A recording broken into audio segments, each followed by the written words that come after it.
Chapter 907. Thea talked to him for a long time before she realized that she had come at the right time. Darkseid had been at home the whole time and wasn't sick.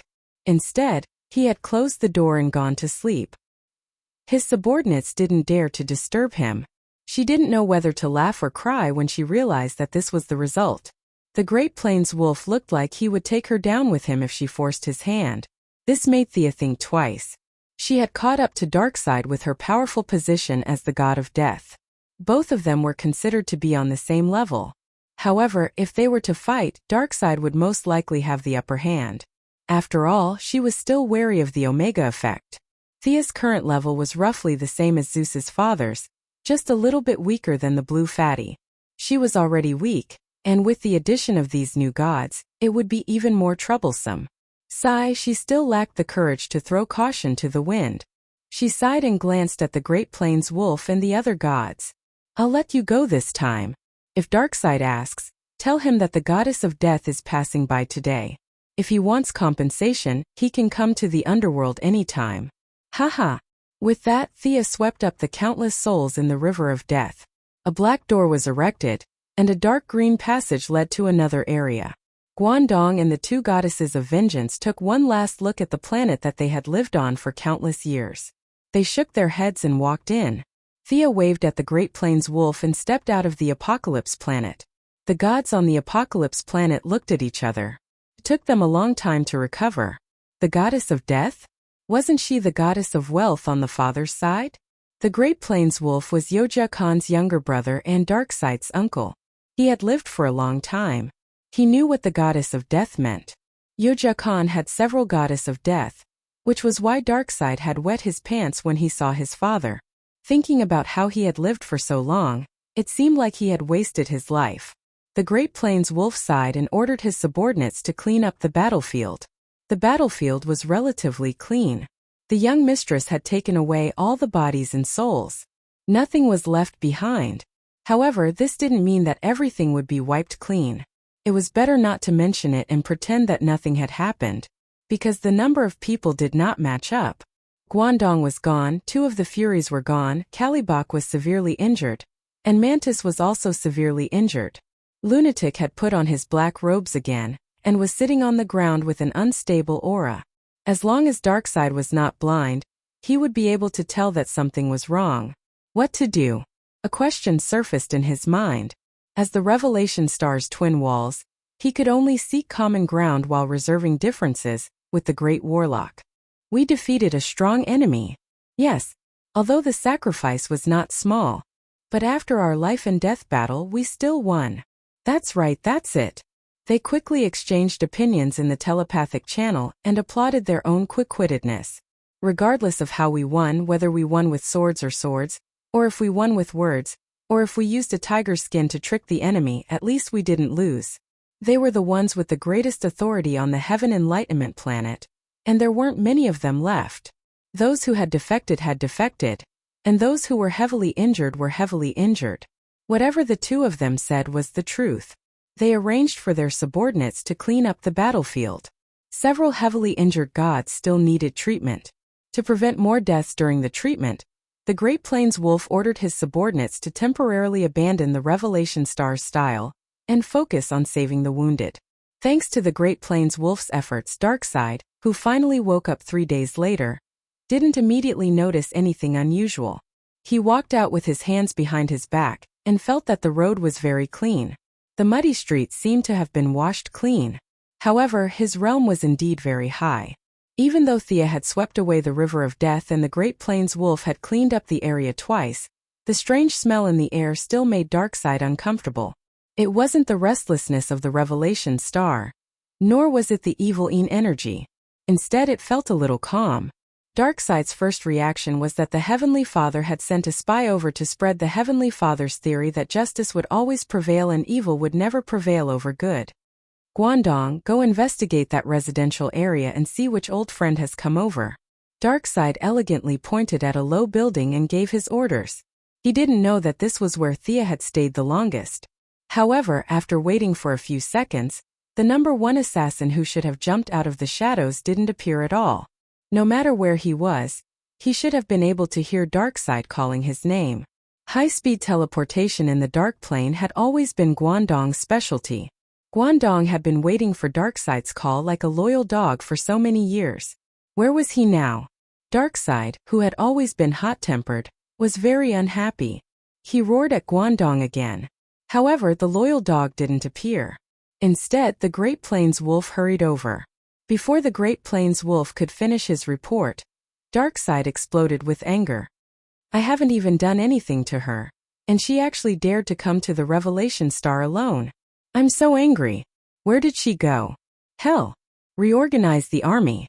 I want to wipe out Hell. Darkseid was furious. It took Thea quite a bit of effort to enter Hell.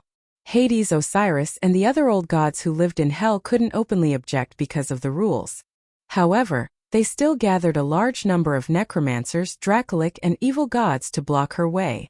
Thea fought her way in and out of Hell with her 2 swords. Only then did she officially enter Hell and occupy her own Shrine of Death. The shrine was built entirely out of nether stone, which was extremely rare in Hell. The arrowhead of the hidden arrow that killed Achilles was made out of nether stone. Now these stones were piled up to create a huge building that covered an area of more than 500 square kilometers. 12 giant pillars supported the ceiling of the shrine. The pillars were painted with images of human sovereigns and extraterrestrial emperors. According to the shrine, no matter how great their achievements were in life, they were all defeated by death in the end. The dome was painted with the various death gods who were still in Hell, as well as the distribution of their forces. Before Thea could take a closer look, she heard a loud boom. In the second she stepped into the temple, the entire multiverse shuddered slightly. The world's rules were replenished. Even the spirits of existence were conveying an emotion similar to joy. The souls of the deceased before this could enter the divine territories of the old gods according to their beliefs. However, they were in the minority. Most of those without beliefs returned to nothingness and were assimilated by the world's will. A small number of them wandered into Hell. Now that Hell was officially online, the countless souls finally had a place to transfer and avoid being assimilated by the world's will. When Thea turned around and saw her first visitor, she was stunned. Red tights, pale face, and dark circles under his eyes. Why was this guy here? Huh. I'm dead again. Ah. Boss, it's you. Haha. This is great. Chapter 908. The dead man Boston Brand looked around for a long time. He was intimidated by the majesty of the Death Temple. He was nervous. However, when he saw Thea's dark expression behind him, he laughed from the bottom of his heart. What are you laughing at? Why are you dead again? Do you think this is an online game where the first person to log in gets a reward? Do you dare to live for a few more days? Thea scolded him. The dead man told her his story, but there was nothing much to tell. He circled the white pigeon Dorn Granger every day. Then he was shot to death as a hero. Coincidentally, when he breathed his last on Earth, he entered the temple less than 1/10 of a second after Thea. According to the rules of the universe, when the underworld came online, the dead man was pulled into the underworld and brought before the young lady. Do you need me to revive you? I'm now the goddess of death. I can revive a few people every month. Thea probed. The dead man shook his head calmly. There's no need to revive me. As a living person, I can't protect Dorn. Only the dead can. This guy was destined to be like this. Thea sighed. As the first person to die in the underworld, you can travel between the 2 worlds as you wish. Go play with your white pigeon. She was not abusing her power for personal gain. After receiving the information from the underworld, there was indeed such a rule. The young lady hurriedly sent the dead man away. She was like an online game where souls were coming out. She had no time to waste. Guangdong, Lachina, and Bernard, as the elites of the Apocalypse Star, followed her orders and started guiding the souls. The soldiers from the Apocalypse Star also had bodies. These bodies were only effective in the underworld. They would turn to dust the moment they left. The miscellaneous soldiers were assigned to the 3 new gods, and the originally chaotic market slowly regained some order under the efforts of the 3. Your Majesty, we're understaffed. As Darkseid's loyal dog, he had no problem changing sides. However, Guangdong was too busy. He complained to her whenever he could. Thea could only activate the great summoning art and ask for help. The siren led hundreds of her tribesmen and set up camp in the underworld. Thanatos, the god of death, Hypnos, the god of sleep, Charon, and the demigod Minos were also summoned. Knowing that she had become the lord of the underworld, the two cold-hearted Prince Charming did not discuss much. They immediately swore allegiance to her and left the Greek pantheon. In addition, the demon lord Macanthus, who had recently been a little disobedient to her orders, knew that she had forcefully entered the underworld. He once again prostrated himself at her feet, swore an oath that he would never betray her, and personally came to the underworld to greet her. Even so, the management level was still insufficient. If not for the fact that there were many restrictions on the entry of living beings into hell, Thea would have wanted to rope in the top executives of her company. Thankfully, apart from the dead Boston brand, she also saw a fellow Earthling, two-faced Harvey Dante. He was killed in the gang war. Thea directly assigned him to work under Minos so that he could continue to interrogate criminals as a prosecutor. His expertise in psychology and his judgment speed was fast. Harvey Dante soon proved that he did not live up to his reputation as one of Gotham's elite. Relying on this group of new and old gods, demons, and villains, Thea could finally take a breather and observe her own territory. The underworld was like an infinitely vast area. Her temple of the goddess of death was located in the center. Together with the surrounding barracks, workshops, and residences, these all belonged to her. It was roughly equivalent to 1/3 of the current area of the underworld. 2/3 of the outer area was densely distributed with territories. It had to be said that the people of Earth were blessed. The old gods that belonged to the people of Earth accounted for half of the territory. However, because they were not the only ones, some territories had a plural form. There was more than one underworld like Hades. However, the Hades that Thea knew was the most powerful. They could attack and swallow each other. Just like the Hades that Thea knew, he was the emperor of the underworld of Earth 1, Earth 12, Earth 19, and Earth 27. The Hades of Earth 2 was like an old man, while the Hades of Earth 3 was like a giant monster. However, some of the Earths did not develop Greek civilization, and some were even nuked. Her Temple of Death occupied 1/3 of the territory that belonged to the Earth civilization occupied 1/3, and the remaining alien civilization occupied 1/3. After studying the rules of the underworld for a long time, she sighed. As the boss, she was more like a nominal leader. She had no authority over those territories. The entire underworld was like a plate of loose sand. She had incorporated the brothers of the god of death and the god of sleep. However, their territory originally belonged to the underworld of Greek mythology. Now that it was occupied by Hades, Thea could not take it. Due to the restrictions of the rules, she was like the chief of a large tribe in a primitive society. She had no authority over these nominal subordinates. These rules were set during the creation of the world. Unless she was stronger than God, she had to follow the rules. What a joke! If I can be stronger than him, why would I want the underworld? She stood at the entrance of the temple with her hands behind her back and looked at a group of people busying themselves. No matter what, she was now a big boss of the multiverse. She sent Guangdong, who was quick to act, to the various death territories. Your chief is short of manpower. Send people to help. The various death gods were all unwilling. The weaker ones had no choice but to come. The average ones tried their best to shirk the responsibility. Even the stronger ones did not allow Guangdong to enter. Thea had been educated by the best politicians on Earth.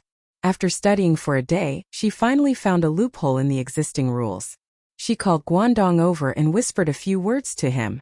Then she sent the first assassin to carry out her orders. As expected, 3 days later, the Egyptian gods, whose overall strength was second only to Hades, suffered a calamity.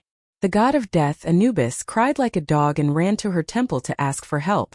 Your Majesty, Darkseid is too ruthless. My father has fallen. Anubis wailed. Part of it was acting, but part of it was real. Thea, who had won an Oscar for her acting skills, quickly asked for more details. She buried Guangdong, who was a top-notch concealer from the Longsword faction, in Egypt. The furious Darkseid led his army to the gates of the Egyptian death territory. Seeing that it was full of undead, he attacked without hesitation. Even though the Egyptian death gods resisted with all their might, They were still defeated by the Apocalypse demon army. This time Darkseid fought in his true form. He directly faced Osiris, who was famous among the 9 pillar gods of Egypt, and gave him a good beating. Then he used his Omega Ray to destroy the god's corpse. Uncle Da finally vented his anger. He thought about how it was not safe for him to fight in his true form. Furthermore, he had brought his army with him. There were only a few remaining soldiers at home. Fearing that the Heavenly Father would ambush him, Uncle Da searched the underworld of Egypt. Only then did he return to the Apocalypse planet. Chapter 909. Seeing that Osiris had been killed, the current god of death, Anubis, who was in the midst of a battle with the Great Plains wolf, did not linger in the battle. Horus's elder brother did not stop for a moment and immediately rushed to Thea's side to ask for help. Thea laid out the facts and reasoned with him. You see, Darkseid is powerful, right? Darkseid is not to be trifled with either, right? I'm new here and I'm facing a lot of difficulties. Besides, I can't defeat him. When Anubis asked her what she could do, Thea finally revealed her purpose. Unite. Only by uniting can we resist Darkseid and his evil army. For the next 10 days, Anubis acted as the frontline while Guangdong acted as the spy. They spread the news that Darkseid was a threat. Some believed it and said that they would unite around the goddess of death to resist the atrocities. Some did not believe it, but when they saw Anubis's miserable state, they had no choice but to believe it. Darkseid, the evil lord, would not let the living go. He would not even let the dead go. This was outrageous. The soldiers of the former Apocalypse Star and the 2 fake gods, the goddess of vengeance, went to the streets and alleys to spread the news of Darkseid's atrocities. Their stories were full of blood and tears, and everyone was in danger. At the critical moment, Thea stood up bravely and said, "No!" to Darkseid in a low voice. On the 20th day of her arrival in Hell, the alliance against Darkseid was officially established. In order to thank their boss for stepping forward bravely, a bunch of members who had money and strength put in effort. A lot of resources were thrown in, and the Death Goddess Shrine finally had a new look. Guangdong continued to work as an intelligence officer, while the 2 goddesses of vengeance, Lucana and Bernard, became Thea's bodyguards. The god of sleep and the siren were in charge of the daily work of the temple. Minos was promoted to be in charge of all the soul trials, and Two-Face was his assistant. This was a huge workload and Thea was dizzy from the workload. Not all souls could be reincarnated. According to her division, those who were virtuous would be reincarnated first, and those who contributed to the race would be reincarnated first. Even if they were only reincarnated with 1% of their previous abilities, they would still have a higher starting point than the new souls created after being assimilated by the will of the world. This was the purpose of Hell. It was to establish a virtuous cycle that would make the multiverse better and better. The old man Karen was still doing his old business, collecting dirty money. There was no need for him to row the boat here. He was only responsible for selling the resurrection slots. Just as Thea and Boston Brand had said, the Lord of the Underworld had the resurrection quota. This quota was different from the resurrection of the White Lantern. Those who were resurrected would forget their experiences in Hell. It wouldn't be appropriate to give it to anyone. She would just give it to Sharon and sell it. After all, she was still the goddess of wealth, so she couldn't be biased. Thea had even thought about it. If Quarren caused too much public resentment, she would decide based on the situation. She would either confiscate his assets or chop his head off. Collecting dirty money was one thing, but normal transactions also needed to be handled. As the leader of Hell, she couldn't tolerate the fact that she wasn't the wealthiest person here. Coupled with the fact that Hell was filled with a deathly aura, and the fact that all of the death gods were holed up in their own homes meant that there was a lack of cohesion. Thus, she immediately brandished her banner and began to conduct business on a large scale. The specialty of Hell and the specialty of the material world were transported to Hell, and the specialty of Hell also flowed into the 2 areas mentioned above. Several human businessmen and economists who had just died, under the leadership of the demon lord Macanthus, carried out economic promotion, development, and trade activities with Hell's characteristics. In order to attract a large number of necromancers to her side, she also established Hell's magic network. In just 10 days, thousands of necromancers, more than 50 great liches, and more than a dozen dragon liches came to join her. The growth rate was very fast, and Hell's military force could be considered to have taken shape. After sorting out a bunch of miscellaneous matters, Thea sat down steadily. Only then did she realize that she had been away from home for more than 3 months. The affairs were handed over to several subordinates, and the young lady directly set off for home. The Heavenly Father didn't restrict her authority to use the mother box, which meant that both sides were re-evaluating their relationship. However, it wasn't good for kings to meet and discuss directly. Some probing work was still needed. Thea didn't care about those trivial matters. When she returned to Earth, she first went to find Diana. Apartment, no. Office, no. Where did she go?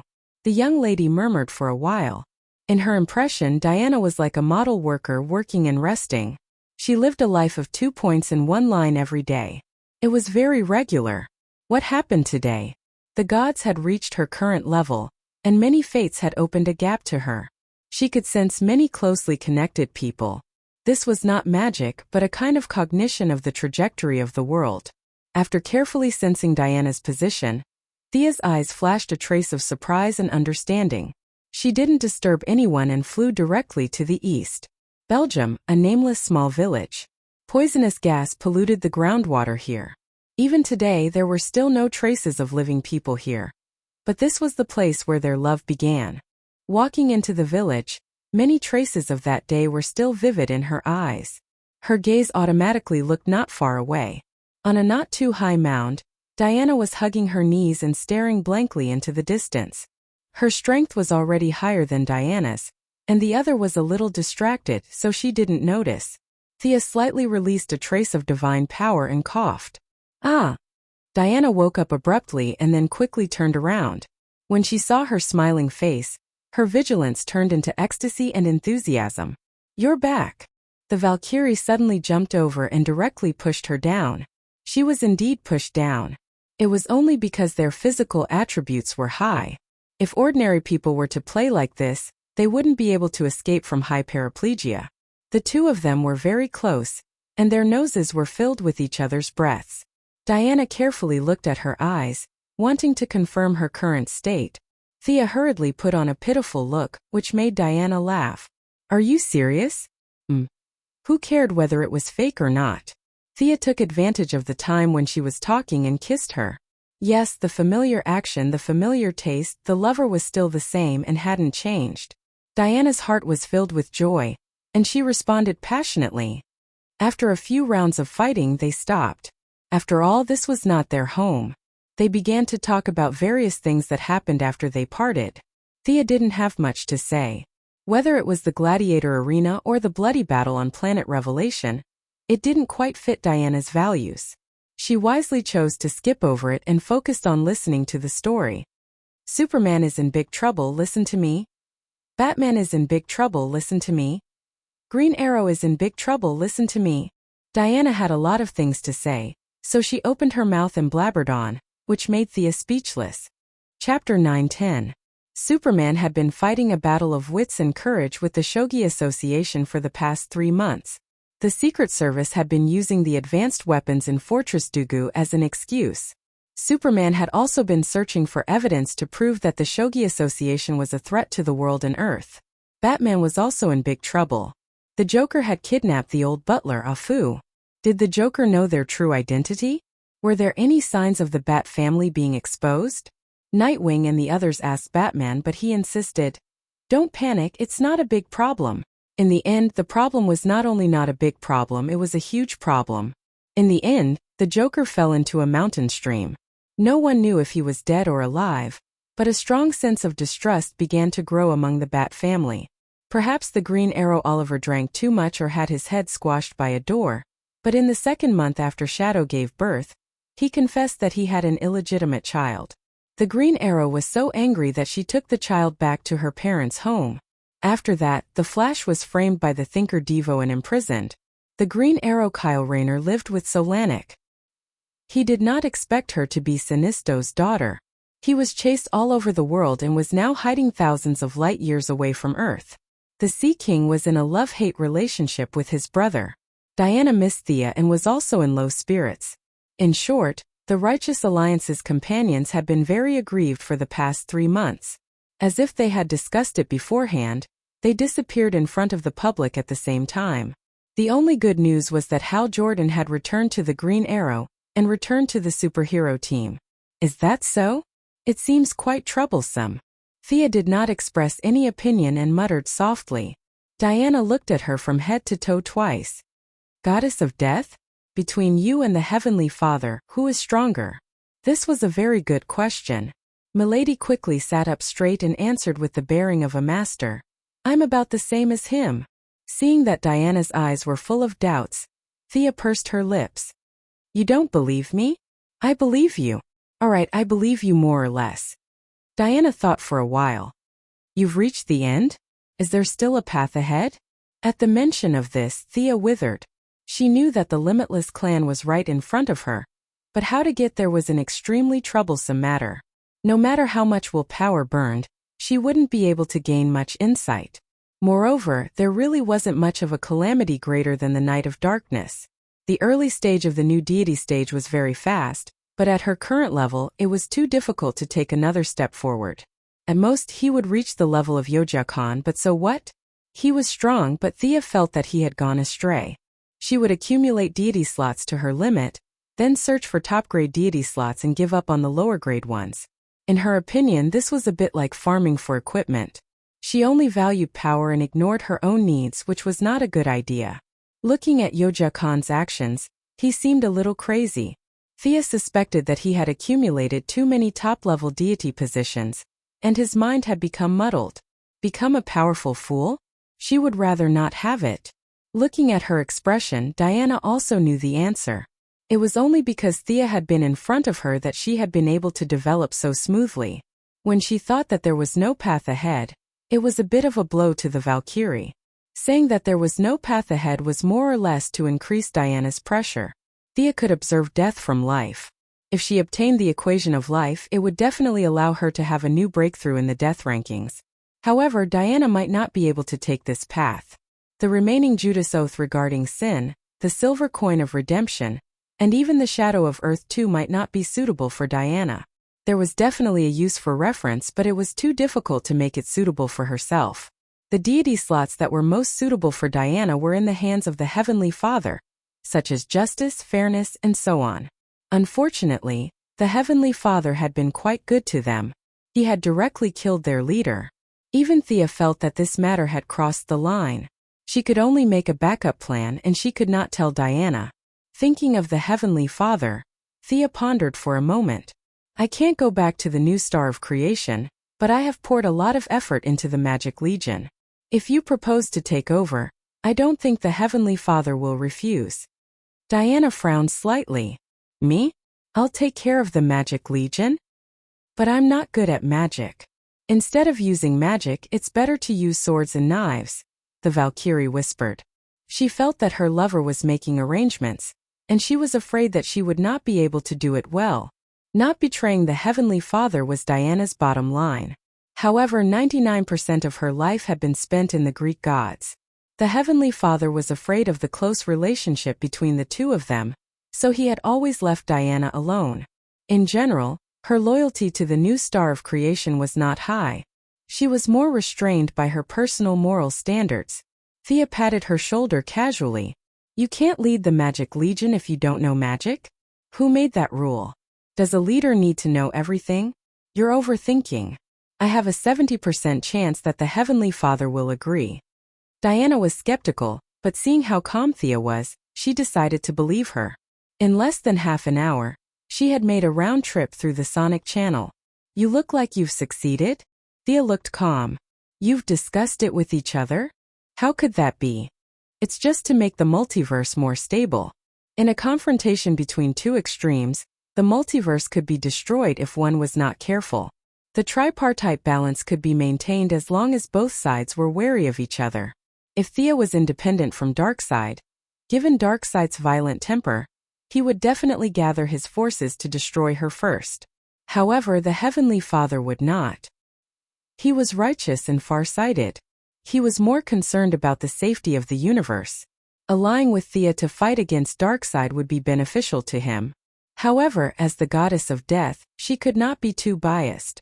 This was why she wanted Diana to take over the Magic Legion. It would be convenient for her to serve as a bridge between the two sides in the future. I don't understand your schemes. Diana scratched her face and thought for a while. She seemed to understand a little, but there was more that she did not understand. So cute. It was rare to see such an expression on her face. Thea felt as if she had found a treasure. She took out her phone and snapped a photo with a speed comparable to the flash. Dark history. Dark history. Then she uploaded the photo to the server at lightning speed. Diana knew magic well, but when it came to modern science and electronic devices, she was a weakling. Diana was not slow. She snatched the phone and opened the photo. She looked at it. In the photo she looked dazed and confused. Ah, Thea Quinn. I'll never forgive you. They ran back and forth in the small village like ordinary people. Naturally, there was another round of interaction. Sia, whose strength had greatly increased, finally gained the upper hand. Even though Diana organized several counterattacks and tried to regain the initiative, she was always defeated by the powerful attacks. However, the young lady had underestimated Diana's persistence. Chapter 9:11. In the dead of night in the camping tent, Sia was awakened by the sound of caw-caw. She saw Diana taking a series of photos of herself with her mobile phone. After taking more than 10 photos in a row, she raised her head and put it away proudly. Taking pictures in the middle of the night? Ah, you're taking pictures. Thea murmured sleepily. She suddenly realized that something was wrong. With her current appearance, people would believe that she was a scavenger goddess, let alone the goddess of death. She was still beautiful, but she wasn't wearing any clothes. Delete it. Your phone is not secure. If it's cracked by hackers, you'll be in trouble. Hearing her serious words, Diana's eyes moved as if she was thinking about whether what she said was true or not. There are so many hackers on Earth, such as Batman, Luther, and so on. She began to pour dirty water on Thea. Diana was an honest person. Oh, then I'll give it to you. You can delete it. But when she saw the flash of joy in Thea's eyes, she knew that she was fooled. The two goddesses fought with each other again. In the end, the goddess of death gained the upper hand. Giving Diana a taste of her own medicine, he took more than 10 photos of Diana, who didn't sleep and got up in the middle of the night to secretly take photos. He called them artistic photos, and uploaded them to his secret server. I must become stronger. Stronger. Stronger. Diana murmured. Thea hugged the Valkyrie tightly like an octopus and then sealed the Valkyrie's dissatisfied voice with her lips. The next day, early in the morning, Diana began to practice martial arts alone when she went back to sleep. When Milady came out with a beautiful yawn, she had been practicing for a while. Thea pouted. It was useless to practice martial arts. Just look at how Guangdong learned hundreds of millions of martial arts. 10 years ago, when she was learning martial arts from old Ma, she tried her best to learn for a while. After that, she went with the flow and never practiced seriously. Come and fight with me. Diana threw her a long sword. The eldest miss took the sword without embarrassment. The funny thing was that she was still holding a toothbrush in her right hand. The two of them began to do their morning exercises. After 5 minutes, Diana was speechless. At the same time, Thea would not be able to defeat her if she suppressed herself to the level of an ordinary person. However, if she did not suppress herself, Diana would barely be able to take a single hit from her. Her speed and strength were simply too overwhelming. How did you become so powerful all of a sudden? I'm really not used to it. Valkyrie wiped her hands with a towel and complained helplessly. Teach me magic. They had breakfast together. Thea took out the specialty juice of Sector 313, and the two of them drank it slowly. Suddenly Diana said this. Thea spat out a mouthful of juice onto the ground, her eyes filled with confusion. Can't I? Okay. Thea nodded like a chick pecking at rice. Teaching Diana magic was better than accompanying her in martial arts. However, the teaching process was simply terrible. Diana could cast some spells herself, but they were all controlled by divine power. The specific casting process consumed a lot of energy and was also very complicated. There are too many problems with your lightning spell. The magic is not evenly mixed, the initial magic is too much, and the spell model is too slow. What? You've never heard of spell models? Thea was very serious in teaching, but she did not expect that Diana did not even know the basics. Diana could cast a lot of spells, and she had enough insight to fool a great mage like Circe. However, the reality was that Diana didn't even know the basic steps of casting spells. Magic did not need to be rigidly adhered to. Thea could now cast and improve any spell as she wished, but the premise was that she had a solid foundation. It was definitely amazing to have no tricks, but one had to learn the tricks first. Everything had a step-by-step process. Our god of valor skipped this step and was influenced by her, so her insight in magic crushed most mages. However, when it was her turn to cast spells, problems occurred frequently. The key was that she did not have a foundation. Sia knew that Diana didn't want others to say that she led the Magic Legion because of her. She had put in a lot of effort, and Diana didn't hold her back. She told Diana everything she knew. Magic was not as powerful as divine power, but there were dozens of times more mages than gods. Their research on magic had reached a high point. Diana's main battle direction was still close combat, seeking victory between sword and shield. This was the style of a Valkyrie. However, it did not prevent her from learning magic. She could use other people's help to improve her skills. Perhaps she could learn from other people's help. Diana's high intelligence, high perception, and high perspective allowed her to improve rapidly in the past 3 days. The Valkyrie was addicted to the idea that she used to have, and in order to repay Thea for teaching her, she allowed Thea to bully her for 2 nights. "It's too complicated, it's better to use the sword." This was what Diana said to Principal Thea at the graduation ceremony. In response to her behavior of scolding the cook after eating, Sia could only slap her perky and plump buttocks twice as revenge. Ever since she was young, she had always dreamed of leading thousands of troops to conquer the world. After dinner, Diana did not waste any more time, and opened a passage to the new planet to officially take over the position of commander of the Magic Legion. Although the speed of casting forbidden spells could not be compared to Thea, it was more than enough to fool ordinary people. Thea did not stay for long and turned back to the underworld. The Heavenly Father had shown his kindness, so she had to return the favor. Thea had used the soul deity position on the new planet to create a fake underworld. Now that she looked at it again, it was extremely crude, and the soul was constantly weakened.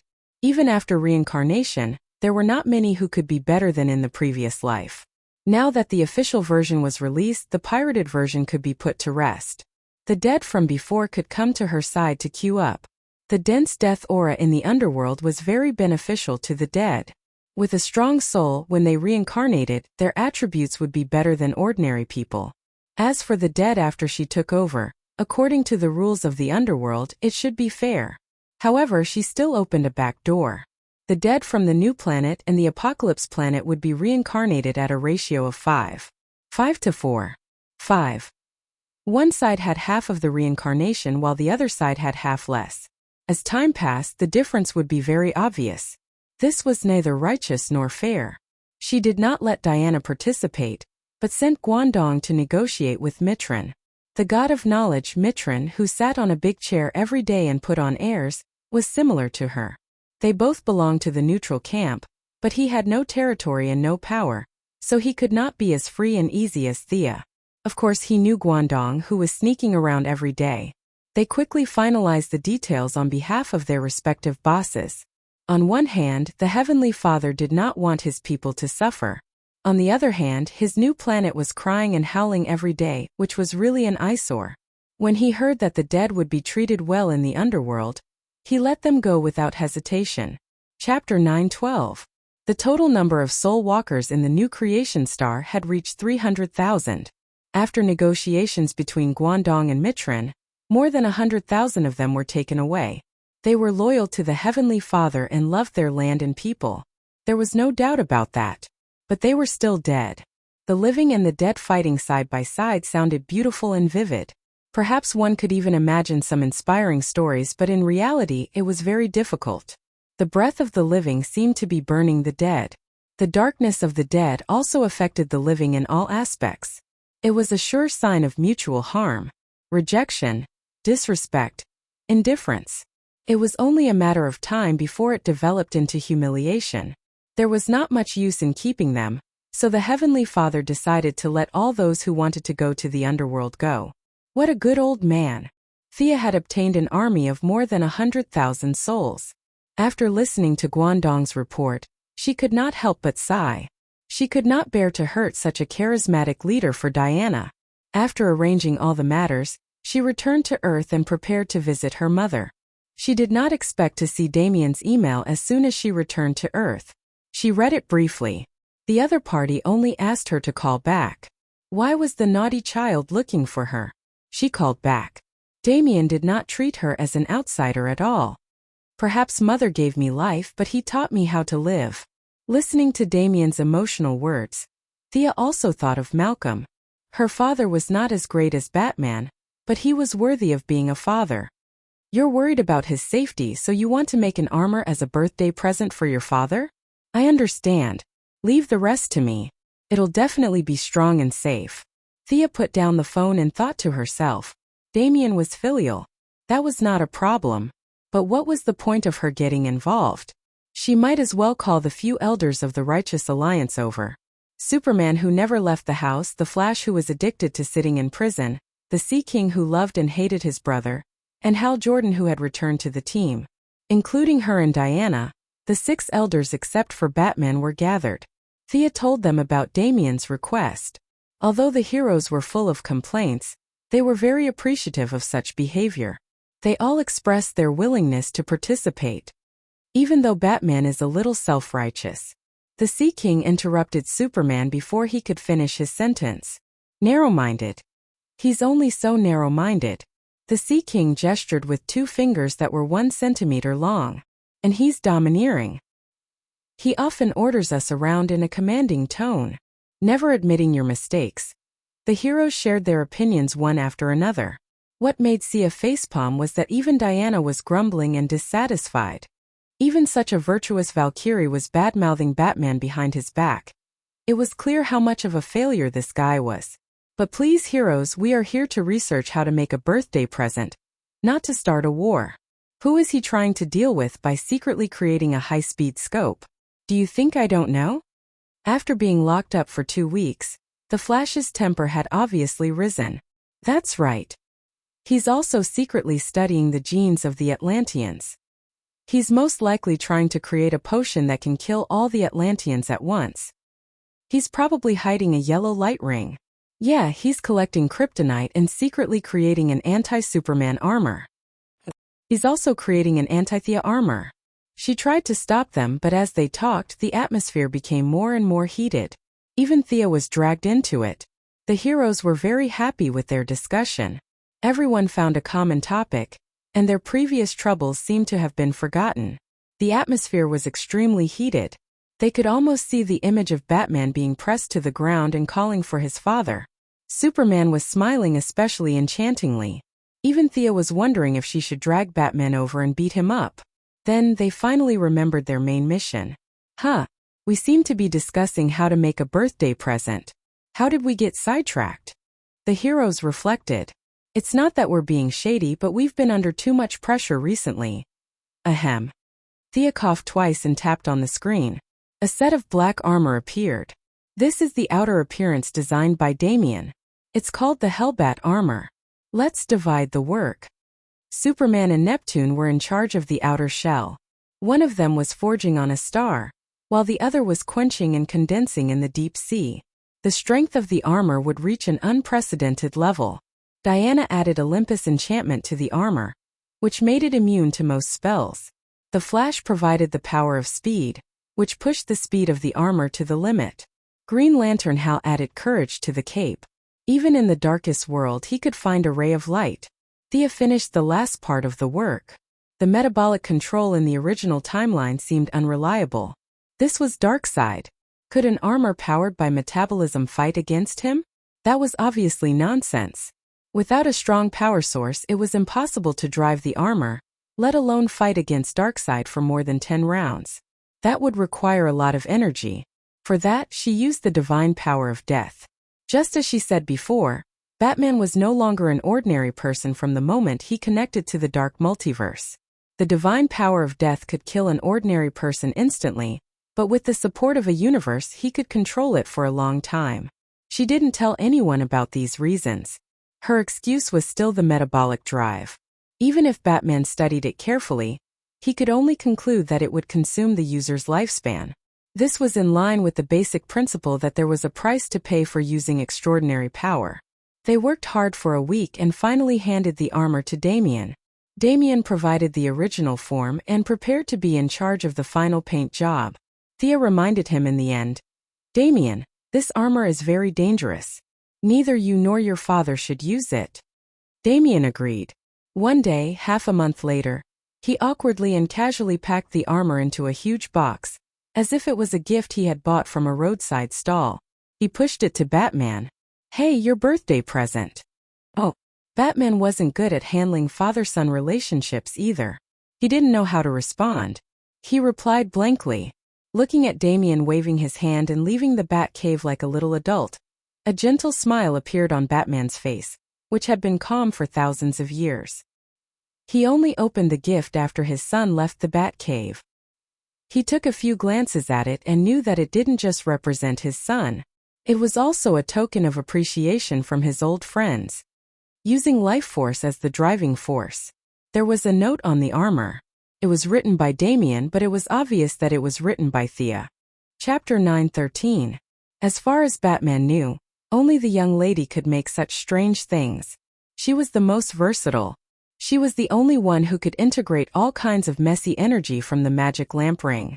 Batman, who wanted everything to be under control, quickly checked the armor. After confirming that there were no oversights, he began the first test. A pain that seemed to penetrate deep into his bones. Even though his willpower was inhumanly strong and he had done a lot of mental preparation, the pain was still unbearable. In a place he couldn't see, a deep energy from a distant void replenished his body and helped him share the pain. Batman thought that he was gradually getting used to the pain and didn't notice this abnormality. After taking 2 deep breaths, he finally experienced the power of this armor. The dozens of testing devices in the Batcave were all maxed out. This wasn't a coincidence, but because the armor's value had exceeded the testing limit. Its strength could shatter mountains. Its speed was so fast that it seemed like it could run to the moon, and its remaining endurance and reaction speed had reached a terrifying level. What an intoxicating power! The piercing pain made Batman complete the test quickly. Looking at this dangerous and deadly armor, the power that seemed to control everything and destroy everything was very fascinating, but he suppressed it with his willpower. Damien didn't know his father's worries about happiness.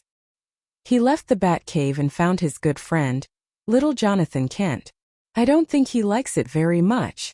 When his friend asked about his birthday present, Damien said with uncertainty, "How can that be? I gave my dad a fountain pen last year. He was so happy that he jumped. No, he flew." Little Jonathan looked like he was very experienced. Then he suddenly realized something. "What did you give him?" Damien's eyes widened and his face fell. "A fountain pen? That thing can be a present? The materials of my present alone are worth $1 billion, not to mention the cost. It's the kind that money can't buy. Your dad was so happy that he jumped up.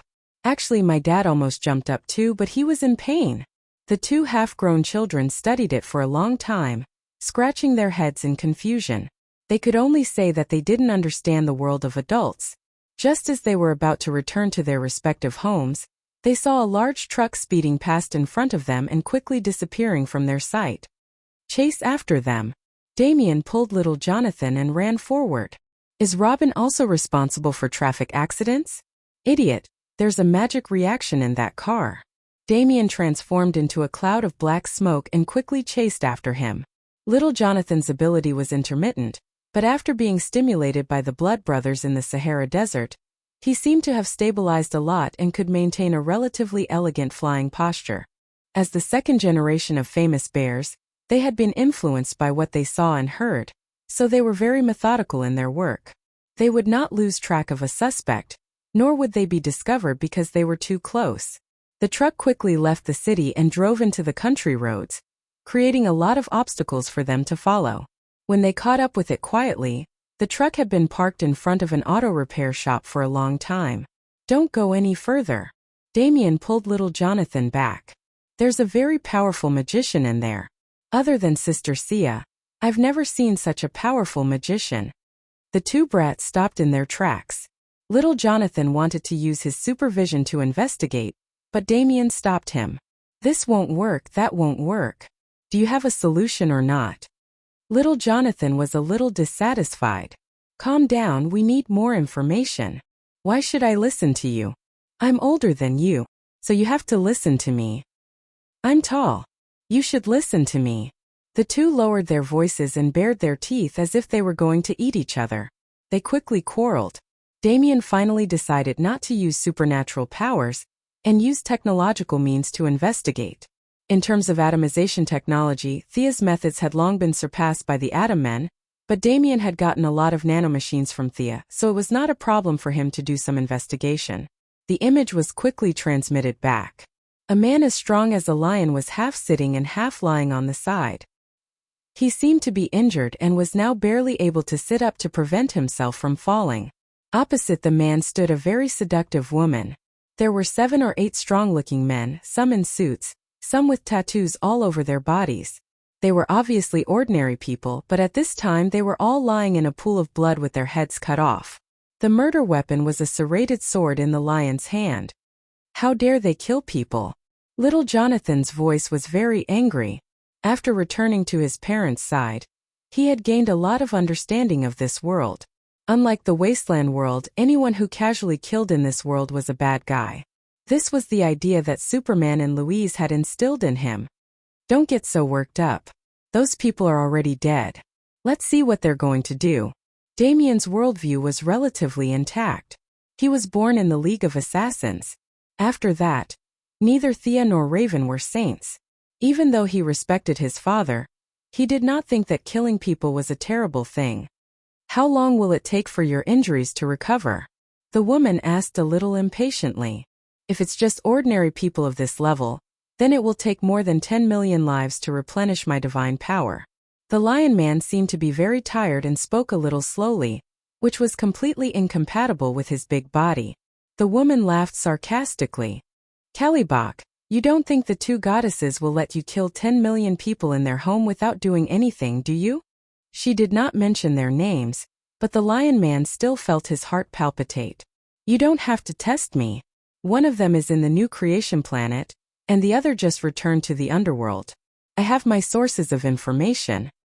Don't play around with your little charm in front of me, Circe.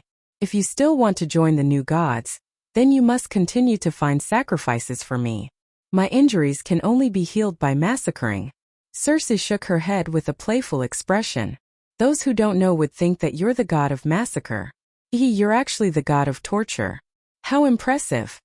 If you don't want to go back to the underworld and wag your tail to beg for mercy, either find a large number of lives for me to kill, or send me an old god. This is your mission. Go, I still need to sleep. Kalibak hung up the call after saying that. The figure of the car repair factory turned into pieces and disappeared in mid-air. What's there to be impressive about? It's just that you have a father. Circe was so angry that her face turned pale. She waved her hand and several flames flew out. The broken bodies on the ground were all burned into charcoal. Only then did she take a step forward and leave the scene. It was not until the surroundings fell into silence that the 2 young heroes came out after a long while. They did not know who Kalibak was, nor did they know Circe. However, they checked the scene carefully. Chapter 9:14. The corpses were burned to ashes, but as the son of a famous detective, Damien could always find some clues. The truck driver from before was also one of the dead. However, without exception, they were all tortured to death. There were no signs of resistance on the ground either. It was as though they were tortured to death without any resistance. This is just a temporary noodle restaurant. Everything is normal except for these corpses. Little Jonathan used his supervision to observe the surroundings. Seduction spell. A very powerful seduction spell. The targets chosen are all strong men. They have different occupations such as drivers, lawyers, and gang members. It seems that the man was seriously injured, so he's going through some kind of ritual to recover? Damien also made his own deductions. Damien analyzed with a straight face. He was too far away from the level of the old gods and new gods. Thea naturally wouldn't be so free as to tell him this. Based on the current situation, it wasn't too far from the truth. He didn't know how long Calibac would have to worry about meeting Circe every time. Thea had just come into contact with the divine power of death that day, so she didn't use much strength. Calibac's life force was stronger, so he was on the verge of death. As Darkside's son, and the eldest son at that, Calibac was saved even though his father looked at him with hostility. However, that was the extent of the relationship between father and son. How much he could recover in the future was entirely up to him. As for the 10 million lives, it was just a bluff to Circe. If the quality wasn't good enough, it didn't matter how many there were. Calibac wasn't stupid.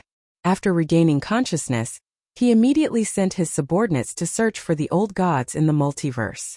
As the eldest son of Darkside, even though his father looked down on him, there were still many who were willing to run errands for him.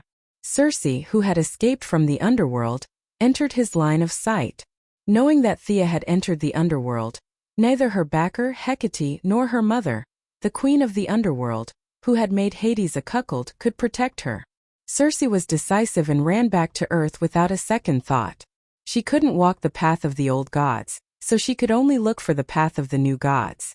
Coincidentally, Calibac's subordinates found her, and they hit it off.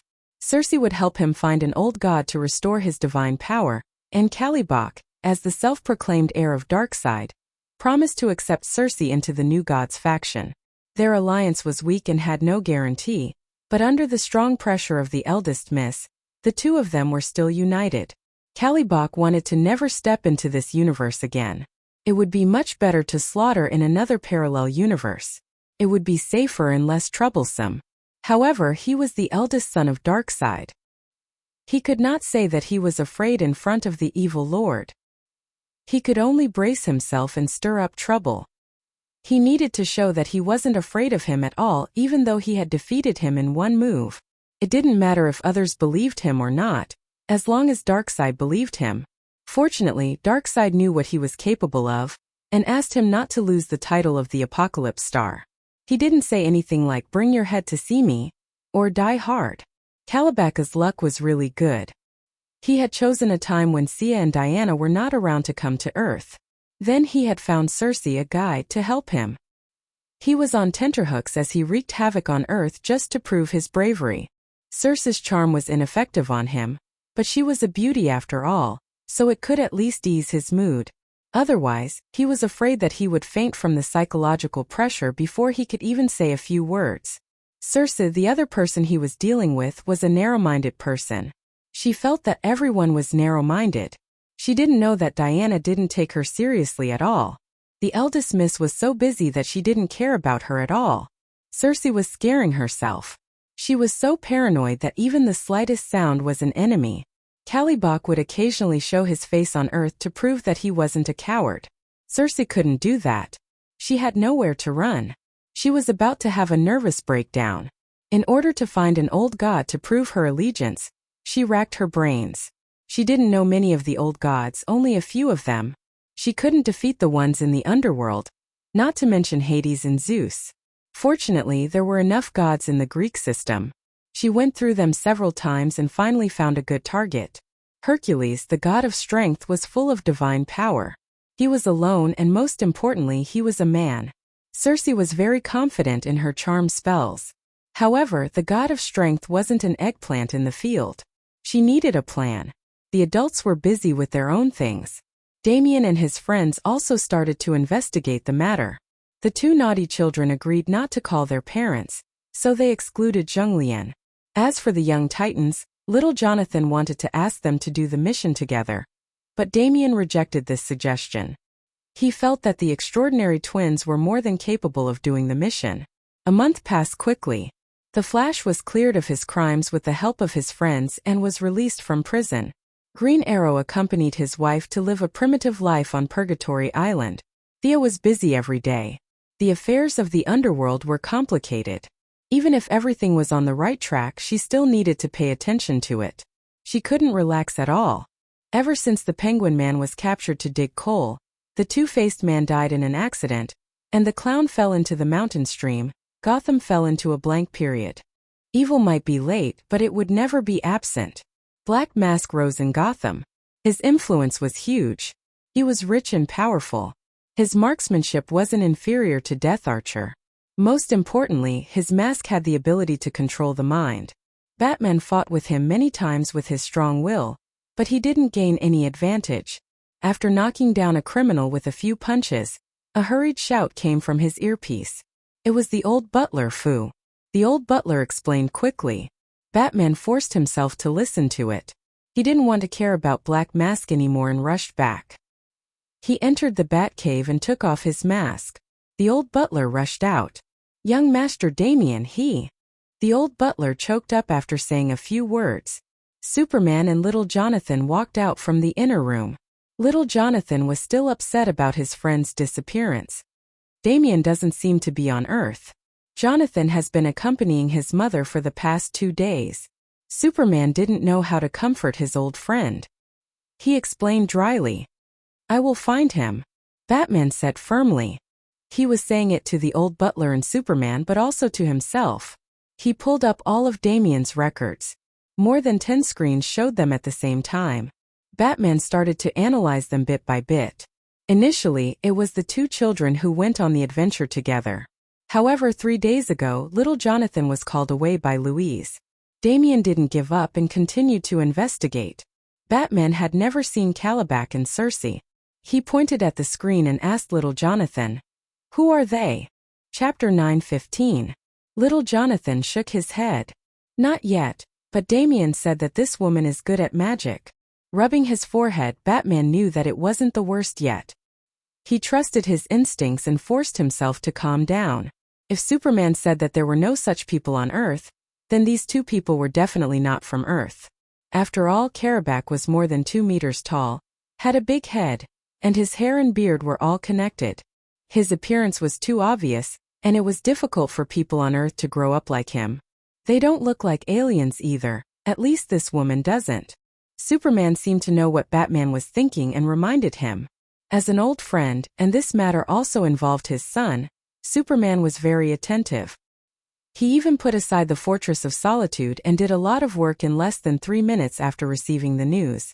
Seeing that Batman was listening carefully, he continued to add, "From my experience, Thea probably knows these weird guys, but she and Diana are not on Earth at the moment. I've contacted her secretary, and it seems that she's not in the universe either. Maybe the White House has some information, but my identity is sensitive, so it's not convenient for me to go." Superman gave him a suggestion. Batman put on his mask again and nodded to show his gratitude to Superman. "I can find her." After that, he piloted the Batfighter, opened the cave passage and flew into the distance. Entering the main hall, he teleported to the New World School of Magic. Malcolm was drinking tea with Madame Xanadu. Astrology and divination were 2 subjects that were rarely studied in this era, and their worldviews did not match. You said that the star symbolized disaster, but he insisted that it was a comet. They were not on the same channel at all. The 2 did not insist. If they wanted to learn, then learn.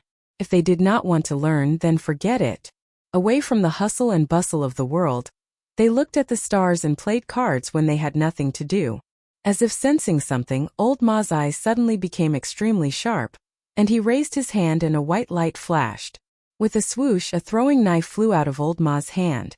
Batman, who had jumped in through the window, did not even look and grabbed the handle of the knife.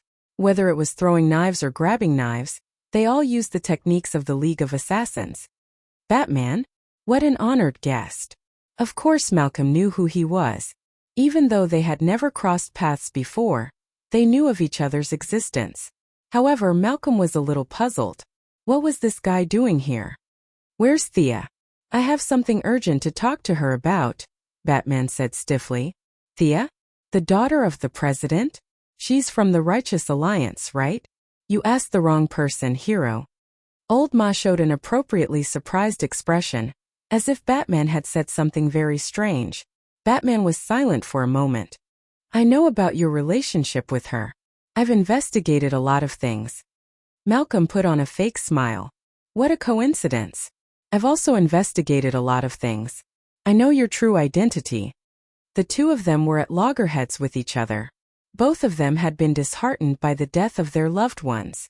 They had similar life experiences and were both trained in the Union of Assassins. However, their lives after that were completely different. At this moment, before they could even finish speaking, a fight was about to break out. Fortunately, Madame Xanadu was more rational. Perhaps she had expected this, or perhaps she had divined it.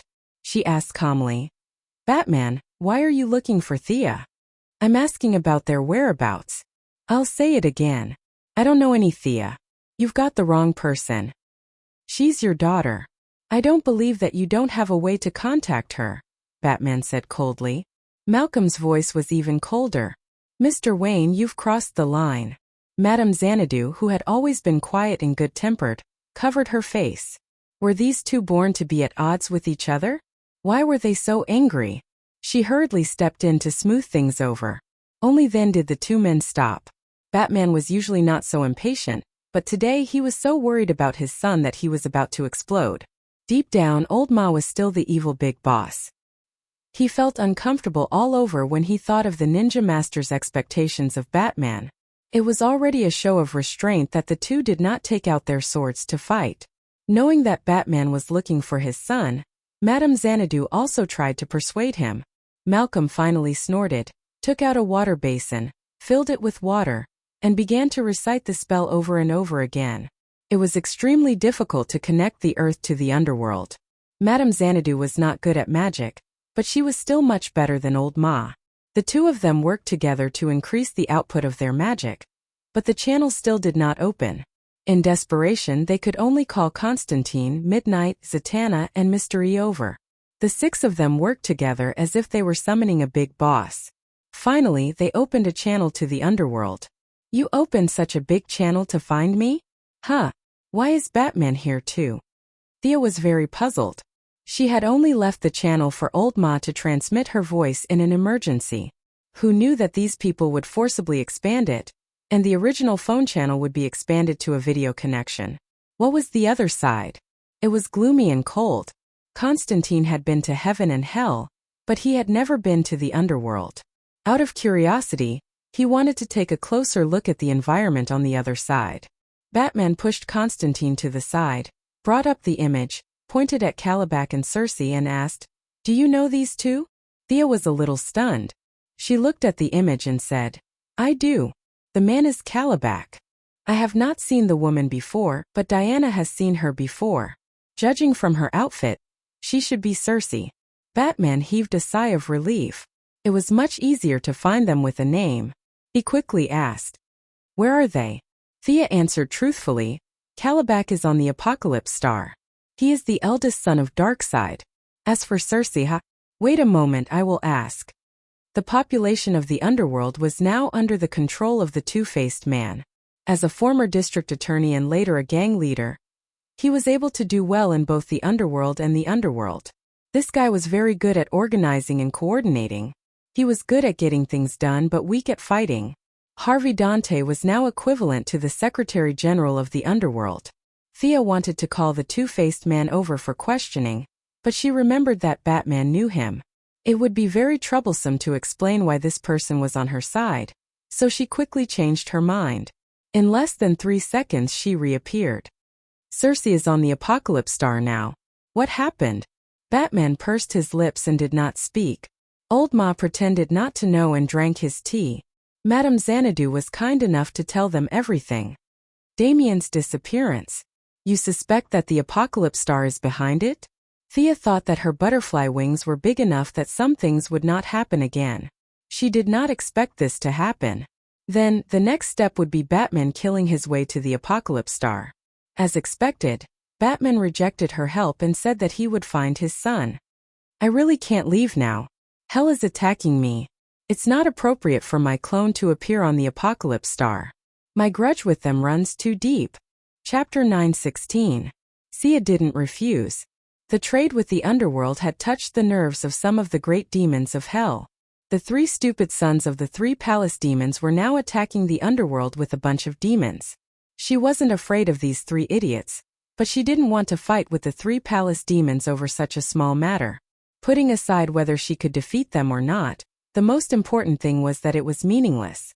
As long as hell existed, demons would never die. They recovered much faster than gods, and they would be as good as new after 18 years. She had to control the scale of the war and show Hell's might. She had to control the balance. As for accompanying Batman to Apocalypse Star, that was a joke.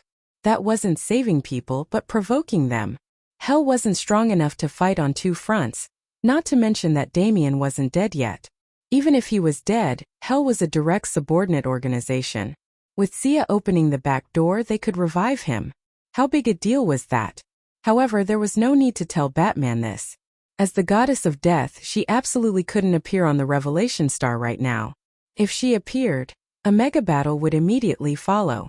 If the Heavenly Father, 3 imperial palaces, and demons were dragged into the battlefield, many of the multiverse would be rebooted ahead of time. Therefore, she could only let Lord Bat go alone. There was another advantage to Batman going now. The gods on Apocalypse Star were either dead or injured. None of them were in good condition. He could go to Apocalypse Star and save his son, earn some achievements and then run away. In theory, there was room for maneuver. As a reserve member ranked within the top 50, she could already use a small part of the second sister of Death's power. Thea reached out and drew an ink amulet. It couldn't be compared to the original, but its effect was similar. After thinking for a while, she took out a dagger. This was a divine weapon that Anubis had specially made for Darkseid. Horus's left eye. When Horus was young, he had given his left eye to Osiris, which later fell into Anubis' hands. In order to take revenge on Darkseid, the current god of death had used Osiris' teeth, Horus's left eye, and his own finger bone to create this divine weapon. It contained the blood feud between the Egyptian gods and Darkseid. Thea had a feeling that Batman would have a chance to stab Darkseid in the back. If Fatty Blue were to launch another expedition against the Egyptian gods for revenge, it would definitely help her consolidate the underworld. They might not be able to take the initiative to attack, but Hell wasn't afraid of any other power in a defensive battle. He threw the teleportation talisman and the dagger to Batman through the passage between the two worlds. Perhaps the Apocalypse Star will close the Mother Box's authority at the end. You and Damian can use this to teleport back to Earth. The dagger only has one chance. Seize the opportunity and find Damian. She spoke the last 2 sentences very seriously. Then, she told him the coordinates of the Mother Box of the Apocalypse Star before closing the passage. The few magicians automatically looked at the dagger. This blood-red divine weapon was surrounded by a murderous aura, which contained endless hatred. Batman didn't waste time talking nonsense with these magicians. Zatanna offered to help, but he refused. When he returned to the Batcave, he found that the members of the Bat family had been waiting for him for a while. He knew that it was the old butler Foo's idea. Not only Nightwing Dick, Red Robin Tim, Batgirl Barbara, and even the second-generation Robin Jason were called back. "How's Damian? Any clues?" Nightwing was the first to speak. When Batman told them the details, the 4 immediately said that they were willing to accompany him no matter how dangerous the situation ahead was. He refused without even thinking about it. "Bruce, you're too stubborn. What do you think we are?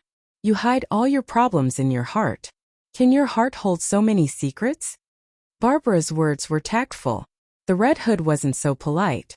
"Yes, you told us that the Joker doesn't know who we really are. What happened? You almost got us killed. You almost got all of us killed. Everyone who trusted you." Batman was silent for a long time. "I trust you." The Red Hood snorted in disdain. "I trust you.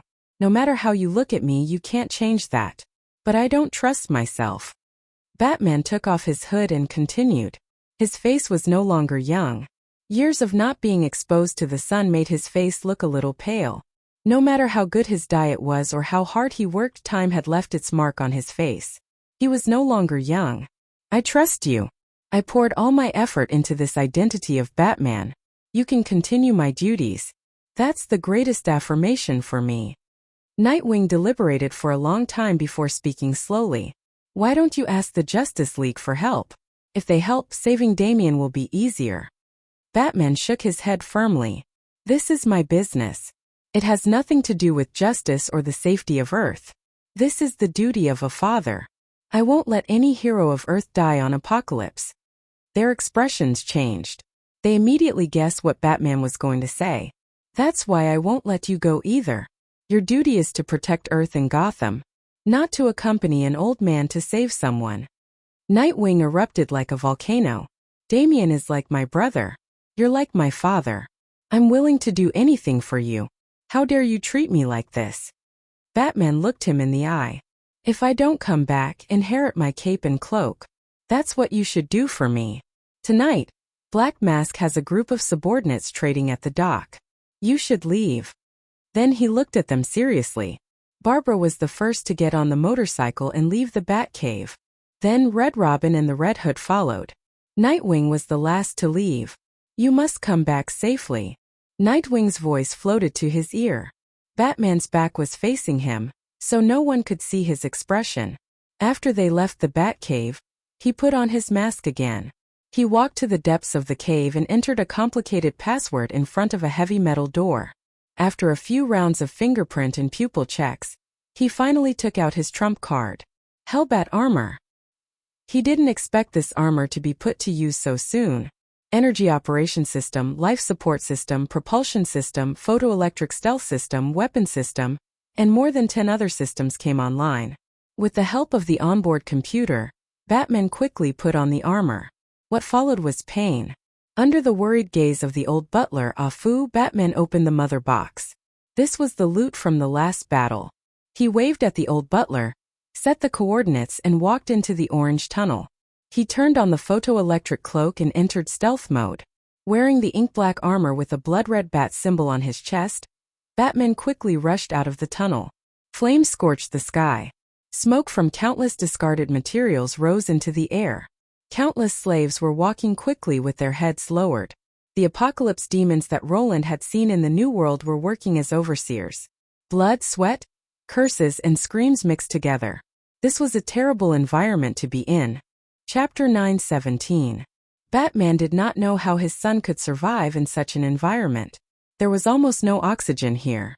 Anxiously, he turned on the detection device and was overjoyed. Damian's life force was still there, and he did not look like he was severely injured. He secretly ordered the armor to extract his life force and activate flight mode.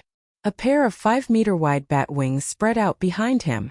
Amidst the light, he was like a large bird flying silently across the sky. Many of the Apocalypse Planet's citizens felt something strange above them, but they could not see anyone. Robin, please reply if you hear me. Damian, I'm coming. Hurry up and reply. Amidst the tearing sounds, the communication device was hung up. Batman felt as if a ball of fire had ignited in his heart. Damn it! He cursed. On one hand, he was worried about his son. On the other hand, wearing the armor was really painful. Every second felt like needles stabbing into his body. The Apocalypse demons were driving the slaves into the volcano to appease the anger of the Apocalypse Planet. In Batman's eyes, they were killing innocent people for their own entertainment. He could no longer control his temper. With a whoosh, he revealed himself and grabbed the necks of the two apocalyptic demons, smashing their heads together. Then he used his speed to break the bones of more than 10 soldiers. He adhered to the principle of not killing. Even if it was the apocalypse demon, he would not kill them. However, this did not mean that he would allow them to continue doing evil. These soldiers would probably have to spend the rest of their lives bedridden. That was if the Apocalypse Star had such benefits. Once the battle began, Batman would not hold back. He needed to vent his anger and the pain in his body through battle. Like a certain beautiful lady from a month ago, a bloody path paved with the corpses of defeated soldiers appeared on the Apocalypse Planet. Batman did not say that he would fight Darkseid alone. He followed the signal from the tracker and went straight for the Apocalypse Planet. The Apocalypse demons were not very intelligent, and they were ruled by fear. They only knew that this black guy was an enemy, so they stopped him at all costs. The Hellbat armor was a combination of the wisdom of all the people in the Alliance, and it was powered by Sia's god of death. Ordinary soldiers were no match for Batman at all, and the path of wounded soldiers was not inferior to the path of death that day. Seeing that there was no way to resist, someone immediately reported to the commander of the Apocalypse Star Army, Comrade Wasteland Wolf. What? Someone else is coming alone. The Wasteland Wolf's eyes were wide open. He couldn't understand. Our Heaven Enlightenment planet isn't some holy land of revolution. Is there a need for all of you to come and visit us? Are you sure it's a person? He asked the messenger. The small soldier swore that it was just a big black man, and the other party was unstoppable. He was like a demon that had crawled out from hell, and even the elite apocalypse demons were no match for him. With Thea's example, the Great Plains wolf didn't dare to hide anything this time. He hurriedly got up to report to his boss. He took a step forward with his left foot, but after a moment of hesitation he took a step back. The wasteland wolf wanted to look at the scene before making a decision. What he saw almost made him spit out a mouthful of blood. He slapped the reporting soldier and shouted, "This is just an ordinary person. He doesn't have a trace of divine power on him." He almost broke out in a cold sweat. If he had called his boss and found out that it was just a normal person, the Great Plains wolf would have had a very tragic end. Even though this normal person looked very powerful, the Great Plains wolf's eyes were very sharp. He saw through the truth at a glance. The armor was indeed powerful, but the person inside was definitely a normal person. The Great Plains wolf was very cautious, afraid that the other party was pretending to be weak. He observed for another 5 minutes. In the end, he confirmed that Batman was undoubtedly a normal person. He wasn't even a demigod, let alone a new god. However, when he saw the Hellbat armor, he fell silent.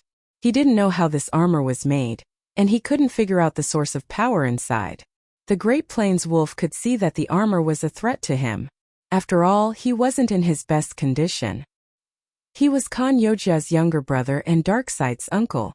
It was understandable that he was beaten up so badly by Thea. It wasn't strange that the goddess of death couldn't defeat her. However, now that a normal person couldn't defeat her, he was in deep trouble. The Apocalypse Star's brotherly friendship came into play again. He was prepared to send someone else. However, when he looked at the combat strength of his side, he wanted to cry but had no tears to shed. He found that his side was full of defeated soldiers. Mantis was heavily injured and still unconscious. Kalibak was heavily injured, but he had been awakened by Darkseid. As for how much combat strength he had left, it was a sad story. Guangdong had been removed from the list of traitors, and the mental hospital's core had been damaged. He had gone into seclusion somewhere to recover. The kind grandmother had also been sent out by Darkseid to rebuild the Nemesis team. She wasn't at home at all. Wyman Vandaba was a scientist, not a warrior. It didn't make sense for a warrior like him to hide in the back and send a scientist to kill the enemy. After counting with his fingers for a long time, the Great Plains wolf found that everyone on his side was injured. The only ones who weren't injured were himself and the Great Warlock. However, he was still scheming. He ordered his subordinates to tell Kalibak that it wasn't a new god who had come, but a normal person, so that he could avenge his humiliation. Kalibak didn't know that his second grandpa was planning to set him up. He heard that it was just a normal person. Even though he couldn't figure out why a normal person would come to the Apocalypse Star, he still charged out with his serrated sword. Batman was furious when he saw Lionhead. This was the guy who had taken his son away. It was true that anger rose from the heart and evil grew from the side of one's guts. Without saying a word, he rushed up and punched the criminal in the head, knocking him down and then forcing him to tell him the information he wanted. This was a common tactic Batman had used in Gotham for 20 years, and he still did it today. He never expected that Kalibak, who looked powerful and invincible, was actually just an embroidered pillow. After being rescued by Darkseid, he only had a sliver of health left.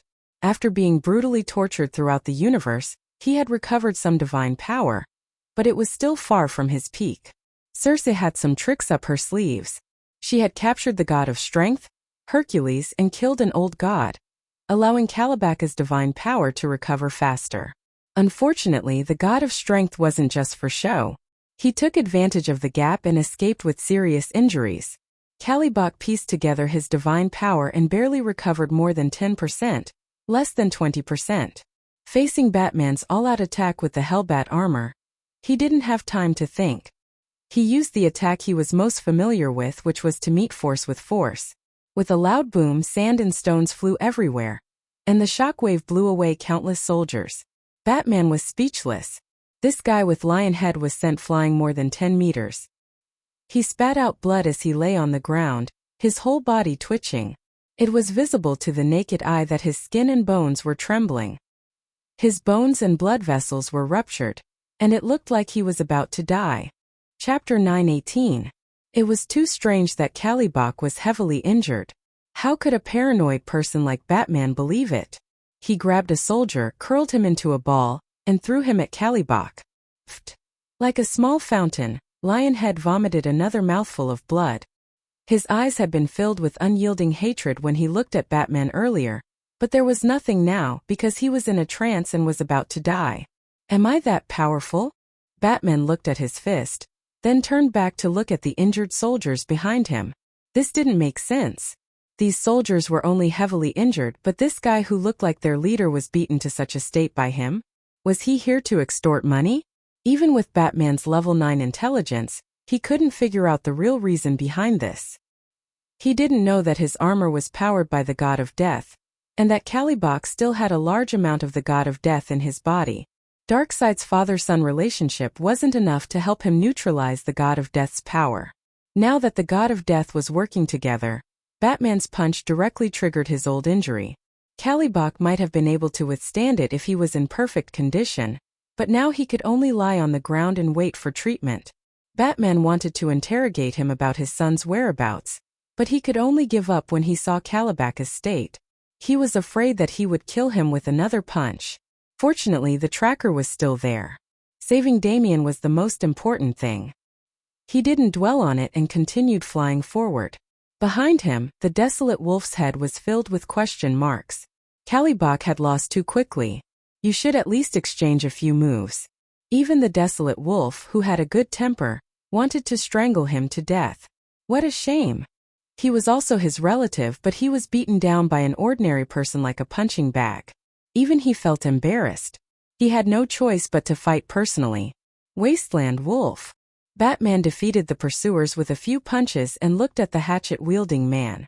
Needless to say, he knew him. Who are you? You have a faint aura of death on you. The Wasteland Wolf was right. He was very familiar with the God of Death. He couldn't see it through the screen, but he couldn't be wrong. Unfortunately, Batman misunderstood.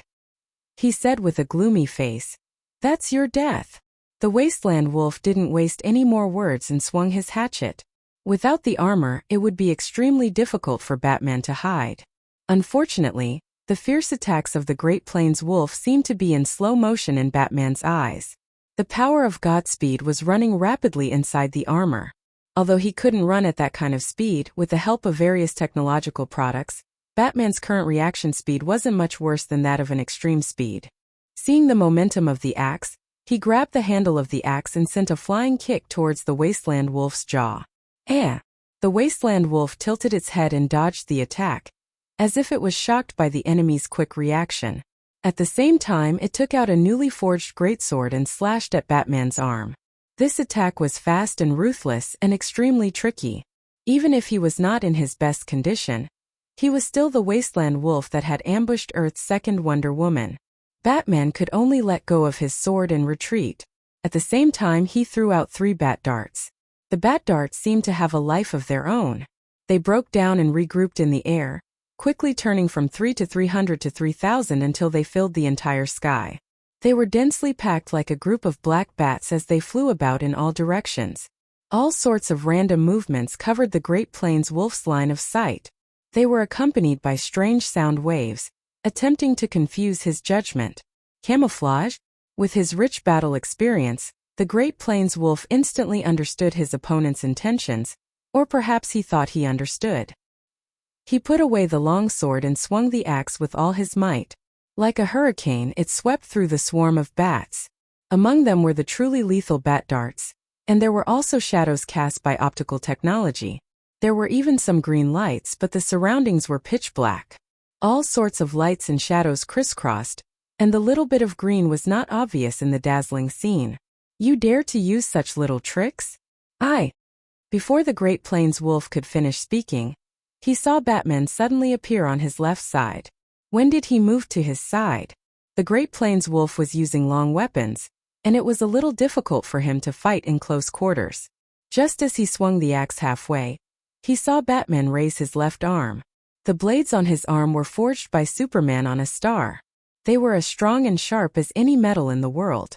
The 3 blades pierced into the Great Plains wolf's left rib. Batman knew that the new god had the healing characteristic of divine power, so he did not pull the blades out immediately after they entered his body. Instead, he stirred them, and then with a sudden burst of speed, he used the momentum of his forward charge to cut a huge wound under the Great Plains wolf's rib. Golden blood flowed out instantly, and the Great Plains wolf hurriedly used his divine power to heal his body. Unfortunately, half of his body slowly went numb. Not only did his divine power not heal his body, but it also clashed with the appendages on the blades, causing more damage to the wound. The Great Plains wolf was familiar with this divine power. Was this not divine power of the soul? And it was not just divine power of the soul. There was something else mixed in as well. It seemed to be similar to Darkseid's attributes. It was a pity that they had no intention of communicating. Otherwise, Batman would have told him that this was the nameless thing extracted from the area where Thea and Darkseid fought. The Blood Brothers could make poisonous smoke, and Batman was not far behind. Current technology could not even analyze what this thing was.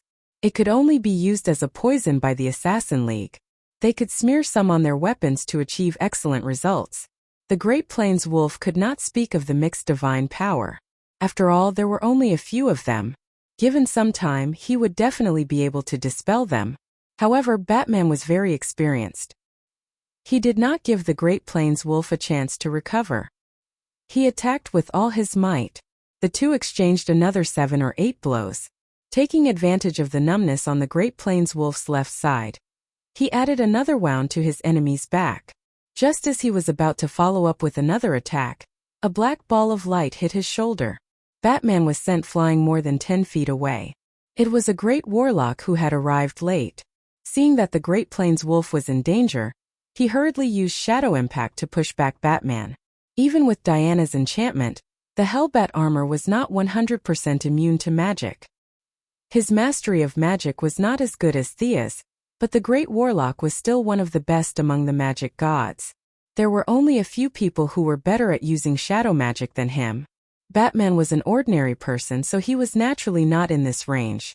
However, Superman's armor was made on a star, so it naturally countered shadow magic.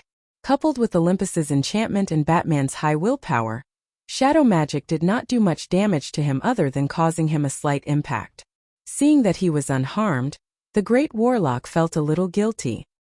He exchanged a look with the Great Plains wolf. They both had the same thought. This big black guy either has the divine power of death or the divine power of soul. Could the goddess of death be lying in ambush nearby? Thinking of how Thea had tortured them like vegetables, the two gods trembled a little. Their movements unconsciously slowed down. Chapter 919. Batman immediately realized this. He didn't know what the enemy was thinking and thought that all the bad guys in the evil faction were like this, guarding against each other and hindering each other. The bad guys in Gotham were like this, and it seemed like the Apocalypse Star was like this too. This was good news for him. Relying on the fact that magic didn't deal much damage to him, he attacked the Great Warlock fiercely, and then flew towards Damien's location on the tracker. "Come back here." The Great Plains wolf threw out a metal chain, wrapped it around his ankle and pulled him back. At the same time, he was curious about Batman's goal. He wasn't flying towards the palace, nor was he going to deal with the heavily injured new gods. Instead, he was flying towards a private house. The Great Plains wolf suspected that there was an inside story that he didn't know about. He hurriedly asked the Great Warlock in the telepathic channel, "What's in that direction? What's he going to do?" The Great Warlock was also confused. He had just entered the battlefield and didn't understand the situation as well as the Great Plains wolf. Both of them came to the Apocalypse Star to play. The two gods studied for a long time but still couldn't figure it out. The only one who knew the whole story, Kalibok, was knocked unconscious 30 seconds ago. They could only fight with Batman in a daze. They didn't want to kill the enemy. As long as they could trap the enemy, they would win. They were fighting very conservatively. Batman calmly analyzed and realized that he had to break out of this situation. Otherwise, he would be chased and beaten up, and it would be useless even if he found Damien. The Great Plains wolf had accumulated hundreds of millions of years of battle experience, and could be considered extraordinary. Although he was beaten like a dog by Thea, that was because of the difference in attributes. At the same level, It wasn't an exaggeration to say that the Great Plains Wolf was invincible. Although Batman was conceited, he didn't think that he could beat the other party. The Great Warlock became the key to breaking out of this situation. It wasn't that magic gods didn't know how to fight in close range. After all, they were at a high level and more or less dabbled in all aspects. For example, Thea could fight in close range and Diana could also cast spells. The Great Warlock naturally had the ability to fight in close range as well. At this moment, the Great Warlock Desard was holding a dagger and dancing up and down, cooperating with the Great Plains Wolf to attack Batman. In the Great Warlock's mind, Batman's armor was powerful, but he was essentially immortal. He really wasn't worthy of the two new gods joining hands. Unconsciously, the battle became a little perfunctory. His armor must have a time limit. This level of energy is not something an ordinary person can handle. This reasoning process was not complicated. He shared his thoughts with the Wasteland Wolf through the telepathic channel, and the Wasteland Wolf deeply agreed. If an ordinary person wearing a suit of armor could fight with them for hundreds of rounds, then the new god would be too worthless. Wasting time and letting the other party suffer the consequences of his own actions, they could almost see the scene of Batman wailing endlessly, lying on the ground and turning into a pile of bones. The Great Warlock's bursting fireball smashed into the armor. Unexpectedly, the fireball seemed to have smashed into empty air and flew far away. Batman, who was originally in front of him, was like a mirror, drifting and distorting before directly disappearing into the air. A mirror image? The Great Warlock had also learned a lot of scientific knowledge. He could see that this method wasn't magic, but rather a very ingenious optical technology. Knowing that he had been targeted by the enemy, he softly uttered a word. A dark flame ignited and enveloped him in the middle. Before he had time to rejoice, he saw a huge fist rapidly approaching from the left side of his vision. The Great Warlock had fought with the Martian hunter in the New World, and Batman had seen the video of their battle dozens of times. There was definitely no secret to dealing with a magic-type god. However, Batman only slept for an hour every day, so he managed to figure out a trick. From an apprentice who knew some tricks to a wizard, a great wizard, and even a wizard god like Thea, Batman used a supercomputer to simulate their battle scenes, and made various deductions and calculations. He didn't understand anything about magic casting and spell modeling, but that didn't stop him from observing from the side. Every wizard had a fixed rhythm. Once it was disrupted, they needed time to readjust. As for the rhythm of the Great Warlock, Batman analyzed it the most. For this, Batman had made several preparations. Seeing that the Great Warlock had taken the bait, he ignored the flame and punched Disrad's left face. Disarco was sent flying dizzily. Before he could regain his composure, Batman spread his wings and caught up to him with the power of speed and the power of death. He punched Disarco's open abdomen again.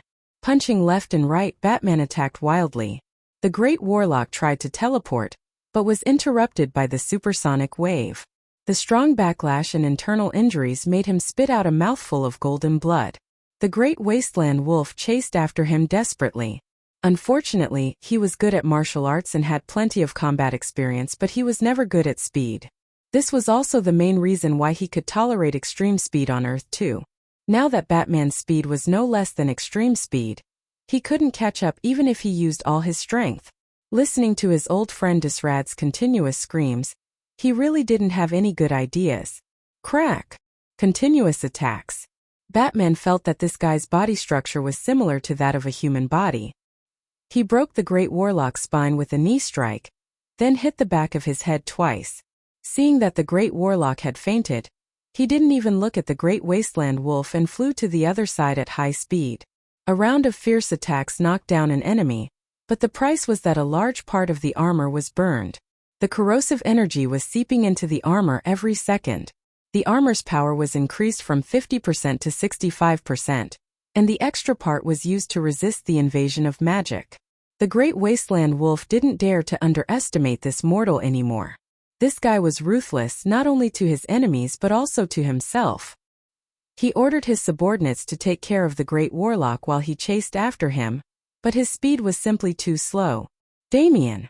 Seeing that his son was right in front of him, Batman kicked open the door. He saw two people, one big and one small, looking at him in a daze. Damien's son was holding a book and flipping through it. The woman called Circe's hands were moving, her fingers were moving, and a black line was stretched out and connected out of thin air, as if she was drawing some kind of pattern. Even if he didn't have any experience, he could see that they seemed to be carrying out some kind of teaching activity. Batman didn't think that he would be wrong about this. "You're courting death." Circe saw a big black guy rushing in through the door. She thought that the Apocalypse Star wanted to show her who was the boss, so she threw out a shadow arrow without thinking. This spell could instantly kill an ordinary Batman, but he was now a super Batman. He could even withstand the Great Warlock's pain spell. Circe's 2 moves were simply a breeze. The trajectory of the shadow arrow seemed to be in slow motion in his eyes. The armor calculated that the energy of this black fog was not as good as the spells of the Great Warlock, so he chose to disperse it with a punch. It was the first time Damien saw the power of the Hellbat armor. He didn't think that his birthday gift would be so powerful. He was stunned for a moment. Circe saw that her spell was easily broken by Batman. She raised her eyebrows, raised her left hand, and a colorful ball was thrown out. Chapter 9:20. Don't, he's mine. Damien had been with Circe for a while. He recognized that this was Circe's signature spell, Greater Transfiguration. Circe's spell was extremely overbearing. Similar to Diana's Lasso of Truth, it was related to the rules.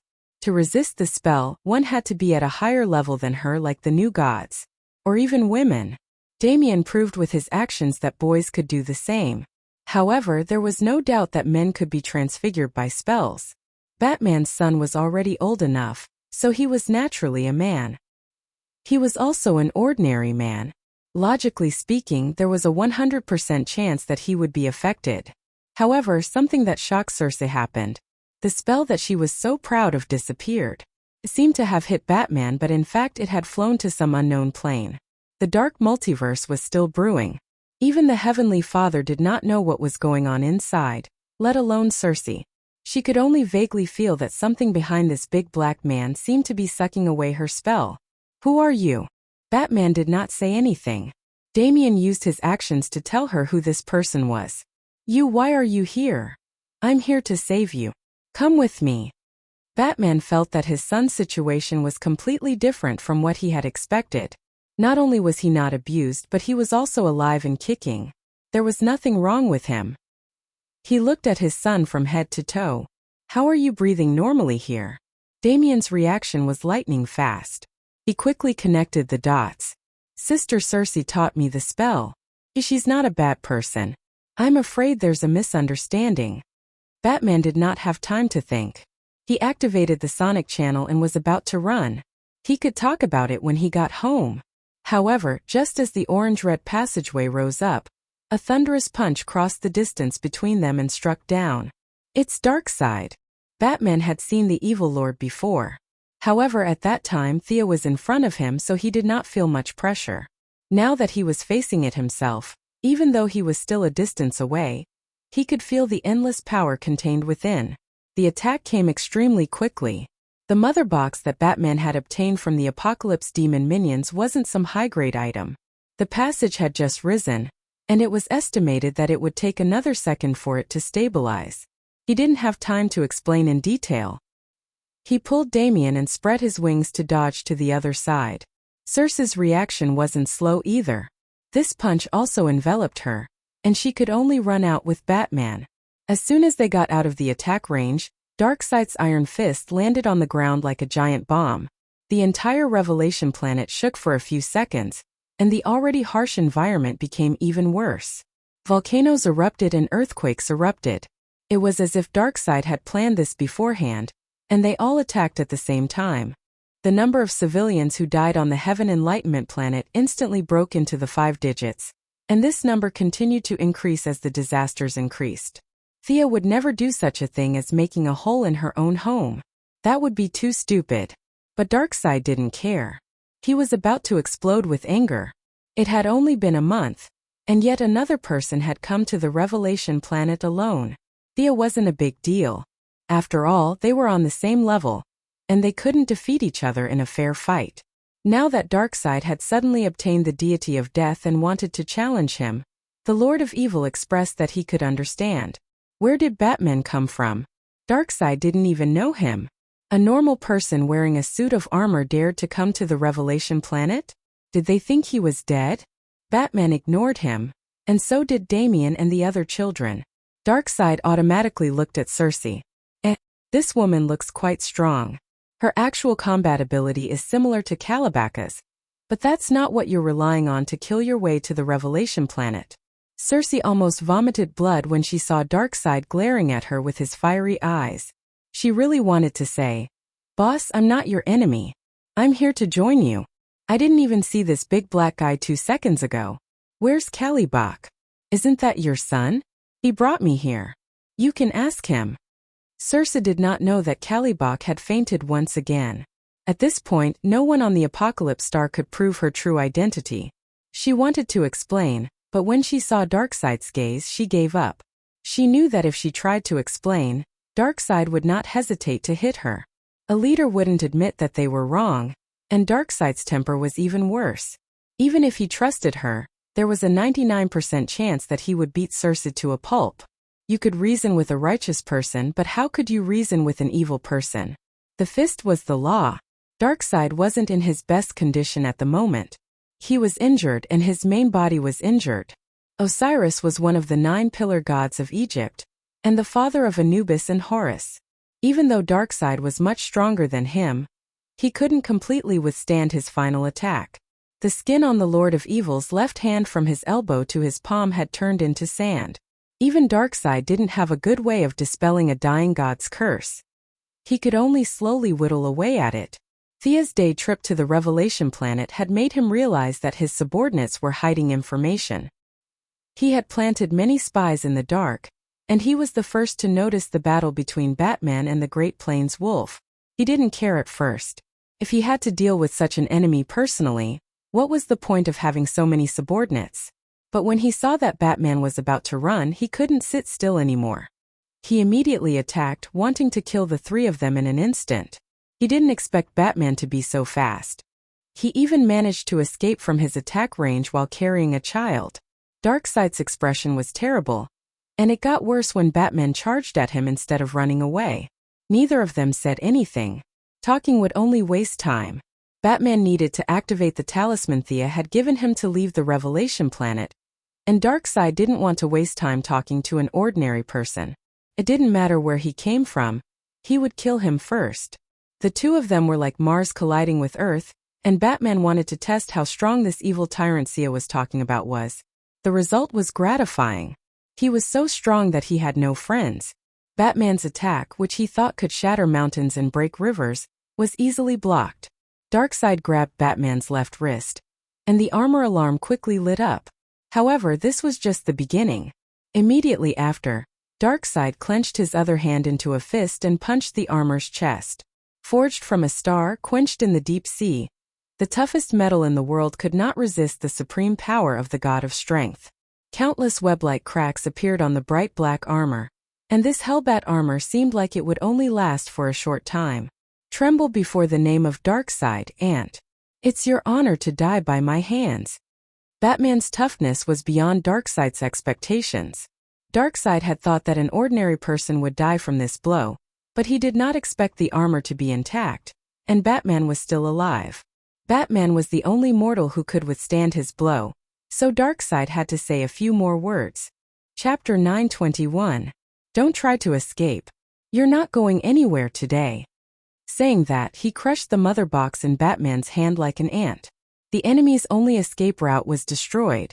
Darkseid could almost see the despair and fear on Batman's face. He laughed menacingly as he ordered the Great Plains Wolf to back off. What a joke. Why would he need his subordinates to deal with an ordinary person? Did he still want his face? I don't want to go anywhere for now. Darkseid thought that he had the upper hand. He turned his head to talk to the Great Plains Wolf. This was not a big flaw, but Batman still took advantage of it. He twisted his waist, raised his elbow, and used all his strength to punch Darkseid in the face. The Lord of Evil was caught off guard and staggered. However, he was far stronger than Batman. He only took half a step back before he could stop himself. You've angered me, you ant. He grabbed Batman's arm and threw him to the ground. There was a dull thud, and a large number of armor fragments scattered on the ground. The armor's defense was at its maximum, but it still could not make up for the difference in strength. Darkseid was punched by Batman. Although he wasn't actually hurt, he was still embarrassed and was about to go berserk. He grabbed Batman's arm and smashed it repeatedly. He wanted to shock this ordinary person to death. Batman was quickly mobilizing the armor's power. He did not care whether his metabolism was harmful or not. He only needed power to defeat Darkseid, even if it was only temporarily. The armor's damage was getting worse, and its power soon exceeded 80%. It was approaching 100% or even 200%. The pain numbed his body. He even gave up most of the armor's defense in exchange for enough attack power. He only had one chance. "Don't you dare hurt my father." Damian saw Darkseid raising his fist again. He did not have time to think about the huge difference between the two of them. He threw out 2 bat darts. The darts could not hurt Darkseid even if they were 100 times faster or 100 times sharper. However, Darkseid still cared about his reputation. He raised his left hand and swatted it horizontally as if he was swatting a fly. This move was not only aimed at Damian, but also at Cersei. The witch was not happy about it. However, she was also an extremely intelligent person. Now that she was in the same boat as the father and son, in order to have a way out, she had no choice but to flash away with Damian and hide. Armor shattered at 75%. Life safety system overloaded. Power assist system overload. The armor will disintegrate in 5 seconds. Seeing that Darkseid's attention had been diverted, Batman thought to himself, this is a good opportunity. He didn't give up on this hard-won opportunity. Ignoring the various statistics in his armor, he pushed himself up with his left hand, twisted his waist, and kicked Darkseid's face from the bottom up. Darkseid's heavy body was kicked off the ground, but before he could retaliate, he saw the blood-red bat mark on Batman's chest glowing with a bright red light. As the energy gathered, it posed a threat to him. The blood-red energy was comparable to the full power of the main cannon of a level 9 civilization battleship. Even Darkseid could not defend against it. The quality was not high enough, but there was enough of it. The Hellbat armor had used a self-destructive method to squeeze out all of its energy and fire a shot at him. Darkseid was sent flying for 1,000 meters. The powerful energy wave destroyed all the buildings along the way. He lay sprawled in the middle of the street. The blood-red energy was still burning around him. From afar, he looked like a bat with its wings spread. What hit him? Darkseid felt that he was very slow. It was as if he had 2 minds. One was telling him to kill someone and the other was dizzy. He tried for a long time but he could not get up from the ground. He did not see that Batman had stabbed another dagger in his chest during the explosion of energy. That was the Egyptian god's revenge. It had only one effect: chaos. Even though he was a new god, he could not resist the erosion of time. The Egyptian gods, who played with sand every day, were very knowledgeable about time. He did not know how many side effects this dagger would have, but he could easily be confused for 3 days. "Why are you so strong, mortal? What's your name?" Realizing that he had lost, Darkseid asked loudly while lying on the ground. "Because I'm Batman." Batman was in a terrible state, but he still shouted this sentence. His voice came out of his facial armor, and it was very distorted. After 2 seconds of attack, the Hellbat armor was on the verge of collapse. Everything below the mask was exposed, and the armor on his chest and arms were falling off. His breathing device was completely destroyed. He could barely open his wings. He forced the Great Plains wolf to retreat with a fierce glare. Batman spent another second to find Damian. He then crushed the talisman, turned into a white light, and teleported back to Earth. Cersei was dumbfounded when she saw Darkseid being defeated. Even if Calabac was here to testify for her, she did not dare to stay on Apocalypse Planet. She could imagine Darkseid's revenge. It was now or never. She had to run. At the critical moment, she grabbed Damian's arm, and the 3 of them disappeared from Apocalypse Planet. Wah! As soon as they returned to Earth, Batman spat out a mouthful of blood before he could even see where he was. His armor had completely disintegrated. Even with the dark multiverse helping him take some of the damage, Batman was still heavily injured and on the verge of death. Thankfully, Damian had healing gems on him.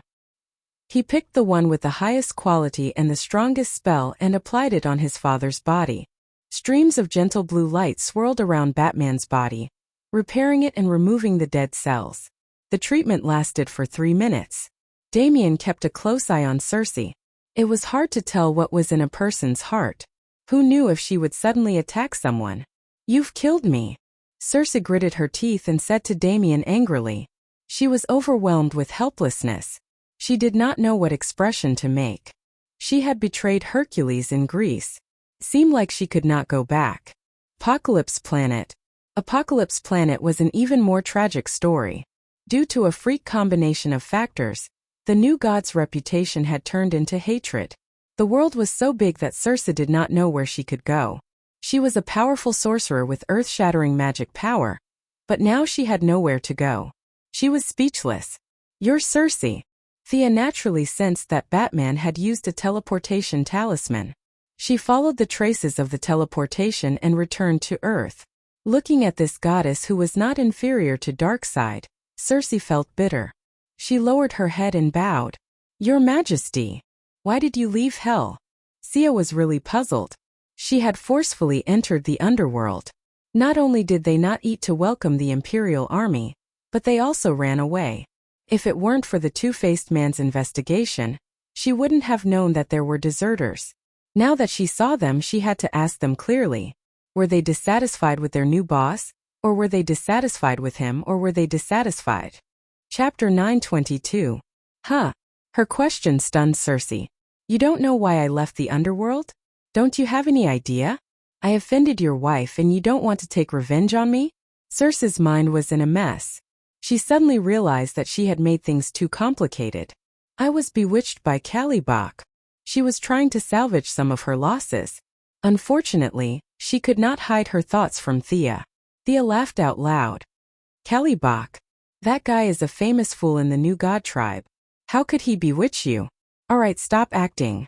I won't pursue your offense, but you can't return to the underworld for 100 years. Stay on Earth. Go down." She waved her hand and forcefully teleported Cersei away. Cersei was definitely capable. With her powerful magic, her combat power was not inferior to the new gods. Unfortunately, she was Diana's nemesis in the original timeline, and had gone against Wonder Woman countless times. In this timeline, the two of them also did not see eye to eye. From a personal point of view, Thea definitely could not recruit her. She checked Batman's injuries. It was not a big problem. His lost life force was being replenished. His mental exhaustion was greater, but he could recover after a few days of rest. She then turned to Damian. "Tell me, what's going on with such a big commotion?" The matter was complicated and simple at the same time. Damian was investigating the clues alone, and happened to see Caliban torturing Hercules. He had been by Batman's side for many years and had a chivalrous heart. Damian immediately pulled out his sword to save Hercules. Caliban was just a projection projected from the Apocalypse Star to Earth. He did not have much combat power. The two sides of the battle naturally became Cersei and Damian. In the original timeline, he could beat Diana to a pulp. Against Cersei, the brat was no match for her even if he used all his means. Seeing that she was no match for her, Cersei asked, "Who is your master?" Damian never called Thea master. Thea was also afraid of being called old, so the two never talked about masters. Now that he heard Cersei's question, he replied, "I don't have a master." Even though Thea was lazy, she would teach her when she wanted to and self-study when she couldn't. Damian was smart and hardworking, and with some guidance from Raven, Damian had a deep understanding of magic, even though he had learned a lot of different things. After exchanging a few blows, Cersei was shocked. Damian's foundation was too good. After knowing that he didn't have a master, Cersei thought that he had groped his way to where he was today. Cersei's transformation magic was indeed unique. Damian was half forced and half willingly dragged to Planet Revelation. The two of them had just started teaching each other when Batman came knocking on their door. Thea knew the rest of the story. Eldest Miss didn't comment on this. This was the story of Guoxiang and Jinluan Fuwang from another world. Alright, that woman isn't a bad person. If you want to learn it, then learn it. Her transformation technique is indeed not bad. Thea didn't have any prejudice against sections. She could live for hundreds of millions of years, and she didn't expect Damien to pass on his legacy. There were still a lot of things waiting to be dealt with in hell. A month passed quickly and Batman recovered. Damien once suggested that he rebuild the Hellbat armor, but he rejected it. That power is too deadly. You shouldn't get involved. He was afraid that his son would go on a path of no return for power, so he repeatedly advised Damien to give up on the idea. Damien even specifically asked for Thea's opinion. Eldest Miss nodded and fooled the naughty child. Batman's words could only fool children. If he didn't secretly make another set for himself, he wouldn't be worthy of being called Batman. The affairs of hell came to an end. Under the influence of Guangdong's secret assassination and a large number of rumors, the three stupid sons of the three palace demons fought among themselves in the middle of the war. Hell launched an all-out attack and drove away the Hell Army. Peace was restored between the two worlds. With her huge reputation, an official army was finally established. There were 200,000 Death Knights, 9,000 Liches, and more than 500 Dracolic. These were all elites. The number of Soul Walkers and Banshees was rapidly increasing. As for the low-level undead warriors, they couldn't be counted at all. The military force of hell that belonged directly to her finally had some scale. Thea was finally able to find her way forward after she was done with the trivial matters. In order to turn the two-dimensional world into a three-dimensional world, she recruited Lady Styx to hell. Dragging a long-lived species to hell was like hanging herself. This native alien was scared out of her wits. It was as if there were countless murderous intents in hell that wanted to kill her at every moment. Unfortunately, she couldn't leave yet. According to Thea's words, Lady Styx could only continue to improve her spiritual power after experiencing the stimulation that went deep into her bones here. Since you didn't feel anything in the arena and weren't willing to face life and death, you might as well come to the land of the dead. I don't believe that you won't improve. Thea locked Lady Styx in a small black room for 3 days. The effect of this cruel treatment was outstanding. The pair of small eyes between Lady Styx's eyebrows finally grew to a normal size. Following that, her spiritual power skyrocketed. For pitch-black eyes stared straight at Thea, as if trying to measure the difference between the two of them. You don't look too good. Seeing that this fellow's power was about to explode, Thea used her spiritual power that was 10 times stronger than hers to suppress it. After giving her a heads-up, she gestured for her to continue communicating with the two-dimensional world. Lady Styx's face was pale. The backlash from her spiritual power wasn't too great, but the psychological pressure was too great. She had already reached the limit of her species. Even so, she was still powerless against Thea, the she-devil. She didn't want to betray her. She just wanted to fight for some equal status. She didn't expect the difference in power to be so great. Her heart turned cold. Since she couldn't resist, she might as well do her job. However, Lady Styx didn't like the aura of hell. She hesitated and asked, "Your Majesty, your territory is good, but it doesn't seem to be alive. Why don't we go back and experiment?" Thea said with a half-smile, "Do you know where this is?" "No." Lady Styx immediately shook her head. "Do you know why I'm trying to give birth to life here?" "No." Lady Styx shook her head with a bitter smile. Thea sighed. "It's not that I don't want to explain it to you. It's just that in here." She was also scratching her head. The two-dimensional world couldn't give birth to life for a long time. It would greatly affect their future path. Without the experience of others to refer to, she could only try all kinds of methods. She couldn't explain to an alien like Lady Styx about the Oldine giving birth to the young Yang, the search for life in the midst of death, and the Tai Chi theory. Besides, she didn't know if she was right. She was just feeling her way around. If she said something wrong, it would greatly affect her reputation. Chapter 923. She could only put on an expression as if there was a lot involved and she couldn't say too much. Miss Styx didn't care whether there was an inside story or not. When she knew that this was the underworld, all the living had to come here. And the boss she was half forced to recognize was the master of the underworld. Her joy instantly overwhelmed her fear. In other words, as long as she didn't court death, her future would be very secure. She wasn't immortal. She had a lifespan of tens or hundreds of years. When her lifespan came to an end, it would be useless even if the underworld opened a back door. She, Miss Styx, was a long-lived species. In theory, she could live for hundreds of millions of years. In order to live longer, she bowed her head. This time, she bowed willingly and swore to never betray the underworld. Thea didn't take these vows seriously. After that, she asked her to continue to communicate with the two-dimensional world. She must create something out of nothing and create a life. Your Majesty, there seems to be a reaction. In order to prove her worth, Ms. Styx really used all her strength. Her 4 eyes allowed her spiritual power to cross the boundaries of time and space. Relying on her powerful earth ability, she forcefully squeezed out a small gap in the world that was as stiff as stone. Lead my spiritual power in. Before, the two-dimensional world was a pool of stagnant water. Thea's spiritual power was 100 times stronger than before. Now, relying on Ms. Styx's ability, she finally opened a gap. As the vanguard and part-time guide, Ms. Styx spent a lot of effort to lead Thea into the two-dimensional world. It was crowded and narrow. Even if it was just a trace of Thea's spiritual power, it was like a living person running into concrete. She couldn't turn over, raise her head, or lower her head. She couldn't do anything. The world was rejecting her as an outsider.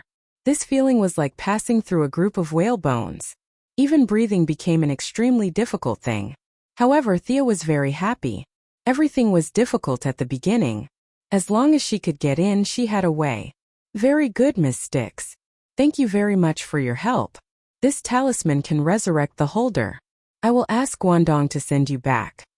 Thea called Ms. Styx's old friend, Guangdong, and gave her a talisman. This talisman was not a teleportation talisman, but a resurrection mark. When Lady Styx and Guangdong met, both of them felt a little awkward. More than a month ago, they were still fighting to the death. Now they were reunited in the underworld. Fate was really strange. The ascension of the two-dimensional world was very important to Thea. She threw it into the untainted land, which was the foundation of her Taoism. The effect was similar to the 24 Dinghai pearls of Taoist Randang. It had to be her own imprint from inside to outside. How could she allow outsiders to touch it? She did not care even if she was said to be getting rid of the donkey after it had outlived its usefulness. Seeing that Guangdong had sent Styx away, she then turned her attention back to the two-dimensional world. If the world will in the real world was like a titan, then the world will on Earth too was like a baby at most. In the two-dimensional world, the world will was not even a single cell. Even though her divine might had been weakened thousands of times, it took her less than 10 minutes to subdue the will of the two-dimensional world. The reason why this thing could resist for so long was related to Rao's death. However, Rao was dead in the end. The remnants of his chaotic will were no match for her. He quickly made a miniature person and put on a white lamp to try to bestow life to it. As expected, the miniature person couldn't withstand the white light at all, and exploded into pieces. The first experiment was a failure. Milady was not discouraged. The human structure was too complicated. She would start with a single-cell organism. As a medical giant who had done many evil experiments that made people's hair stand on end, there were not many who could surpass her in the field of cell genetics. Thea also added a lot of Kryptonian genetic knowledge. She had considered a lot from the future development to her own suitability. After spending a lot of effort, she finally made a single-cell organism that met the requirements in several aspects. Unfortunately, the cell was more fragile. It turned into a small puddle of thick water before it could be bestowed with the white light. The second experiment also failed. Then the third, the fourth, the 161st, it was too complicated. It was too simple. It was too strong. It was even worse if it was too weak. Humans could not do it. Beasts could not do it. Birds could not do it. Even fish could not do it. In the end, Milady was so tired that she sprawled on the throne and panted. She really couldn't think of any good ideas. She was going to go back to Earth and learn from others. It was rumored that Diana's body was made of mud and then given life. She was going to go back and study that body. She called Diana back. The Valkyrie finally got to enjoy being a female general on the new planet of creation. She gave orders to this and that every day. The ratio of melee fighters in the Magic Legion reached a new high. What's the matter? Did you find Batman's son? Diana entered the room and took off her cloak. She was very manly. She raised her glass and drank a large mouthful of water. Batman is very brave. Let me tell you. The two goddesses were actually quite gossipy. Thea told Diana everything that had happened. Won't Darkseid be pissed off? Will he take revenge on Earth? Diana was happy to hear about it at first. But when she thought about the consequences, she couldn't help but worry. Batman wasn't wrong to report his identity. Even if he didn't, he could have traced back to Earth with the Mother Box technology. That's for sure. That's why we need to be prepared. Thea wasn't talking about this for no reason. Diana was staying on the new planet of creation every day. This was not good. Not good at all. Diana and the Heavenly Father had a lot of clergies. The Heavenly Father was still an old bachelor. His wife had died hundreds of millions of years ago. He was also very charming. He looked like a middle-aged man who had experienced the vicissitudes of life. All of these attracted Diana. Moreover, Thea was no match for the Heavenly Father when it came to justice and sunshine. To prevent a war from breaking out in the multiverse, she didn't want Darkseid and the three palace demons to laugh at her. Diana should stay away from the new planet of creation. However, she couldn't say this out loud. Fortunately, Batman had done something big and attracted Diana's attention back to Earth. Diana was indeed as decisive as she had estimated. Even though she liked to lead the army to war everywhere, she still firmly remembered her mission to protect the Earth, protect the Earth. You're right. We should prepare in advance. Fortunately, the new world is in front of us. The Justice League needs to be prepared for battle. Seeing that she was about to call a meeting with the Justice League, Thea quickly stopped her. Darkseid was knocked out by Batman. I'm afraid he'll need some time to recover. Besides, Batman also needs some time to recover. Speaking of which, it was quite funny. Darkseid had indeed been beaten silly by Batman, and the information he gathered from his old haunts in Kanto proved this point. The Hellbat armor's self-destructive energy had broken through the Lord of Evil's protective shield. After that, he barely managed to ask a question before the dagger from the Egyptian gods sent Darkseid into a state of confusion. Chapter 924. Darkseid's injury was neither serious nor light. Something was wrong with him. In the past, even though Darkseid was temperamental, he still had some discipline. The great wasteland wolf, who had served him for hundreds of millions of years, had a lot of experience. However, things were different now. Darkseid began to kill as he pleased. He would kill whoever he saw. If he didn't like someone during the day, he would kill. If he was sleeping well at night, he would jump up and kill. The few mage-type gods could not dispel this curse at all. They could only wait for their boss to heal himself with his divine power. When Guangdong asked around, he found that the great wasteland wolf was so worried that his hair was turning white. Diana also knew that Darkseid was injured. But the Heavenly Father lacked the courage to verify the authenticity of the news. The new creator's star had missed the best opportunity. I tried to persuade him to send out his troops, even if it was just a probing attack. Guess what he said? Diana complained. He said that I was young and should be careful of Darkseid's tricks. The Heavenly Father was right. There was no lack of good and evil in the multiverse. It was impossible for one side to completely destroy the other. When the battle reached a critical moment, there would definitely be higher-level gods who would step in to stop the battle. Moreover, it was not difficult to wake Darkseid up. At most, he would lose some of his divine power. At least Thea knew a few ways. Besides, as the younger brother of Yuga Khan and a new god who had lived as long as the Heavenly Father, the great wasteland wolf also had his own trump cards. He did not want to show his hand, probably because he wanted to hide his strength. However, there was no need to explain. Thea agreed with Diana, but she did not mean what she said. She was trying to portray the Heavenly Father as a coward. At the same time, she made up her mind to use Hell's knowledge to bribe Mithrin, so that he would speak ill of Diana in front of the Heavenly Father. It would be strange if they could still see eye to eye with both sides stirring up trouble. Her thought process was extremely fast. She rolled her eyes and came up with another brilliant plan. Since you're the leader of the Magic Legion, you can wear my robe, Thea said casually. He took out the god's punishment robe. This silver-white robe could be said to be the top-tier god's equipment for God of Magic. He then put on the hood. It was mysterious, tranquil, and exuded a sense of unapproachable aura. Diana hesitated for a moment, but still accepted it happily. She thought to herself that Thea was right. It was indeed inappropriate for her, the leader of the Magic Legion, to hold a shield and a sword. Come and try it. The eldest miss took off Diana's clothes without hesitation. They were so familiar with each other that it didn't matter if they changed clothes in front of each other. Soon Diana changed into her robe. Now you look more like a wizard. Your previous outfit was really... Thea looked at the war goddess from head to toe and was very satisfied. A wizard's robe needed to store magic books and various spellcasting materials. It had always been a synonym for loose-fitting.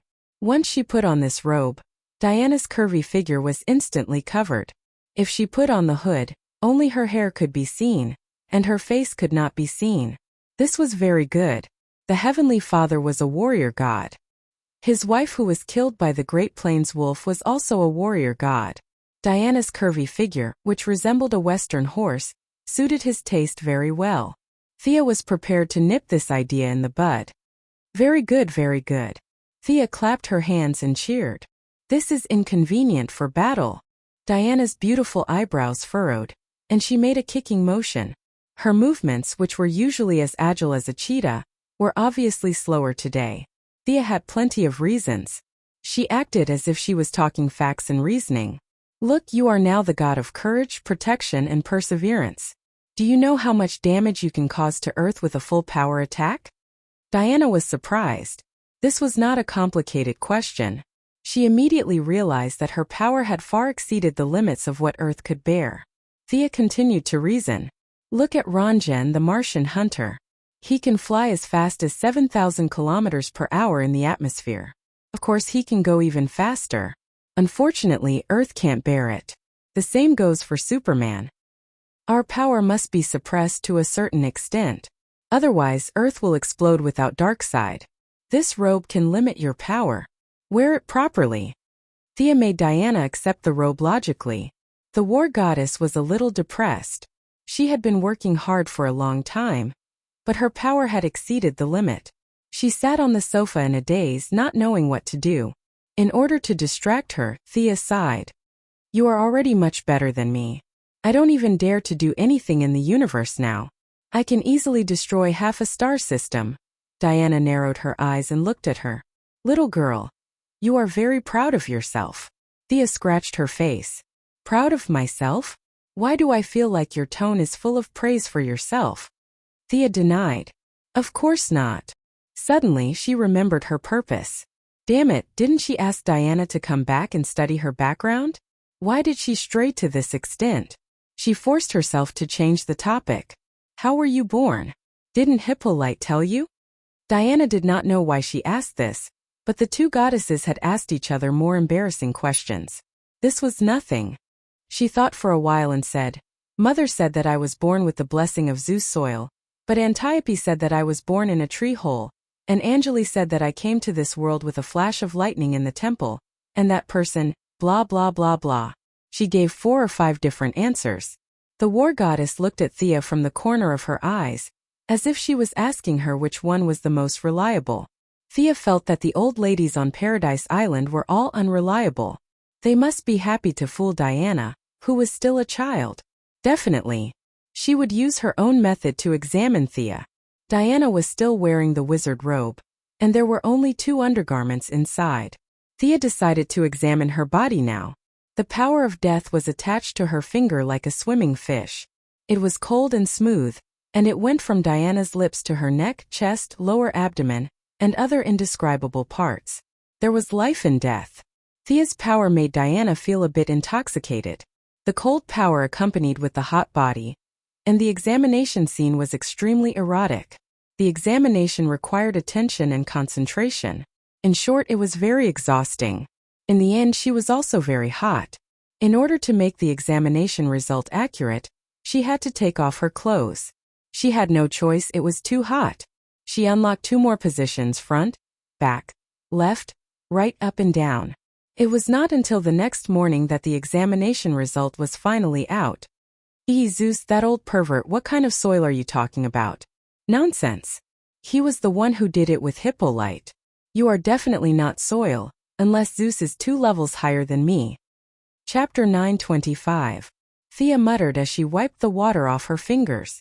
Even though they had never fought before, she could roughly estimate that she was now half a level higher than Zeus.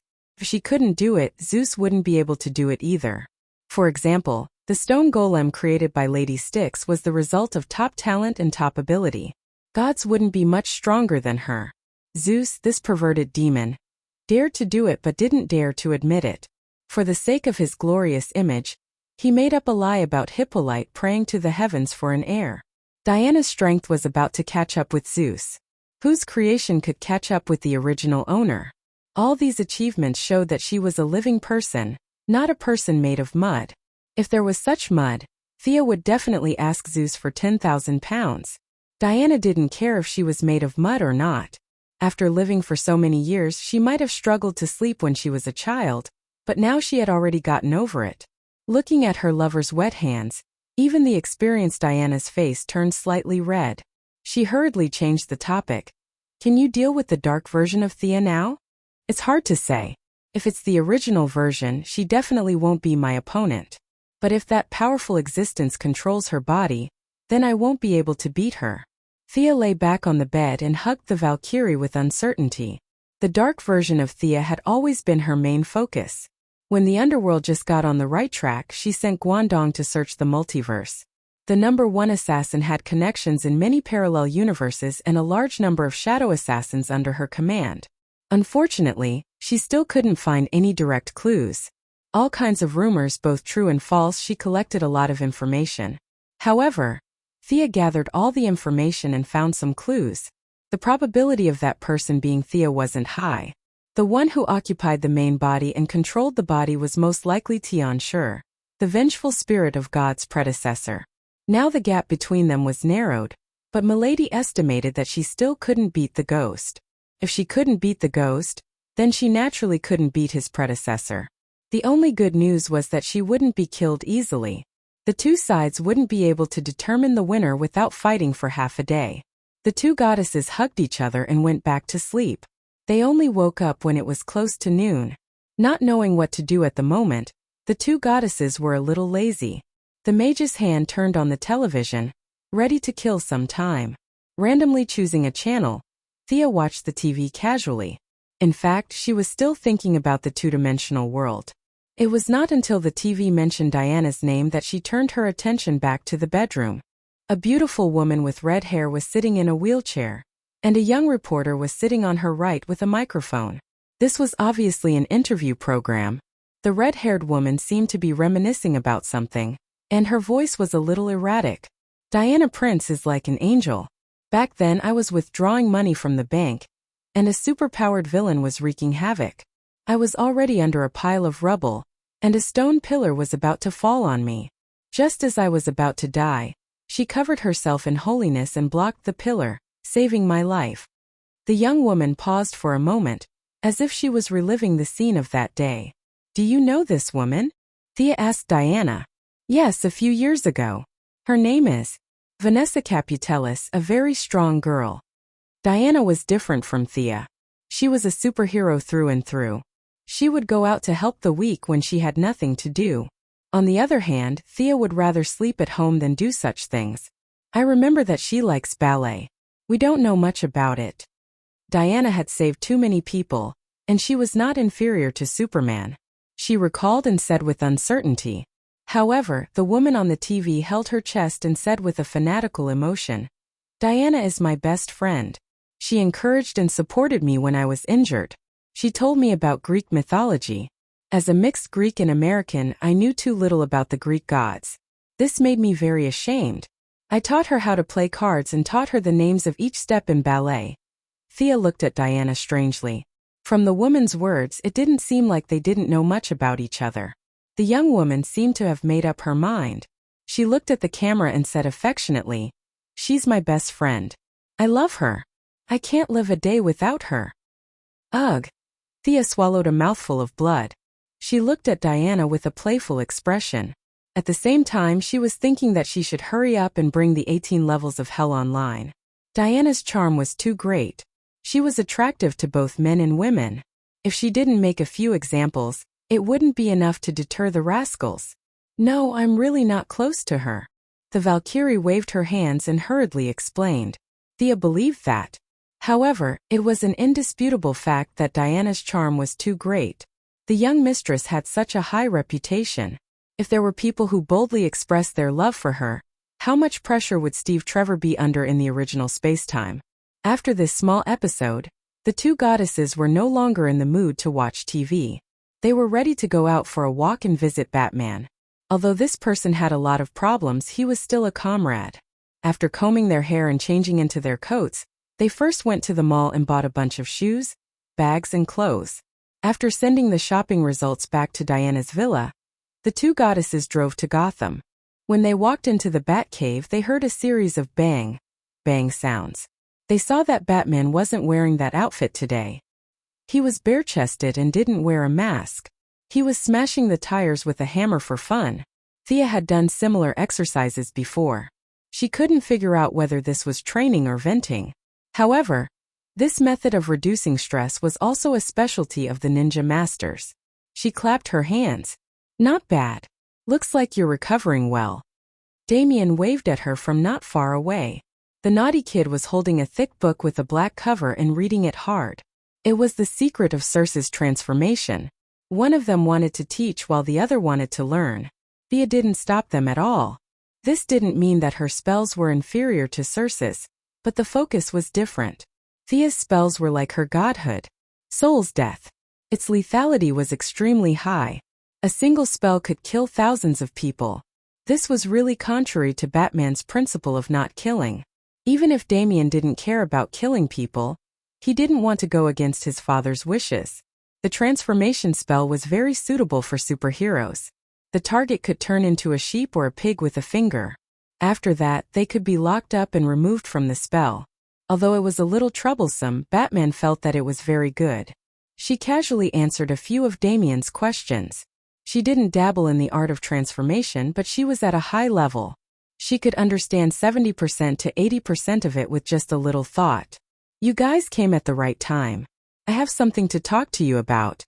Batman threw away the sledgehammer, wiped his sweat, and gestured for them to follow him inside. Damien was a little curious and also followed. Chapter 926. In the shabby cave, the first thing that came into view was more than a dozen giant displays that covered the entire wall. Many data cables were connected to the ground. If he was not wrong, it was the supercomputer that Batman used. It might even be an artificial intelligence. Thea did not have any objections. Brainiac sounded powerful, and of course he was powerful. She had no way of killing a god that existed in the cyberworld, but she was not afraid. The artificial intelligence was no match for her. Batman quickly pulled up the screens. Without exception, they were all images of Darkseid. There were blurry images of the battle in the New World, but most of them were images of the battle on Apocalypse Planet. I hit him. He will definitely come for revenge, right? Batman asked. Yes. Darkseid has conquered countless planets and wiped out countless races, but he has rarely failed. I'm sure of that, Diana answered before Thea could. You will still protect Earth. Is that right? Of course. This is my mission, Diana answered firmly. Thea smiled and replied. Don't give yourself too much pressure. We have defeated Darkseid before. He will invade Earth sooner or later. It has nothing to do with you or Damien. I'm stronger than before. He won't start a war unless he's confident. In order to stop Batman from nervously tapping on the tires, she gave him some reassurance. Batman frowned and looked at her for a long time. Ever since he met Superman and Thea, the world had changed so much that he could not take it all in. He felt powerless, especially after the battle with Darkseid. That invincible power often appeared in his dreams. He had pinned his hopes on others. To be honest, he did not like the feeling of his fate being controlled by others. Are you gods in your current state?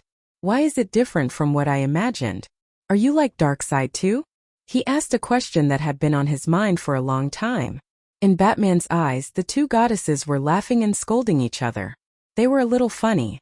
Darkseid was like a mad dog biting whoever he caught. They did not look like gods at all. Thea asked him, "What do you think the gods are?" Needless to say, ever since he met them, Batman didn't sleep most of the night and read almost all the theological books he could find. This answer came out of his mouth immediately. Omniscient, omnipotent, clearly real, but ordinary people can't see or hear.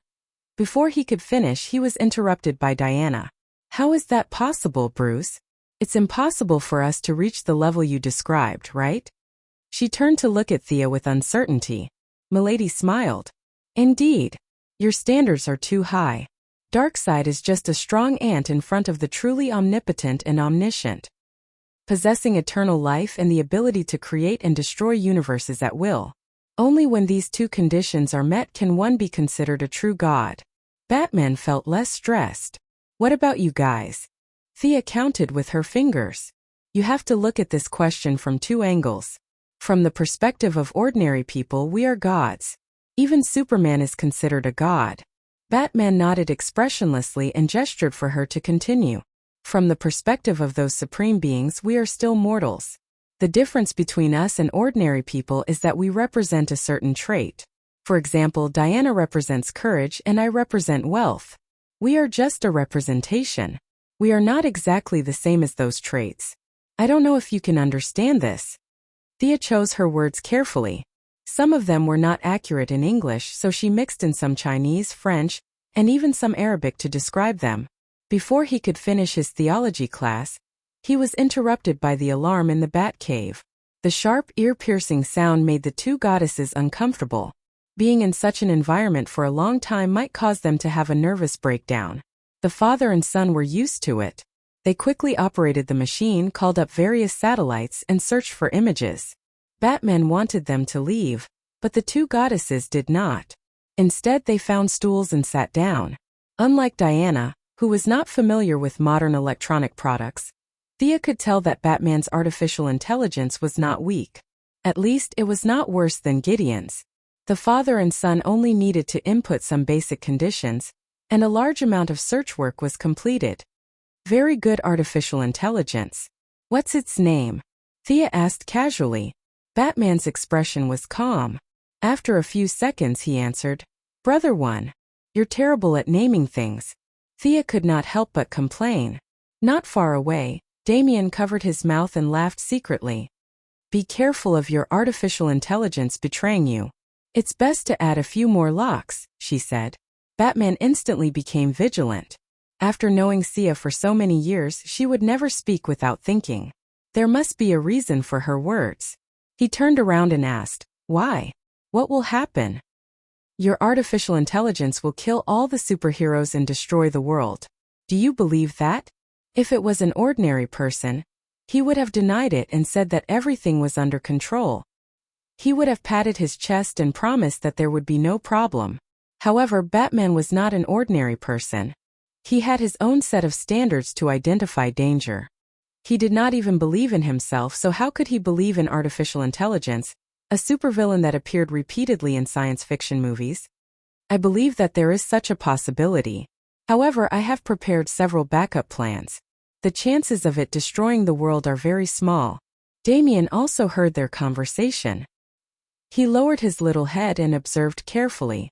It was as if the computer would turn into a robot and start a massacre in the next moment. Things that can go wrong will always go wrong. If you're worried about something happening, then it has a high chance of happening. Murphy's Law. This is a psychological effect. It lacks data to support it. If this assumption is made, then there are too many sources of danger in reality. Batman's answer was not very certain. Thea decided to expose the big news. You've seen the Council of the Time Masters. They dominate time. One of the timelines, to be precise, is 35 years later. Your artificial intelligence will cause the moon to crash into the earth and destroy all mankind. All the superheroes will be sacrificed and transformed into machines. Batman shook his head decisively this time. He glanced at his supercomputer. How is that possible? Even you can't defeat a machine? If Thea nodded and said yes, Batman was ready to pack up his supercomputer and throw it to planet Tianqi. If his supercomputer was so powerful, there was no need for him to stay up late at night to think about Darkseid. I used the word possible. There is such a possibility. The future is full of uncertainty. It's hard to say if the future will turn into a dark apocalypse that we can't predict because of a small matter. Chapter 927. Diana and I don't just have to protect Earth and this universe. We also have to protect other parallel dimensions. We might not be there all the time. You go into Planet Apocalypse as an example. Thea almost said that with great power came great responsibility, but that was what she meant. You mean to destroy it in advance? There's no need to give up eating for fear of choking. Batman understood Mandarin, and he completely understood the idioms that Thea occasionally used. Find someone you trust such as Barbara, Tim, or Mr. Excellent. Open the source code to them and have them add some protective measures. Also, make sure that you weren't there at the time and didn't make any records. Thea gave him an idea. This involved the issue of trust. She didn't recommend herself. Instead, she recommended Batgirl and Red Robin. They were definitely the people that Batman trusted the most. Thea's words implied that she was on guard against him. Batman wasn't angry that she was guarding against him like he was a thief. In fact, he was deeply convinced. This was a very good idea. Batman nodded in agreement. After the brief interlude, the artificial intelligence also found the target. The image was very blurry. It was a picture taken by a civilian surveillance camera. A light blue humanoid muscle monster could be vaguely seen pressing down on a pedestrian on the side of the road. The pedestrian struggled with all his might, but the two hands firmly held onto his head. Then, the pedestrian's skin started to shake violently as if it was melting. Finally, it turned light blue. The pedestrian's muscles swelled, his clothes were torn, and something flew out of his chest. After that, the two people disappeared from the camera. What was that thing that flew away? Damien whispered. The heart, but it's a little deformed. Thea saw it clearly. Diana asked Batman to play it again. Was it a coincidence? Or was it a psychic? Brother One has a threat level algorithm that I wrote. There should be a reason why it listed this as the highest level. Batman was still looking at the details frame by frame. Thea had some guesses in her heart, but she wasn't sure. There were too many people with unknown superpowers in this world. Give me the address and I'll go and catch one. Before she could finish speaking, she saw a purple light ring fly out of Diana's bag. As an honorary member, and in addition to giving face to the young mistress, Queen Zamelin had given Diana a purple light ring. Carol Ferris, a warrior of the Purple Lantern Corps, was crying on the screen. Hal Jordan is dead. His body has been desecrated, and the purple lamp cannot resurrect him. It was as if a clap of thunder had struck the ground. Even Batman's eyes were filled with shock. If there was anyone who liked to go against Batman, it would be Hal Jordan. Reckless, impulsive, undisciplined, and without using his brain. These were the labels that Batman had given to Hal. But no one objected that Hal was a hero. The Purple Lantern was also a type of emotion that had the ability to resurrect. However, they could only resurrect their loved ones, and they could only resurrect them when they had just died. Once the time limit was exceeded, the ability would lose its effect. How did he die? How did you confirm his death? Batman asked Carol. Carol didn't expect Batman to be there. If it was in the past, she would have definitely observed the famous Batcave. But now she didn't have the mood to do so. The Purple Lantern has a spiritual connection with her loved one. It was suddenly cut off, so... Could it be that she entered an unknown space? No space can stop the love of the Purple Lantern. Carol's answer was firm. Even Diana nodded in affirmation. Stop researching. Hal is indeed dead. Not only him, but Sinisto is also dead. The body has been found. Judging from the wounds, if the analysis is correct, it was done by the Black Hand. While they were talking, the Yellow Lantern had contacted her. The Yellow Lantern General, Akiro, had just finished reporting to her. Black Hand? William Hand? Wasn't he locked up by the Green Lanterns? Diana smelled a strong conspiracy. It's most likely that the Guardians have come up with some new tricks. Thea was expressionless. She turned to Carol. Don't worry, Hal will be resurrected. Carol thought that she was going to use the White Lantern and expressed her gratitude. As for the aftereffects, she couldn't care less. Batman's lips moved slightly as if he wanted to say something, but in the end he stopped himself. Even if he didn't consider the feelings of the main alliance, Hal should be resurrected based on his achievements. This was fundamentally different from resurrecting the relatives of heroes who had died. Thea didn't think too much about it. With the underworld in hand, it would be difficult to live or die. Unless Hal Jordan believed in those Greek and Egyptian gods, he must be strolling around the underworld. As for whether Sinisto had any extraterrestrial beliefs, she didn't know. However, the resurrection process in the underworld was different from that of the White Lantern. The White Lantern had serious aftereffects, but it was indeed fast. Once the White Lantern shone go, as an administrative organization, the underworld had its own set of procedures: registration, queuing, processing, and keeping records. This set of procedures would take at least a month, and this was under the condition that they open the back door. If there were no acquaintances, just wait.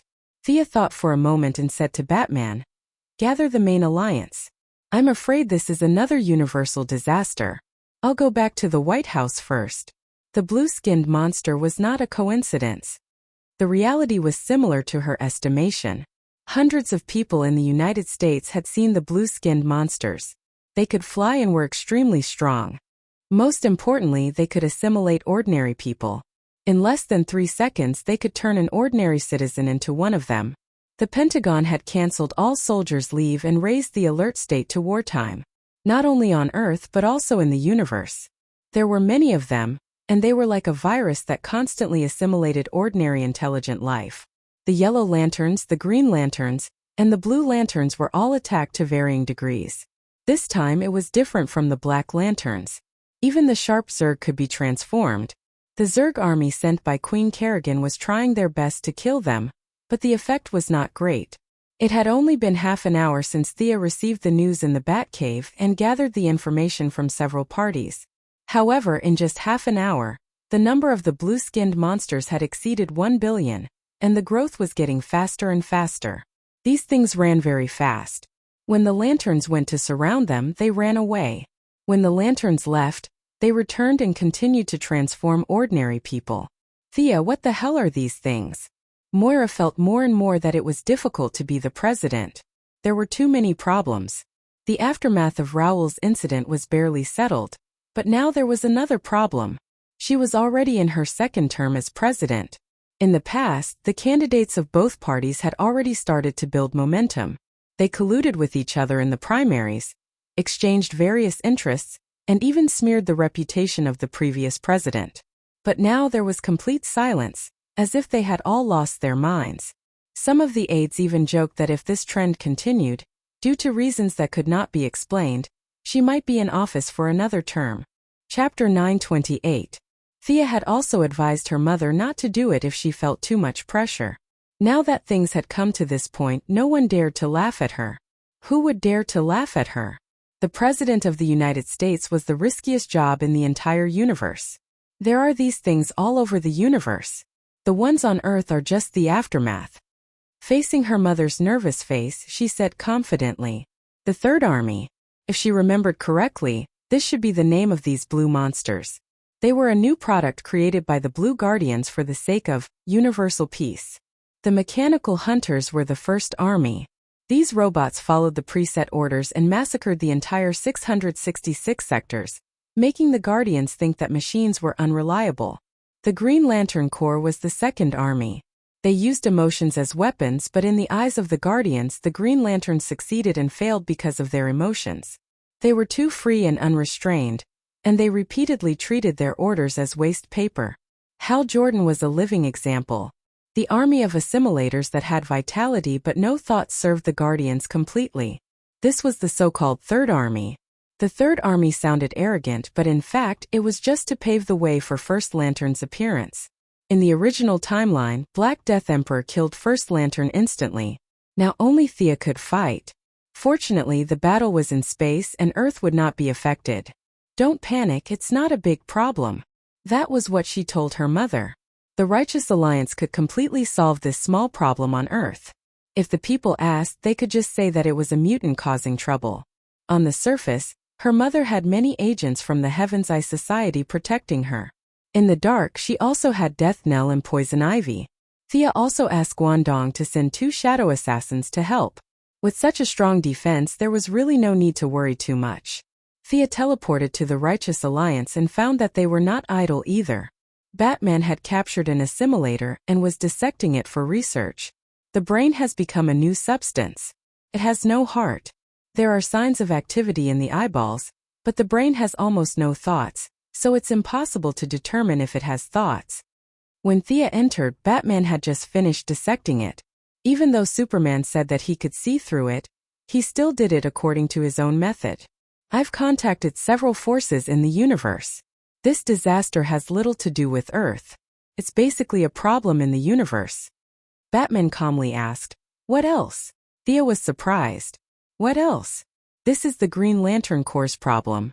It has nothing to do with Earth, so don't worry. But I've calculated that if this thing is allowed to wreak havoc in 3 months, all life in the universe will be wiped out. So, I'll leave Earth to you, and I'll settle this matter in 2 days.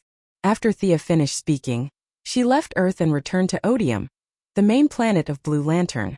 The battle situation here was much more intense than on Earth. The Third Army was attacking ferociously. The Yellow Lanterns, Blue Lanterns, and Green Lanterns were defending together. As time passed, the offensive and defensive positions had long shifted. The enemies were endless, and their own forces were beginning to deplete. Defeat was only a matter of time. As she landed, a silent black ripple swept out. The Third Legion was like a group of toys. Under the power of the goddess of death, they were like countless ants. There were enough of them, but unfortunately they were useless. With just a slight raise of his hand, these soulless, almost mindless dummies fell to the ground in droves. "Where's Ganser?" she asked the saint after looking around but not finding her target. The saint brought her a piece of bad news. Lord Gon and Lord Set have both returned to the main planet of Ura. They were running around again. These little blue people were really troublesome. Thea had no choice but to go to Ura again. In the end, she found that not only Ganser, but even the little blue people from before had disappeared. The Green Lantern Corps was being attacked by the Third Army. She helped them repel a wave of attacks and instructed them to retreat to the main planet of Blue Lantern. As for whether they listened to her or not, she said it was up to her. Where did these guardians run off to? Standing alone in space, Thea scratched her head. Anka's amulet allowed her to teleport anywhere. But the problem was that she didn't know where to go. Who knew where these guys were hiding and doing bad things? Without specific coordinates, no matter how powerful her teleportation technique was, she wouldn't be able to get there. Fortunately, she had learned a lot from Batman, so she had a lot of backup plans. Guardian Haruba was under her control. This little blue person had information about the seal of the First Lantern in his memory. She only needed to teleport according to the coordinates. However, she didn't know if the coordinates were wrong, or if she had read fake information. She wandered around the empty void for a long time. Forget about the seal, there wasn't even a stone. Did this guy hide fake information in his head? She didn't know whether to laugh or cry at this answer. She could only teleport to the main planet of Sharp and start reading the memories again. She was now a big shot. Her reading speed and ability were several times more profound. Soon she found the problem. There were problems with the Guardian's memories, and there were many contradictions. However, this guy had lived for hundreds of millions of years and had experienced too many things. Sometimes, if she didn't look carefully, she wouldn't be able to see the problem. There was nothing else to say. She could only continue reading the memories. She was very unhappy. She told Batman that she would solve it in 2 days. In the end, this group of guardians found a place to hide. She couldn't hit the enemy even with her earth-shattering divine power. Needless to say, she was very depressed. No matter how unhappy she was, she had to take it step by step. She started reading the memories without stopping. At the same time, whether it was Earth or the main planet of Blue Lantern, a few battles happened. The Green Lantern ring was already a thing of the past to Thea. She couldn't even be bothered to pick it up if it was thrown on the ground. However, for some people it could change their fate. It was a sharp weapon that could reach the pinnacle of life. Simon Baz, the Arab American, was treated differently countless times because of his appearance. When he was driving, he was pulled out by the police to be interrogated and searched. In the departure hall, he was taken away by a group of fully armed people for questioning. When he took public transportation, he was looked down upon for no reason. In short, as an Arab American, he had lived in a highly oppressive environment since he was young. Although later, aliens invaded repeatedly, resurrected the dead, and descended on Earth, causing countless disasters.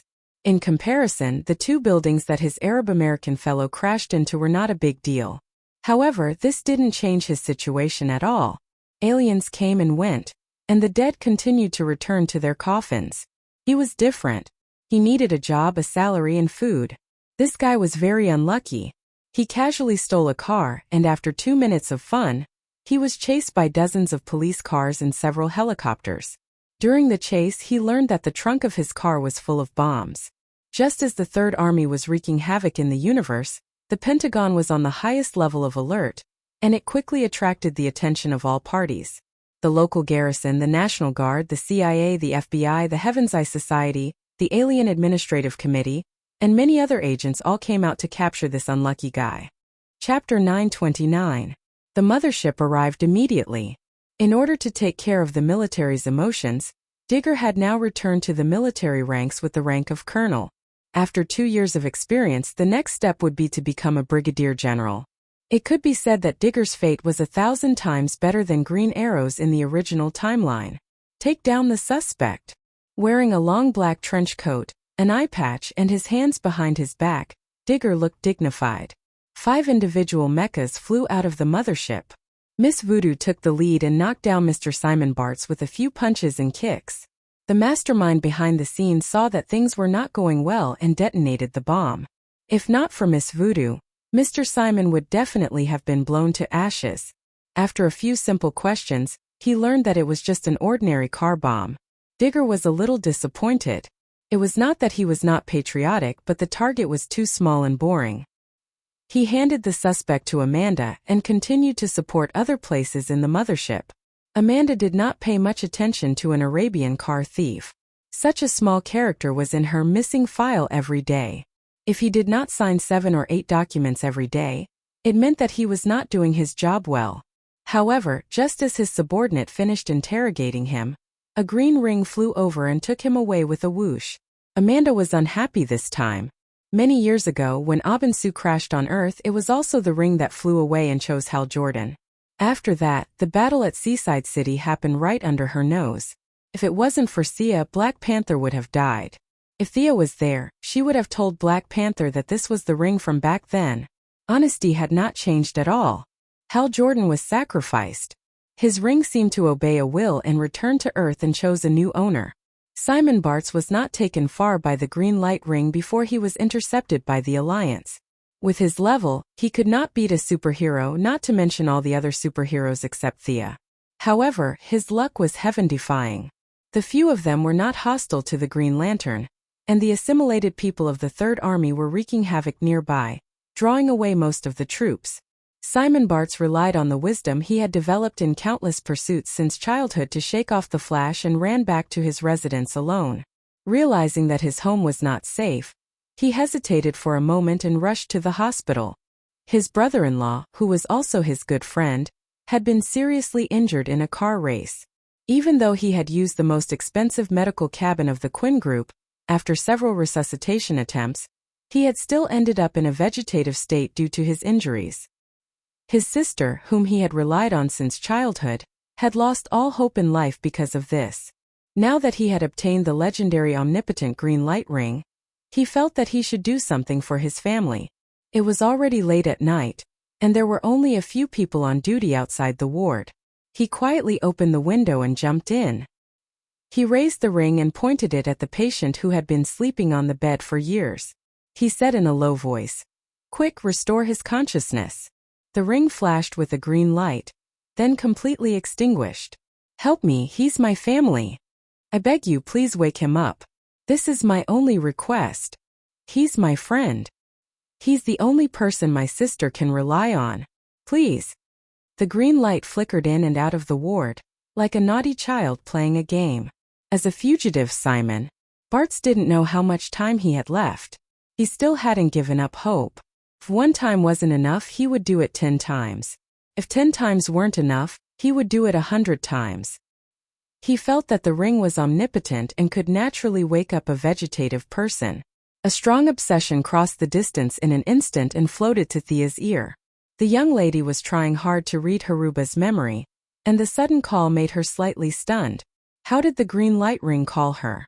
Did you get the wrong person?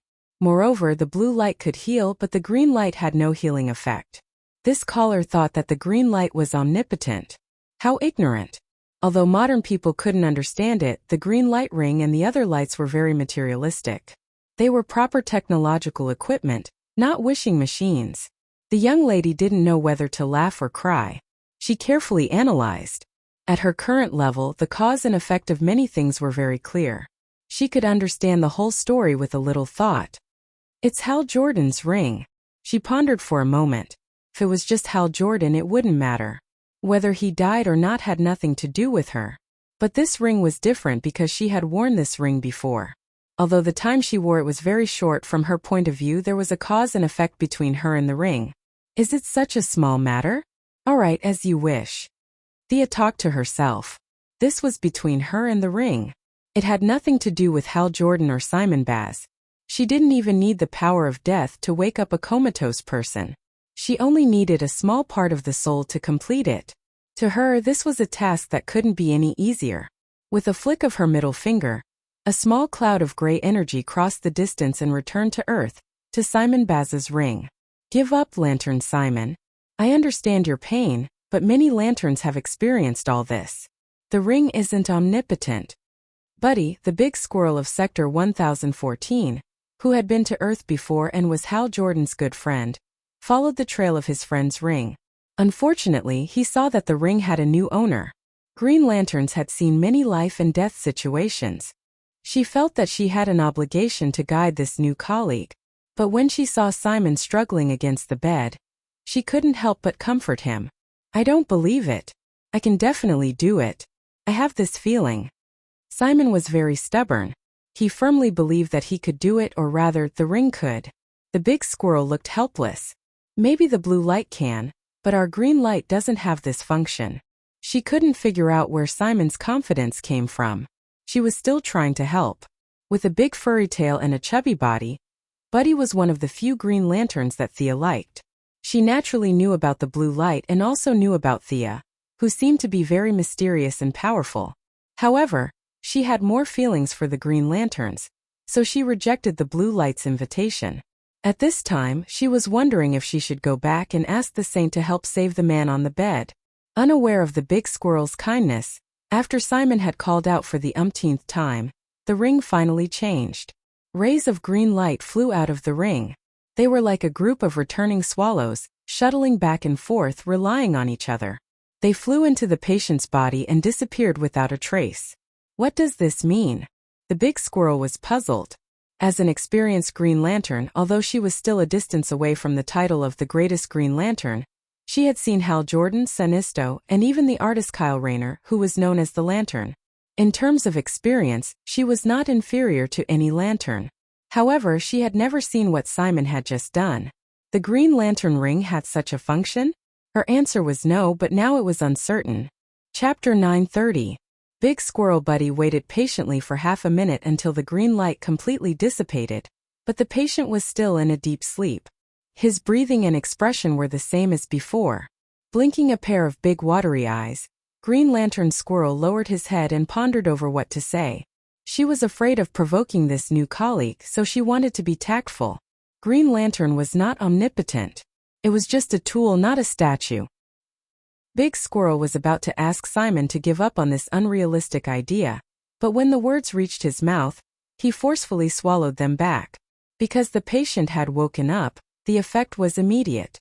Buddy could guarantee to the squirrel god that the patient had been in a vegetative state a second ago, but in just a second, he had completely woken up. Other than being a little weak, Big Squirrel guessed that it was probably due to hunger. There were no cognitive and behavioral problems. Oh my God, you're really a miracle worker, Simon. The title of miracle developer had accompanied Simon Bartz for his entire life, and his legendary life had begun when he met a big squirrel. Without saying much to his brother-in-law and good friend, Simon felt that since the ring had responded to him and completed an impossible task, then he should also be prepared to gamble with his life to solve the current crisis that Earth was facing. If possible, he wanted to avenge the original owner of the ring, Hal Jordan. When Simon Bartz embarked on his path as a superhero, the Earth had already become a pot of porridge. A few speedy superheroes had spread out and destroyed the Third Army with all their might. In Star City, Diana volunteered to come here to help because of some reasons that everyone was aware of. After working together with Green Arrow and Mr. Excellent to take down hundreds of assimilated members of the Third Army, before they could even rest, they saw a silver figure rushing toward them from afar. The other party did not even slow down and just brushed past Green Arrow. Green Arrow was not wearing mechanical armor, but a hooded figure holding a bow and arrow. Green Arrow was caught off guard. Even though Diana pulled him back, the silver light still cut open a bloody wound on his shoulder. Without having time to bandage the wound, he turned around and shot an arrow in the direction of the enemy. At the same time, Mr. Excellent's T-ball released an electric net at the target. The enemy was extremely fast, like a graceful swan. With a nimble turn in the air, she dodged the arrow and electric net. A young woman stood proudly in the air. What was eye-catching was her pair of flawless white wings. Vanessa! Diana carefully discerned that this was completely different from the little girl in her impression who pestered her to listen to Greek stories. What made her change so much? Wonder Woman. Vanessa seemed to be immersed in her own world as she murmured softly. Like I said, you can call me Diana. You're my friend. Your friend? You have too many friends. After all these years, have you ever come to visit me? I've been watching you silently, but have you ever taken me to heart? Her voice was so loud that it was hard not to hear her. Green Arrow clutched her shoulder and seemed to have thought of something.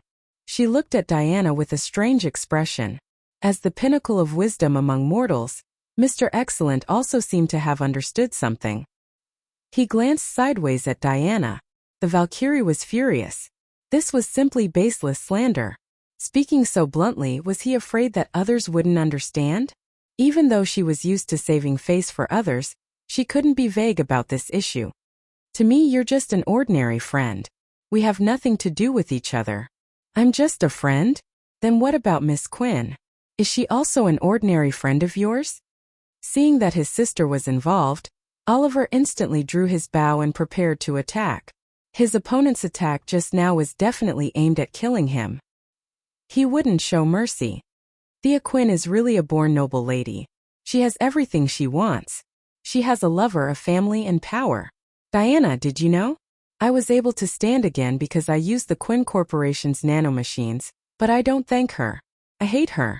I hate her to death. I hate you too. Mr. Excellent muttered to himself. Crazy, he muttered. His words seemed to have touched Vanessa's sore spot. She opened her mouth and a wave of ultrasonic waves surged out. Mr. Excellent's abilities were similar to Batman's. If he was prepared, he could kill 80% of his enemies. If he wasn't prepared and didn't have the luck of a main character, then he could only wait for death. Diana hurriedly stood in front of him. Circe could take all of her magic head-on, so this kind of sonic attack wasn't that powerful. Diana blocked all the attacks with one hand. You've changed. You used to be a kind little girl. Haha. Vanessa laughed twice, but it sounded worse than crying. She took out a piece of paper and unfolded it in front of the three. I'm not Vanessa. That fragile girl was pitiful and hateful. She's already dead. I'm now the new Silver Swan. Diana was a new god and Green Arrow had good eyesight. They could see that there were two people on the paper. Diana was flying in front with a sword and shield on her back, and Vanessa was chasing behind with her wings outstretched. The sky was blue and the clouds were white, and there were people cheering on the ground. The Silver Swan tore the paper to shreds. It's all in the past. I want revenge on the Quinn family. They took everything from me. You're sick. Maybe we can help you. Oliver didn't think it was complicated. It was just a lunatic who loved Diana. This woman's obsession was too deep. She had come up with a bunch of imaginary things in her head. Even her daydreams had convinced him. He was prepared to take down the enemy, find a mental hospital, and throw her in for treatment. Diana had the same idea, but she had good intentions. It wasn't that serious on TV. In fact, it wasn't just her. Even Thea had admirers, but none of them were as crazy as Vanessa. If this matter reached Thea's ears, Vanessa's fate would be indescribable. After knowing her for so many years, she knew the young Miss Personality too well. She would laugh in front of people and say that she didn't mind, but behind people's backs she would definitely knock them out and throw them into a sack. Now that she had the underworld, she was even more powerful. Vanessa, you need help. Let me help you like back then. Diana said sincerely. A hint of struggle flashed in the Silver Swan's eyes. Unfortunately, the struggle quickly faded and was replaced by scarlet. The Silver Swan's voice was trembling, but her tone was eerie, like an evil spirit that crawled out of hell. You all deserve to die. You took everything from me. I'll tear you apart. Silver wings spread out like a bird. With a thunderous sound, the Silver Swan flew past Diana and circled around to attack the black man, Mr. Miracle. F***ck. You're bullying me because I'm a pushover. Mr. Excellent didn't care about his image at all. He rolled lazily to avoid the attack. Chapter 931. On the other side, Green Arrow had already shot 3 arrows at Silver Swan. Diana hesitated for a moment. She could fight enemies without hesitation, but against a normal person, even a friend, she could not do it. Fortunately, her combat power was high now, and her attributes were superior in all aspects. With a casual glance, she found several flaws in Silver Swan. Her opponent was just a ballet enthusiast, and Green Arrow's archery was undeniably the best in the world. She dodged the arrows awkwardly, mostly relying on her high speed to dodge. Diana took 2 quick steps forward, and under Silver Swan's horrified eyes, she grabbed Silver Swan's ankle and dragged her down from the sky like a dead dog. Hold her down, I'll check. There seems to be a problem with the implanted device in her spine. Mr. Excellent looked more like a researcher than a superhero. His T-sphere contained almost all the common functions of modern technology. He quickly opened the operation interface, aimed at Silver Swan, and began scanning. I suggest you let her go. A short, middle-aged man wearing glasses walked out from the shadow of the building. The middle-aged man's hairline was a little high, but his aura was not weak at all. His head was held high, and he looked at them with a slightly scrutinizing gaze. Stop, stranger. Green Arrow drew her bow again and spoke first. Diana did not steal the limelight from him due to various considerations. The middle-aged man ignored the arrows and raised his hands calmly, indicating that he was unarmed. I'm just a normal person. I don't have the ability to fly in the sky like you. Although he said it casually, the hostility toward superheroes in his tone was very obvious.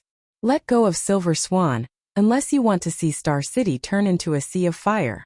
By the way, the remote control is with my companion. If I don't return in a minute. The middle-aged man's tone was relaxed, but his eyes were cold. Oliver looked at Diana. He hoped that the Valkyrie had some supernatural ability to defeat this middle-aged man, and then subdue the companion he spoke of. He's just a normal person. He has no abilities, no magic, and no technological equipment. Diana first observed the middle-aged man. At her level, there were many things that could not be hidden. But I can't see if there are any enemies around me. There are many things that Thea can do that I can't. Diana was a little depressed at the mention of this. She was a very pure warrior, and she had only started learning magic recently. He was good at lifting buildings and towing ships, but it was difficult to find an enemy in a residential area with complicated terrain. Without the super speed of the Flash, Superman's X-ray vision, and Thea's time stop, Diana can smash a planet with all her strength, but her searchability is really not strong. Why are you threatening us with the safety of Star City's citizens? We don't even know each other. Diana tried to find some clues from the enemy's words. The other party was not fooled at all. Let go of the Silver Swan, madam. You should go find the bomb. That's what a hero should do. Why are you doing this? Don't you know that Earth is facing a crisis now? The Righteous Alliance was eliminating the Third Army on a global scale. She really did not expect someone to cause trouble at this critical moment. Did these people think that the Third Army would let them go? Madam, you have your duty and I also have my mission. I don't care how many people will die on Earth, but let me remind you that there are only 30 seconds left. My companions are watching me from afar. If my freedom is restricted, then Star City will become a sea of fire. Call a few more companions. I have installed 6 bombs. Diana had no choice but to let go of the Silver Swan. The Green Arrow used a skateboard, and Mr. Excellent's T-Ball had the ability to fly. The 3 of them split up. Diana called the Flash and Felicity, who were also in Star City. The other party's installation was very obvious and did not hide at all. The 6 of them searched the city and quickly removed the bombs. When the dust settled, the middle-aged man and the Silver Swan were long gone. The identity of the Silver Swan was not difficult to find, but the identity of the middle-aged man was a question that lingered in their minds. Felicity quickly used the Quinn Corporation's database to search. Whether it was the medical cabin or the cooperation with many government and military departments, the Quinn Corporation's database was the richest in the world. In the beginning, when faced with the attacks of hackers from all over the world, the hundreds of network experts that Felicity had gathered could not withstand it at all. Later, Thea had to open up some artificial intelligence access to the corporation's network department to resolve the crisis. The huge satellite and database data were compared. The middle-aged man did not jump out of a crack in a rock. His identity was quickly found out. Caden James, a very famous hacker. I once used I should say I used a small program that he wrote. Felicity was still joking. She was not familiar with the Green Arrow in this time and space, but she still knew her. Even though she had been on land for many years, she was still exuberant when it came to her old job as a hacker. Why is she looking for trouble with us? Diana also knew Felicity and knew that she was Thea's good friend. This question stumped everyone. The Flash, the Atom Man, Felicity, and Mr. Excellent, who came to help, split up to investigate. Caden James was recently arrested by the Heaven's Eye Society for the crime of endangering national security. Felicity had more contact with the military and the government, so she was the first to find a clue. 10 days ago, a sum of $30 million was transferred to his account. The Atom Man, who had a close relationship with many banks, followed closely behind and found clues. 13 days ago, he was rescued from the Heaven's Eye Society by a person single-handedly. The Flash also found something. He enlarged the image on the screen. A tall man wearing purple soft armor and a white cloak held 2 samurai swords in his hands as he moved about freely. The Heavenly Eye Association's trained agents didn't have the ability to fight back at all, as they were slaughtered like chickens. Following that, the purple-robed man took Caden James and left. This guy should have been nearby just now. He's Caden's partner, right? His martial arts are so strong. It's hard to believe that he's an ordinary person. The 2 big shots, Diana and Oliver, were not good with electronic devices. They could only watch from the side. To be able to beat Nightwing without using a bow and arrow, Oliver was more than qualified to call himself a martial artist. Even though his learning process had been honed by being beaten up and had characteristics that could not be replicated, his insight was commendable. According to Thea's joke, her brother had a pair of civilian version of the Sharingan and was born with great dynamic vision. At first he was weak and had no one to teach him. He basically relied on these eyes to learn his martial arts while he was being beaten. Chapter 932. Although Oliver and Diana were much weaker than each other in terms of combat ability, unlike Thea, who had become a martial artist despite not liking martial arts, Diana liked to fight and kill. Now she could tell that the ordinary person on the screen was extraordinary after just a few moves. His movements were not fast, but they were deadly and efficient. He did not waste a single bit of energy. This person had already used the ingenuity of his moves to the extreme. She had long heard that Guangdong was the #1 assassin in the New Gods, and was skilled in hundreds of millions of combat skills. Later, before going to the Bat Cave, she casually heard that he had been recruited by Thea. She did not hesitate to call him over for a spar. The result was awkward. He suppressed his strength and competed purely in martial arts. Diana was no match for him even when Guangdong went easy on her. The Greek combat skills she was so proud of were easily broken by him. Now that she saw this incomparably powerful earthling, she secretly compared him to Guangdong. Unfortunately, she could not determine whose martial arts were better. Prometheus. This guy is very famous in the assassin world. I don't know why he's with Kane. Mr. Excellent and Batman hit it off so he could access some of the information on the Batcave. He quickly found Batman's description of this person. Proficient in all combat skills, proficient in all known weapons. Many tools are hidden in his armor. A master tactician. Suspected to have the special ability to learn other people's martial arts. Once defeated Madame Shiva 3 times. Mr. Excellent read Batman's description to the others. The investigation was carried out quickly, or rather, the other party did not plan to hide it. Felicity found 2 videos on one of Kane's servers. A middle-aged man and a young man. They were both shot to death by green arrows without exception. How is that possible? I was there when the middle-aged man died, but I didn't kill him. I've never seen this young man before. Oliver cried out, but regardless of whether he was innocent or not, the other party was certain that he was the killer. Prometheus's father was killed, Cain's son was killed, and Cain's son was killed. Together with the Silver Swan, who hated the Quinn family to the core, the three of them came together and prepared to fight for revenge.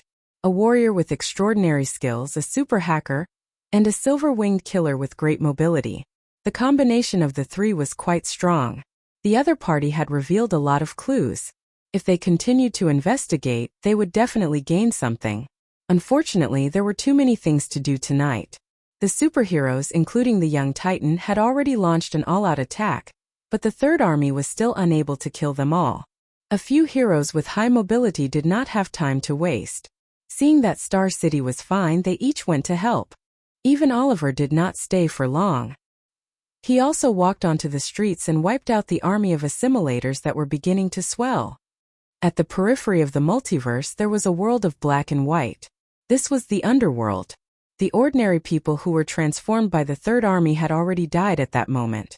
Their bodies continued to act in a certain way, but their souls had already entered hell. Before a large number of souls entered, there were two unlucky souls who arrived first. What is this place? Even as a soul, Hal Jordan was still nonchalant. Walking beside him was naturally his good friend Sinisto. The former leader of the Yellow Lanterns had a look of displeasure on his face as he snapped. How would I know? To be honest, even if he was not afraid of anything, he was still a little scared at this moment. There were strange rocks all around them, and there were cries coming from the distance in the wind. All of this was telling them that this was not a good place. The two of them were not fools either. Their memories were very clear. They were already dead. Could this be the world after death? What is it like after death in your Earth's myths? As they walked, there were figures appearing around them from time to time. Unfortunately, they were all in a daze and there was no possibility of communication. Even if he did not want to talk to Hal Jordan, in this gloomy environment, Sinisto could only try to find some topics to talk about. Hal sneered and asked him about eating, drinking, and having fun. Nightclubs and bars were fine, but myths? Please, let's talk about something else.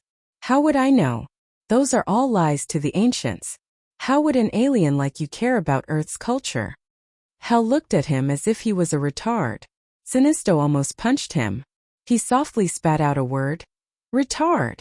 What did you say? I said you're an idiot. Sinisto did not wait for Hal to retort and continued.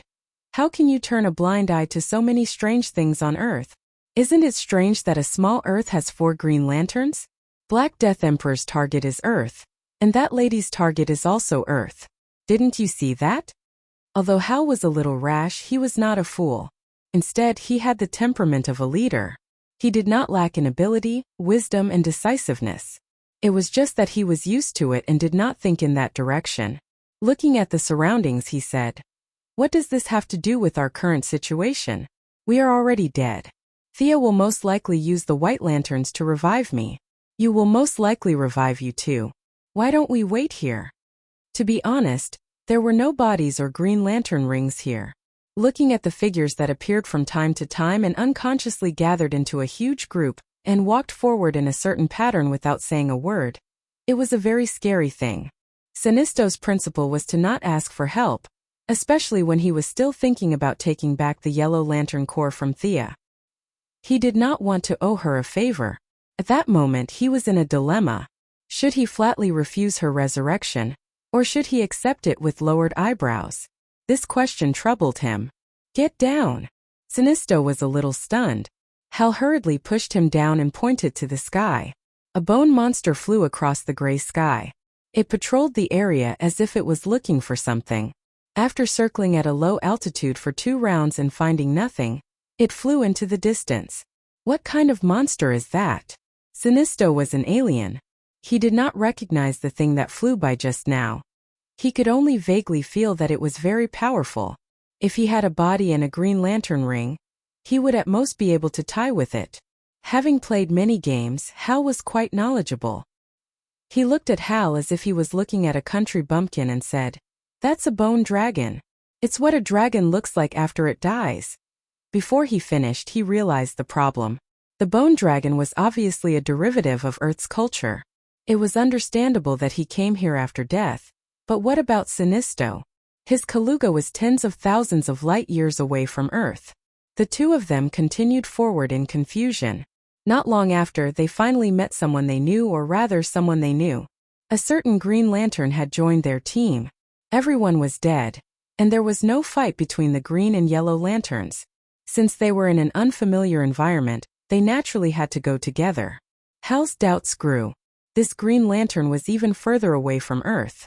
Could it be that the area they were in was the common home of all the dead in the universe? Chapter 933. Time lost its meaning here. They didn't know how long they had been walking, but the group slowly expanded. A new Yellow Lantern, a Green Lantern, and a Blue Lantern had joined. They had all died after Hal and Sinisto. From their narration, Hal also learned about the Third Army and realized that it wasn't a coincidence that Black Hand had attacked him and Sinisto. Unfortunately, he was already dead. Other than cursing at the Guardians, he couldn't do anything else. Not all lanterns could maintain their sanity and blend in with the group of souls. They followed the group and walked along the dirt road. As for what awaited them ahead, no one knew. It was their first time here. The sound of horse hooves rang out beside them. Even though he told himself to keep a low profile, Hal couldn't help but look up. The eyes of the knight on the horse glowed. They looked at each other and realized that the other party was still conscious. The knight was stunned at first, but then he suddenly thought of something. He raised his left hand gently, and the group that had been moving forward since ancient times stopped in unison. The knight lowered his hand as if he had done something insignificant. He took out a piece of parchment from behind him and looked at Hal's face carefully. "Is this you?" The appearance of a skull was similar to that of a living person. In fact, it was the same the other way around. The knight wasn't very sure and could only ask Hal for confirmation. It was a piece of yellowed parchment that looked like a wanted poster. Hal's face was on the paper, and there was a number at the bottom that looked like a bounty. This thing was very similar to an anime that Hal had seen on Earth about pirates. The big pirates in the anime were all wanted posters like this. The undead knight's eyes didn't have any ruthlessness or ferocity. It was as casual as meeting a neighbor at the stairs and chatting casually. Sinisto was extremely cautious, his eyes as sharp as knives, as if he wanted to find a flaw in the undead knight's words or actions. Hal was lying when he said that he wasn't afraid, but this person was naturally bold. Even the Black Death Kingdom dared to rush forward. There really wasn't the word fear in his dictionary. He looked at the wanted poster. It was a black and white picture of himself. Unless he had a twin brother, the other party was definitely looking for him. "I am. Why are you looking for me?" He wanted to raise his voice to appear more heroic, but unfortunately, he was in his soul state. His loud voice hadn't been brought over from his body. The knight was overjoyed. His terrifying skull shook with excitement, and his lower jaw opened and closed, indicating that he was very happy. Just as Hal was wondering if this guy would turn hostile in a few seconds, the undead knight took out another wanted poster. "Do you know this guy?" Hal took a look and was overjoyed. Wasn't this Sinisto? When he turned his head, he realized that Sinisto was preparing to hide in the crowd. Unfortunately, there was no place to hide. With the thought that if he was unlucky, others wouldn't have it easy either, Hal immediately pulled out his old opponent, indicating that this fellow was Sinisto. The undead knight took the image and compared it with the two of them for a long time. In the end, he shook his head. He could not be sure. The knight wasn't an earthling when he was alive. After his death, he went through a selection process and rode on this strange thing called a horse. His duty was to patrol the underworld every day. Now that he was searching according to his superior's orders, he couldn't find any similarities between these two guys and the ones in the image. He sighed and said in an uncertain tone, "Let's go. Follow me to see my superior." Hal and Sinisto wanted to resist, but without a body, the two of them had no fighting strength.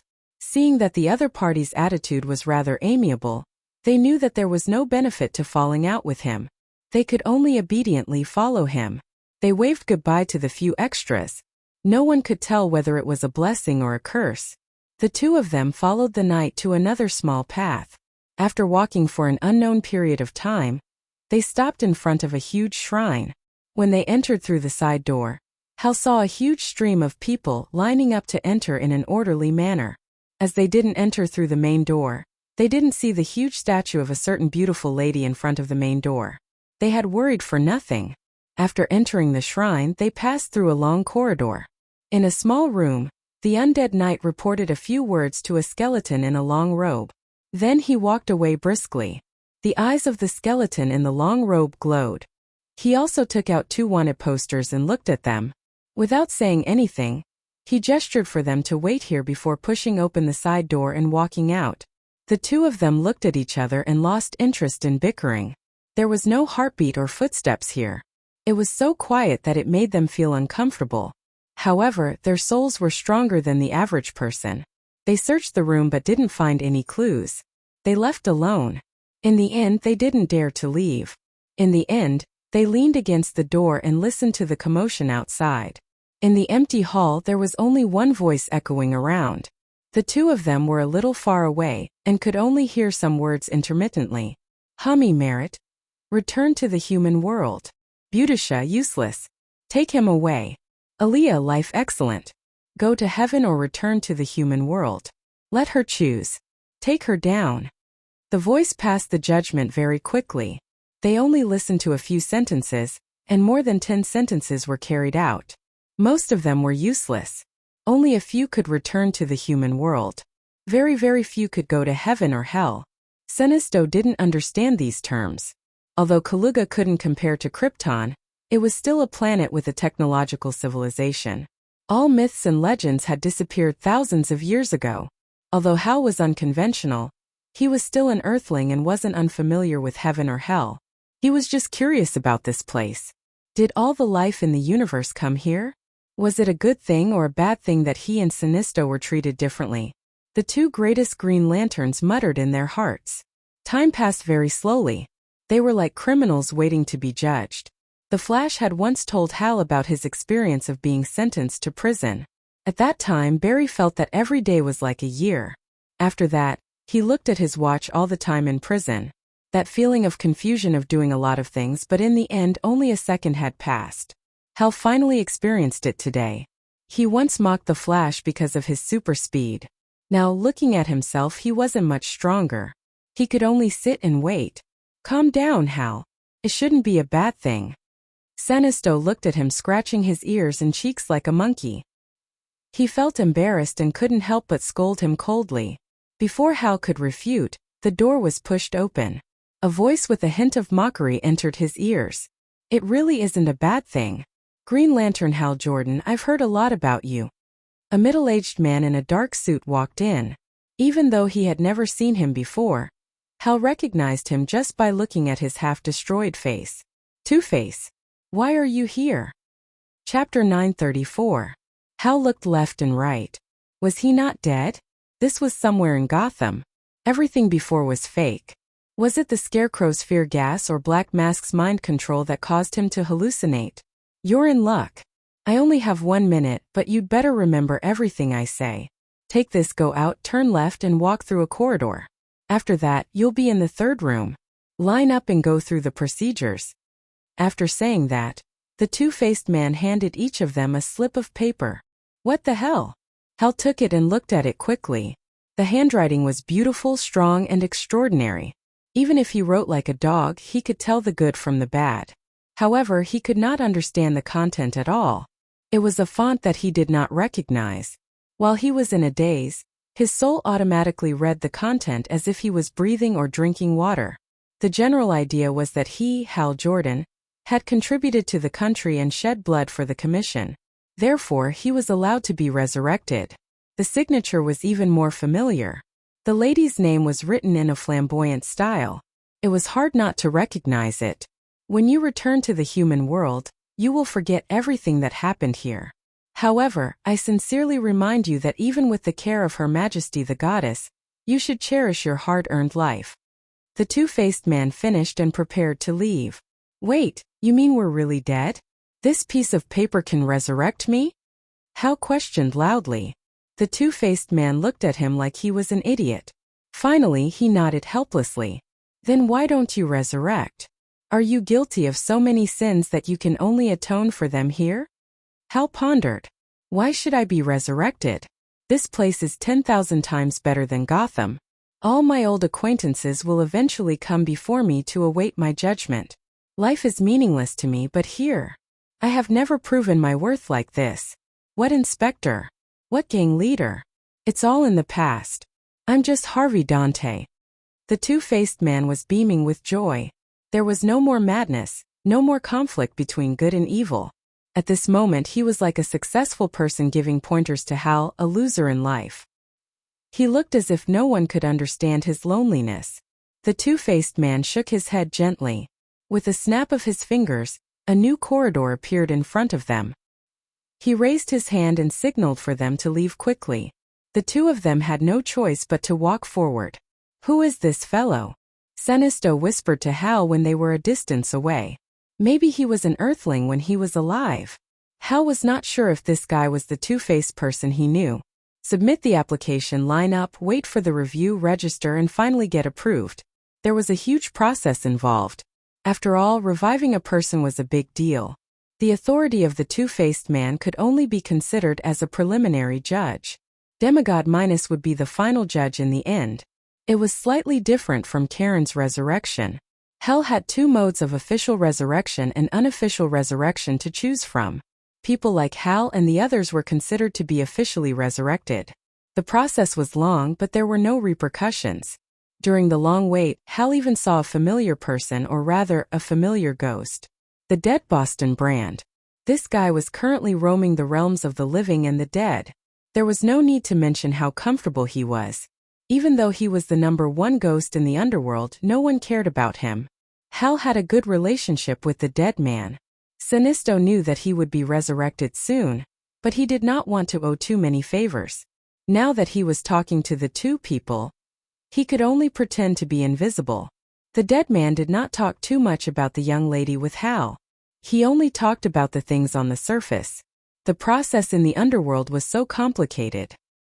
He would come over to chat with Hal when he had nothing to do. He gestured for the two of them to wait. Hal did not expect this companion to have such a powerful background. The goddess of death. Just the name alone was impressive. Sinisto was left with no choice. Thea was so powerful. Could he still snatch the Yellow Lantern core back? Even if he could, he would not dare to do so.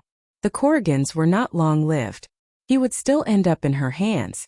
Even if he succeeded in seizing power, the consequences would be too severe. The two greatest Green Lanterns were killing time in the underworld. They silently criticized the underworld for its low efficiency, while eagerly waiting for their own resurrection. At this moment, the physical world was already in chaos.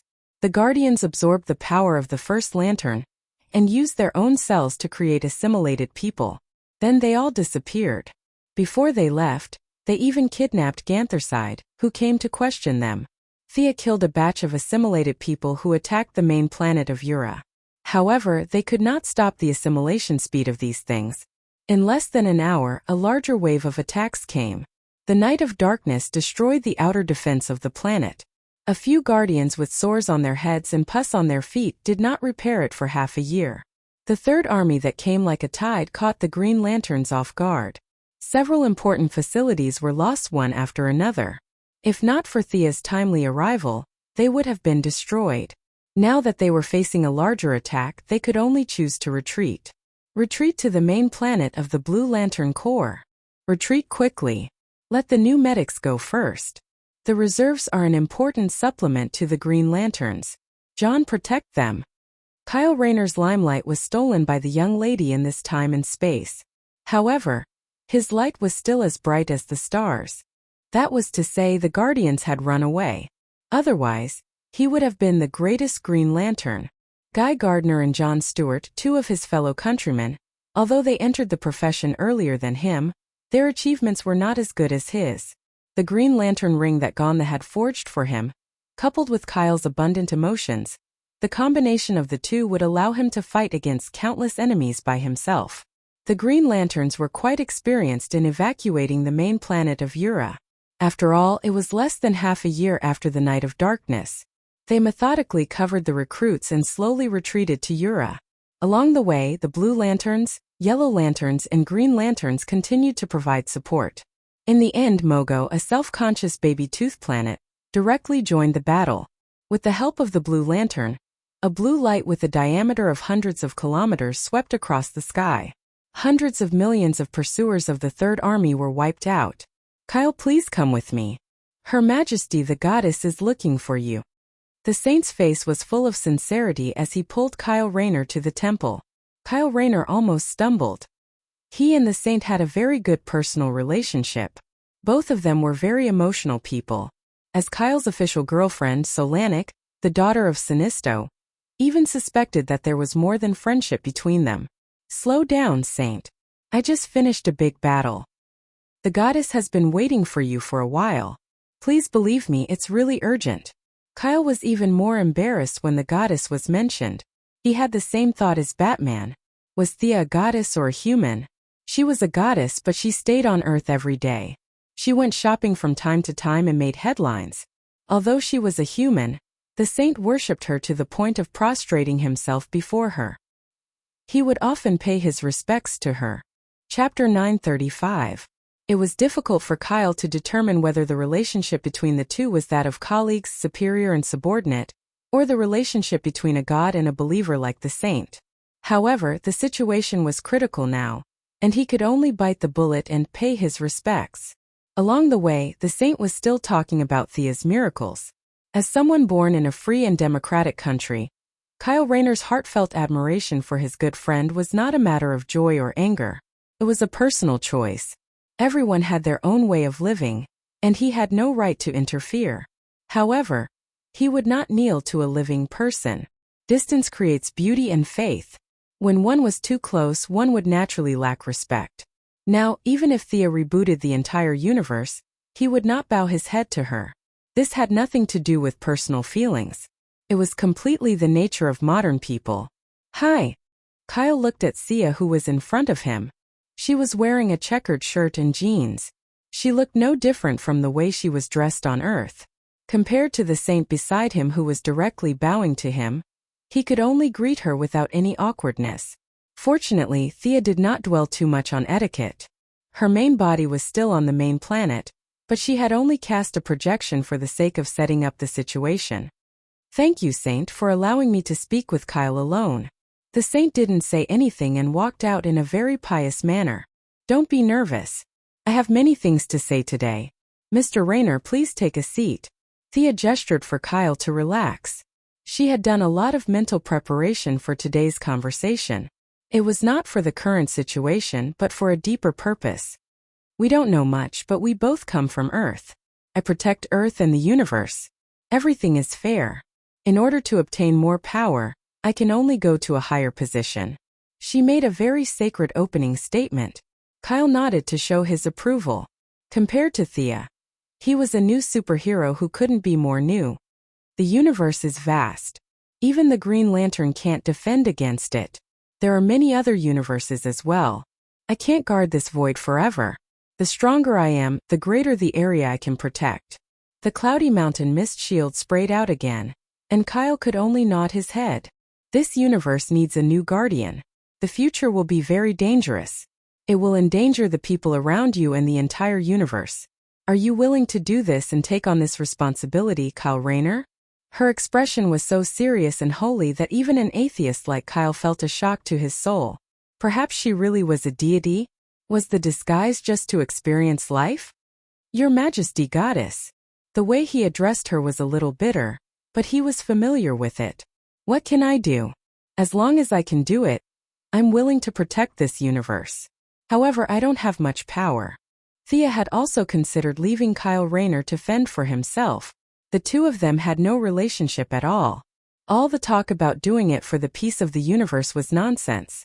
She herself did not believe it. The universe was like a tide, rising and falling. It would never be peaceful. But if Kyle Rayner couldn't get the white lamp, he couldn't enter the wall of origin. At Thea's level, she could feel the lack of emotional spectrum getting more and more serious. To be honest, this universe was on the verge of collapse.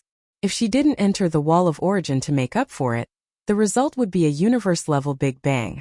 Just the white lamp wasn't enough. Personal emotions were like dust compared to the universe.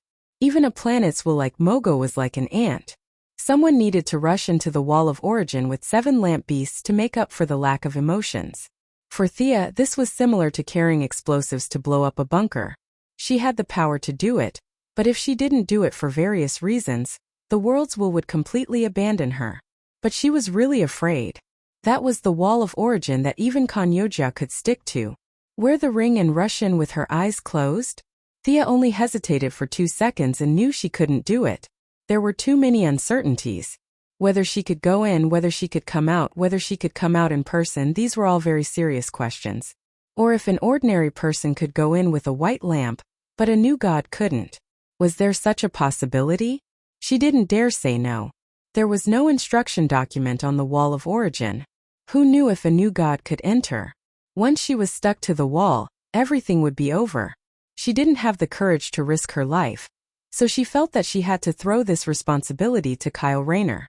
Leaning on a staff, hunched over, holding a large basin, boiling a bowl of steaming green soup, and then nervously saying, "Drink so-and-so, this is your destiny." This scene was unjust at first glance. Fortunately, she knew the Heavenly Father. Imitating the Heavenly Father's grandeur, a bunch of nonsense really fooled Kyle. Unknowingly, Thea had transitioned from the role of an adventurer to the role of an old grandfather. Kyle Rayner was a very important chess piece in the future, saving the universe, injecting the emotional spectrum, and conveniently bringing out the life equation, then causing the Heavenly Father to snatch it. If the Heavenly Father still maintained his original heart, then naturally there was no need to mention it. Thea wouldn't push this matter, but if the Heavenly Father was attracted by the power of the life equation and did something perverse, then it could only be said that he was unlucky. Thea would stand up at the last moment to maintain the overall situation, letting Diana snatch the God of Justice position and enter the new creation star, and she would take the life equation. She had even thought of the reason. Only death could suppress life. This plan was one step after another, but the premise was that there must be a silly boy at the front to charge and break through the enemy lines. What should I do? Kyle asked, puzzled. You have to become a white lamp. You have to take this responsibility from me. The spirit of existence was skipped directly. Kyle didn't need to come into contact with it. In the future, Kyle would walk the path of merging with the 7 light beasts. The revival function and life-sharing function would all be removed. As long as his emotions could withstand the 7 light beasts, it would be enough. Although it was still difficult for ordinary people, it was much easier than Thea, who had to rely on herself to control emotions. Thea was familiar with it. With a light flick of her index finger, 6 duplicate rings flew in front of Kyle.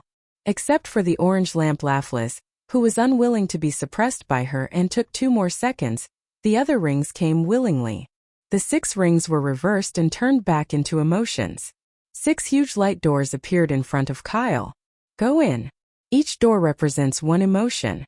When you have grasped all 7 emotions, use your own courage to adjust them. The flow of time between the 2 worlds is different, so there is no need to worry about the outside. If you are ready, then enter the door now. Kyle was quite courageous. He didn't hesitate to choose the yellow lamp of fear as his first stop. After a whole day, Kyle had just entered the 3rd door and mastered fear and hope. At this speed, he would definitely be absent from the next battle. Chapter 936. Kyle Rayner was born with an abundance of emotions. With Thea's help, she would teach him some tricks from time to time. She did not require him to be able to control the emotional energy freely. As long as he had a general impression of the 7 emotions, it would be convenient for him to fuse them later. However, this process was still very difficult. With each additional emotion, the difficulty of obtaining a new emotion would double. However, as an emotional artist, Kyle Rayner's potential was limitless. As long as he rested a little, he would be able to continue. Thea had left behind a projection to help him level up. This guy still needed a long time to master the 7 lights as one. He would not be able to make it in time for the battle of the first lantern. In fact, it would not be of much use even if he did. Her request for Kyle Rayner was to successfully fuse the 7 lantern beasts before the big event of Lights Out. Thea's main body spent more than a day before finally retrieving the correct coordinates from Guardian Hayuba's memory. Her figure flickered and disappeared from the main planet. A huge sarcophagus floated in the depths of space. There were many seals densely packed on top of it, isolating time and space. It prevented energy from entering or exiting in any form. This place did not belong to any sector. Even the Green Lantern Corps, which had dominated the universe for countless years, did not mark this place. The Guardians had set up a super-large prison in the middle of the Sea of Stars. There were meteorites everywhere, and countless planetary fragments were wandering around. Even the most advanced detectors could not find this place. However, the sarcophagus had been opened, and two groups of people were facing each other. For Guardians who had escaped from the Black Death Emperor were discussing something in low voices. Although Gantherseed was still struggling, he was tightly bound by energy chains.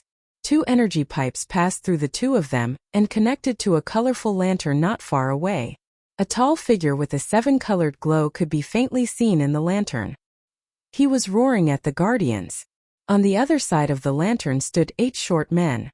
They had blue skin and were a meter tall. All of them indicated that they were of the same race as the Guardians. However, their clothes were tattered like refugees. The leader of the group was an old man whose beard almost reached his feet. "Are you crazy? Wasn't sealing the first lantern a joint decision? His energy is too dangerous, it's an uncontrollable factor." The big-headed Guardian, who had spoken to Thea several times, was expressionless at this time. He glanced at First Lamp, who was still trapped in the lantern, and slowly said, "Everything is for the peace of the universe. Emotions are the source of the turmoil of the universe. Because of greed and anger of life, it triggers the courage to resist. All of this is a cycle. Only by breaking this cycle and eliminating the emotions of all life can the universe usher in true peace. As the First Lantern Guardians, your duties will end today. Come and join us." "Nonsense. You are insulting our sacrifice and perseverance for hundreds of millions of years. You made us guard this prison for hundreds of millions of years, and now you are saying that everything is wrong.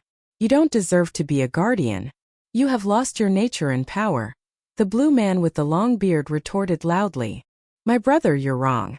Could it be that you still haven't seen the truth? Life is equal. They have the right to decide where they go. The Guardians shouldn't interfere." Gantz, who was tied up like a dumpling, also spoke from the side. The 3 groups of people of the same race began to quarrel fiercely. In the eyes of the Guardians and the First Lantern Guardians, they were the high and mighty masters.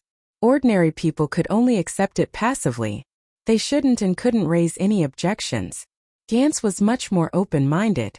He suggested that the Guardians should completely give up their power and move behind the scenes. Such words were scolded by both sides, thinking that he had forgotten his duty. The 3 groups of people blamed each other.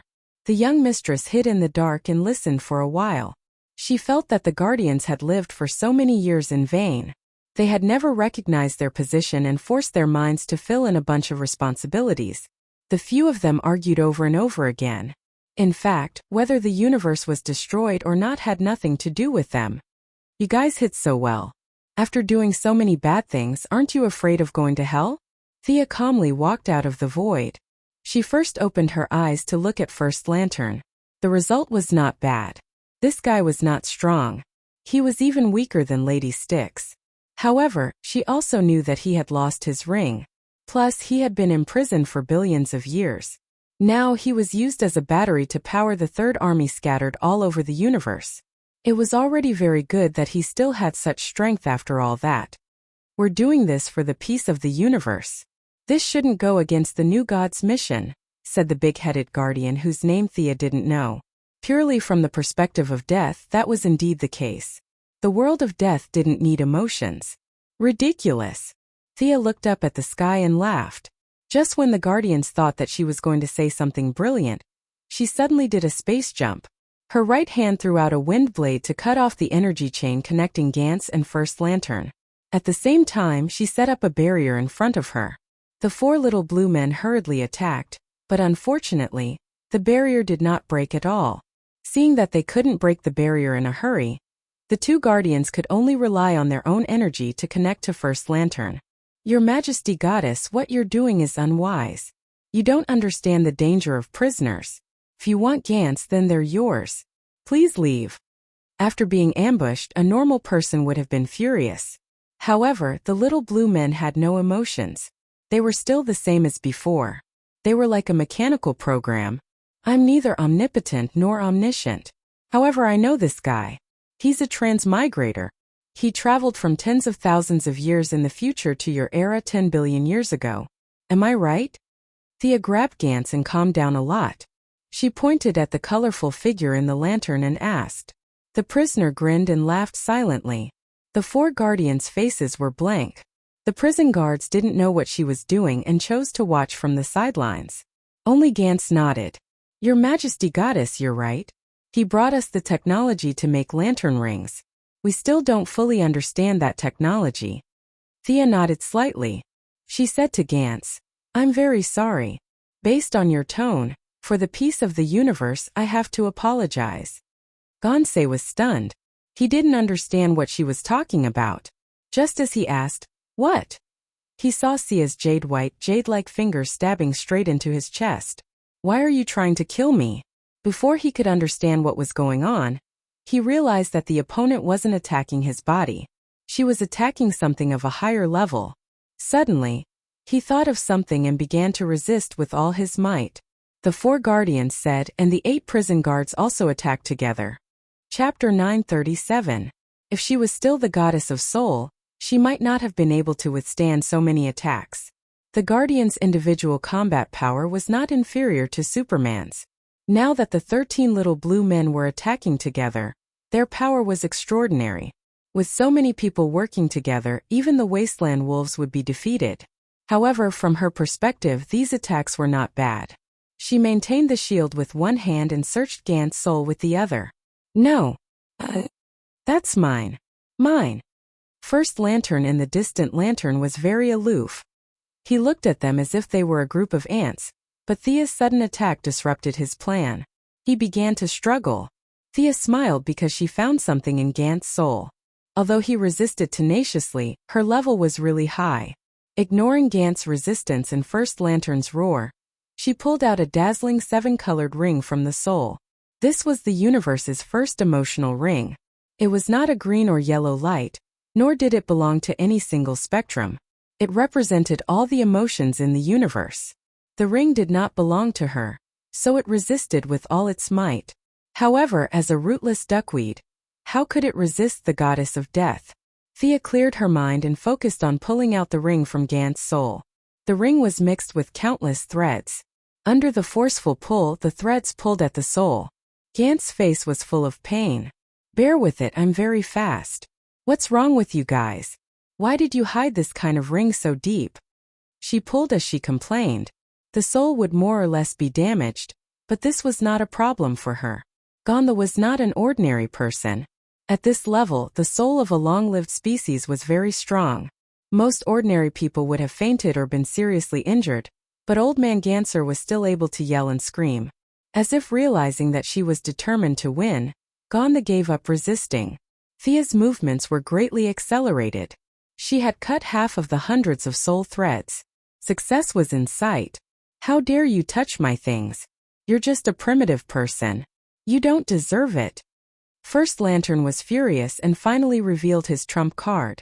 With his order, the Third Army all over the universe stopped and turned towards First Lantern's direction. It was similar to the conversion process, but this time it was more thorough. Flesh, bones, and skin all turned into a ball of gelatinous substance. Then an imperceptible light was born from it and flew into the distance. In an instant, the Third Army that covered the universe announced its end. All the assimilated people turned into lifeless mud. Morality, life, wisdom, everything related to the living was turned into a light. A light may be weak and imperceptible, but when this light spread across the universe, it was a spectacular scene. The Guardians used First Lantern's energy to function for the Third Legion, and First Lantern also used their Legion to help him escape. Both sides deceiving each other, and to say no one was more insidious than the other. Even though their souls were long gone, their flesh and blood still retained the emotions of the living. Some were passionate, some were greedy, and some were full of love. Their emotions were extremely weak, like fireflies in the night sky. When this number exceeded 1 billion, 10 billion, and 100 billion, even the gods could not ignore it. The third army carried the Guardians' dream of universal peace. They turned into beams of light and flew over from all corners of the universe, emitting colorful brilliance. It was like a sea of light rushing towards First Lantern. Quick, strengthen the prison. The Guardians did not expect First Lantern to have such a big move. They did not care about Thea and worked together to strengthen First Lantern's prison. The 8 First Lantern guards worked the hardest. The little blue man with a long beard clenched his teeth so hard that the veins on his forehead popped. He seemed to be using some kind of secret technique just to split a little more energy from his body to strengthen the prison. Unfortunately, their strengthening was like a drop in the bucket in front of the beams of light.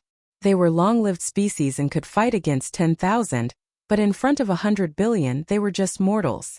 It was not only the intelligent life that fought against them, but also First Lantern, who had been plotting for a long time. Haha! You primitive people tremble in front of me. In First Lantern's crazy laughter, the prison was shattered. The long-bearded guard, who worked the hardest, fainted from the energy backlash.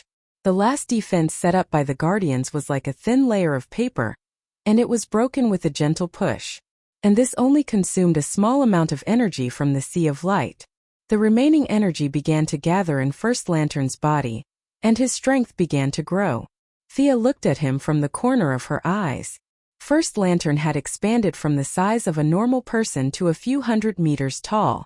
The nerves and blood vessels in his body were replaced by colorful emotional light, and his face was majestic and oppressive. If Hal Jordan and the others saw this guy, they might be shocked. The energy gathered by billions of intelligent life was not something that could be defeated by the Lantern Ring. No matter how united they were, it was useless. Not to mention 7 lanterns, even 70 lanterns would be useless. There was a qualitative difference between them. The probability of an ant defeating an elephant was almost negligible. Only a higher-level beast could defeat an elephant. But this guy was only a few hundred meters tall. He had no problem scaring the lanterns. Looking at the energy that was so dense that it was almost solid, it was as if the universe trembled when he moved his arms. First Lantern could defeat 1,000 or 10,000 lanterns with this energy. But in Thea's eyes it was a little flashy. The energy was too superficial, and he was unable to restrain it, which resulted in his huge body. Darkseid was only 3 meters tall. That was the height of his race. Thea also maintained a height of 1.8 meters. It was not that they could not become a few hundred meters tall, but it was meaningless except for being laughed at by people of the same level. For someone like First Lantern, who had too much energy and could not restrain it, speed was definitely his shortcoming. Other than becoming a big target, he was not of much help in a battle of the same level. Is this the ring that you've traveled through billions of years to get your hands on? Thea suddenly exerted her strength. She did not care if it would cause damage to Gonda and violently cut off all the soul connections. A ring that emitted countless colors of light appeared in the palm of his hand. She had noticed it when she first came into contact with it. This ring was also the origin, or rather, the ring was the new god. It represented emotion. Just like Mitron's chair of Mobius, whoever sat on the chair would be the god of knowledge. Rather than saying that Mitron was the god of knowledge, it was more accurate to say that the chair was the god of knowledge. This ring had the same effect. Whoever wore the ring would be the god of emotion. Emotion was not as good as death, but it was similar to good and evil. It was a necessary trait for intelligent life. If there were no emotions, then it wouldn't be considered a life. Now that Thea had reached the limit of the divine seat, she had to give up a divine seat to obtain a new one. Chapter 938. In Halyuba's memory, she saw the entire process of the first ring's forging. First Lantern, as an ambitious young man, first came to the Guardians who were still young and inexperienced 10 billion years ago. With some sweet words, he taught them how to forge rings using the emotional spectrum. The first ring not only contained the emotions that the Guardians abandoned, but also First Lantern's ambition. This ring was the entirety of his conspiracy. Unfortunately, his image as a good young man was shattered too early. At that time, the Guardians were no longer in their prime, but they still worked together to seal First Lantern with the ring. After that, the ring was taken away and sealed in Gant's soul. Thea tried to feel it carefully. The ring was the origin, but the origin was not the ring. If she wore the ring, she would only be borrowing the power of emotions. This thing had nothing to do with her. It would be stupid to give up one's position just to borrow a part of the power. The result was a little disappointing. Emotions were a high-level origin, not as deep as death, but on the same level as justice and evil. If it did not conflict with her, she could absorb it with some effort. But this ring was different. It was too complicated.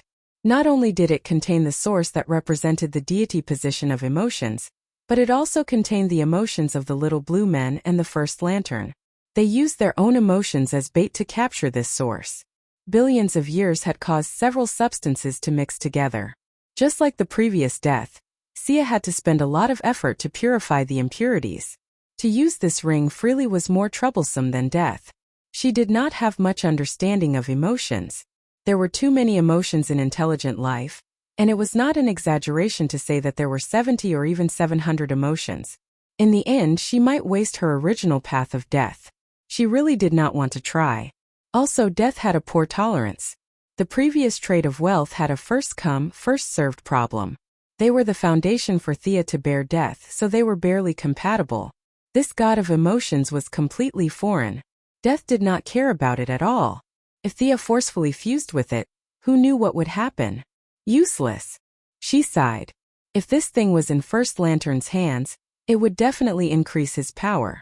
But in her hands, it would at most be an unsuitable collectible. But the enemy would be much weaker, and she could get the drops in advance. No matter how she looked at it, it was a good thing. Then, under First Lamp's furious gaze, she kept the ring in her bag. Moreover, he revealed a radiant smile to Chu Deng. What kind of man are you if you can only stare at me? If you have the ability, come and hit me. First Lantern was so angry that his teeth were itching. His original plan was to wait until the Third Army had developed to its largest scale. Then, when the Guardians were at their most high-spirited, he would flip the table and enjoy their horrified gazes. Finally, he would use Black Tiger Steel's heart to obtain the ring that had been sealed in Gant's soul. This way, not only would he be able to slap the face of the enemy, but he would also be able to reach the peak of his life. Not only did he want to destroy his enemies physically, but he also wanted to destroy their minds and wills. This kind of counterattack was very suitable for him. He had been holding back for countless years to achieve this goal, and now he was about to succeed. In order to prevent any unexpected changes, he had imagined many scenarios, but he had always focused on the little blue men. He had never thought that a woman he had never met would jump out. If you want to flip the table, go ahead and flip it. Why did he ruin my plan? Not only did Thea flip his table, she also stole his job. If it were an ordinary person, he would have charged over and split Mount Hua in half, but First Lantern was no ordinary person. He glared at Thea fiercely. In this time and space, everyone in this world was primitive in his eyes. He had no intention of asking for her name. He opened his hands and light flashed. Red, orange, yellow, green, blue, and purple mixed with many emotions flew out from his palms. The strands of emotion were like countless butterflies. They danced and used their insignificant strength to grab at the void. Thousands of strands of light gathered into a beam of light. Relying on this powerful energy, First Lantern tore a crack in the real world. He wanted to change the timeline and return himself to the point before Thea came. Even if he had to flip the table, he had to take back his job. A wise choice. Thea sighed. First Lantern did not come to snatch the ring from her. Instead, he went back to the source. This meant that he had not been blinded by the sudden increase in power. He could still make the best judgment for himself. Above all, war was war. Next, war was war. At this level, fighting was the same. Even with Darkseid's bad temper, he would try his best not to fight if he could. Going back to the timeline and not fighting with Thea, eliminating all the unfavorable factors before the Germinal organization, this was a very smart choice. However, he still underestimated Thea. This move was invincible against Sinisto and Hal, but it was nothing in front of Thea. You're unlucky to have met me. In this day and age, those who dared to set foot in the timeline more or less had something to rely on. If First Lantern dared to attack, Thea also had her own ways to counter. This was her timeline, and First Lantern came from thousands of years in the future. Thea naturally had the home field advantage. Furthermore, she had someone in the timeline. Speed and Ballistic received the order. Time was tight and the mission was important, so they did not have time to change their avatars. 2 streaks of blue light ran out. In the blink of an eye, they cut off the connection between First Lantern and the timeline. Converging into a beam of light was indeed terrifying. But its essence was still a beam of broken light. Individual emotions were extremely fragile. As long as one had patience, even an ordinary person could solve it. The two of them divided the work well. They ran like crazy. They cut the timeline while Thea closed the gap in the real world. Before First Lantern could understand what was going on, he was already forced out. First Lantern had never seen an extremely fast person before, but that did not stop him from attacking these 2 ants. The huge amount of energy gave him the ability to change reality, but the 2 extremely fast people were hiding outside of time, so he did not have a place to attack. As a combination of emotions, his speed was as slow as a turtle. Changing reality, twisting the timeline, and a few extraordinary powers could not be used. Facing an extremely fast person, he really did not have a good way to deal with them. The emotional impact was very strong, but if he could not hit the enemy, it would be a waste of effort. First Lantern tore the timeline again, but he was still blocked. Thea directly used legendary magic to test the waters. Hundreds of flaming meteorites were pulled out from the void. This was not her first time fighting in space. Meteorite magic was extremely powerful on the ground, but there was no gravity in space, so its power was instantly reduced by half.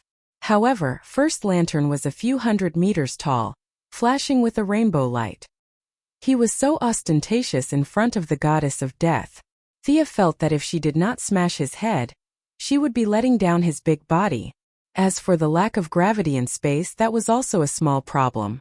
Thea imitated First Lantern's mental power and made a beacon. Then, all the meteorites seemed to be pulled by some kind of force and crashed straight into First Lantern. Chapter 939. Facing the overwhelming meteor shower, First Lamp was not afraid at all. There was even a look of disdain in his eyes. He waved his left hand, and the violent fire elements were appeased. The heavy earth elements were disintegrated, and the sharp wind elements also stopped howling. Everything has emotions, and these things of yours are no exception. As a scientist, First Lamp did not know what magic was, but he knew how energy was formed and could control the emotions of elements. Magic was no secret to him. When the fire elements were no longer violent, the earth elements lost their weight, and the wind elements lost their speed. This legendary spell naturally could not continue. Thea could not help but sigh. Magic could be said to be successful at the level of mortals, but at the higher levels it was not very effective. In terms of life essence, this First Lamp was not a god. At most, he was an amalgamation of emotional energy. However, his energy was huge. In terms of magnitude, it was already beyond her or dark side. It was even comparable to the spirit. It was just that he did not know how to use it. This energy was enough, but it did not belong to him at all. As time went by, First Lamp's energy started to show signs of decline. Emotions were not normal. Ordinary people could not always live passionately. It was normal to be indifferent. This showed the value of lanterns. Otherwise, if everyone on the street had courage and willpower, why didn't the green light choose them? Because ordinary people lacked endurance when it came to emotions. After absorbing the emotions of billions of intelligent beings, First Lamp's energy was fluctuating. The general trend was going downhill. As a mortal, he could control so much energy. Without the help of the ring, First Lamp could only do some simple and crude work. Like tearing the timeline, there was no technique to speak of. His method of breaking magic was not very brilliant. He was just taking drastic measures. There were too many intelligent beings in the universe. There might be life forms like the fire and water elements that were later assimilated by the Third Army and turned into the source of First Lamp's emotions. After all, elements were not inanimate objects. It was not too ridiculous to say that they had emotions. First Lamp took Thea's attack effortlessly. This made him even more confident of his strength. He even smiled mockingly at Thea, as if to say, "You are not that great. How dare you look down on my magic? Here's a small gift for you." Thea said it was a small gift, but it wasn't small at all. With the godhood of death, her attainments in magic had long surpassed those of her predecessors, perhaps even far surpassing them. She might still be lacking in details, but her horizons were different. Even if all the great wizards from ancient times were gathered together, they would not be able to see as far and as deep as her. If ordinary people's spells were divided according to the weave's level, they would be ranked from the 1st to the 9th circle.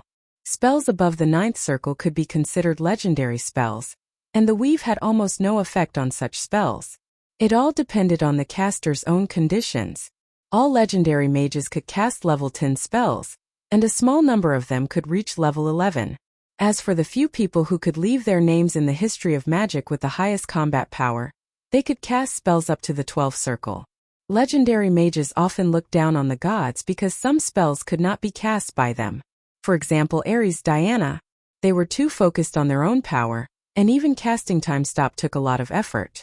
As for a mage-type deity like Sia, it was easy for her to reach the 11th or 12th circle. Relying on her high realm and solid foundation, she was going to mobilize the divine power of death and the magic power of the universe to cast an unprecedented 13-circle spell. Even though she had made some preparations beforehand, this spell still took some time. Meteorite was an excellent camouflage. While First Lamp was proudly showing off, it bought her 5 seconds. Her hands moved quickly, and countless mysterious runes were quickly drawn. A huge number of magic circles were connected to each other, piling up layer upon layer. The total amount of magic power Thea poured into them was at least equivalent to 10 great wizards of Merlin's level. A grandfather clock hundreds of meters tall was created. The grandfather clock was not affected by the environment, as if it had been suspended in this universe since ancient times. It was thick and heavy, as if it had experienced countless years. The body of the clock was dark black, and the sun, moon, and stars were carved in relief. The dial was golden yellow, which was made from the fragments of time shattered by the anti-watchers. The needle was illusory, sometimes visible, sometimes invisible. It was filled with Thea's understanding of time. The crisp sound of the bell reverberated throughout the entire universe. All intelligent life felt a sense of helplessness fill their hearts. It was as if they had encountered their natural enemy.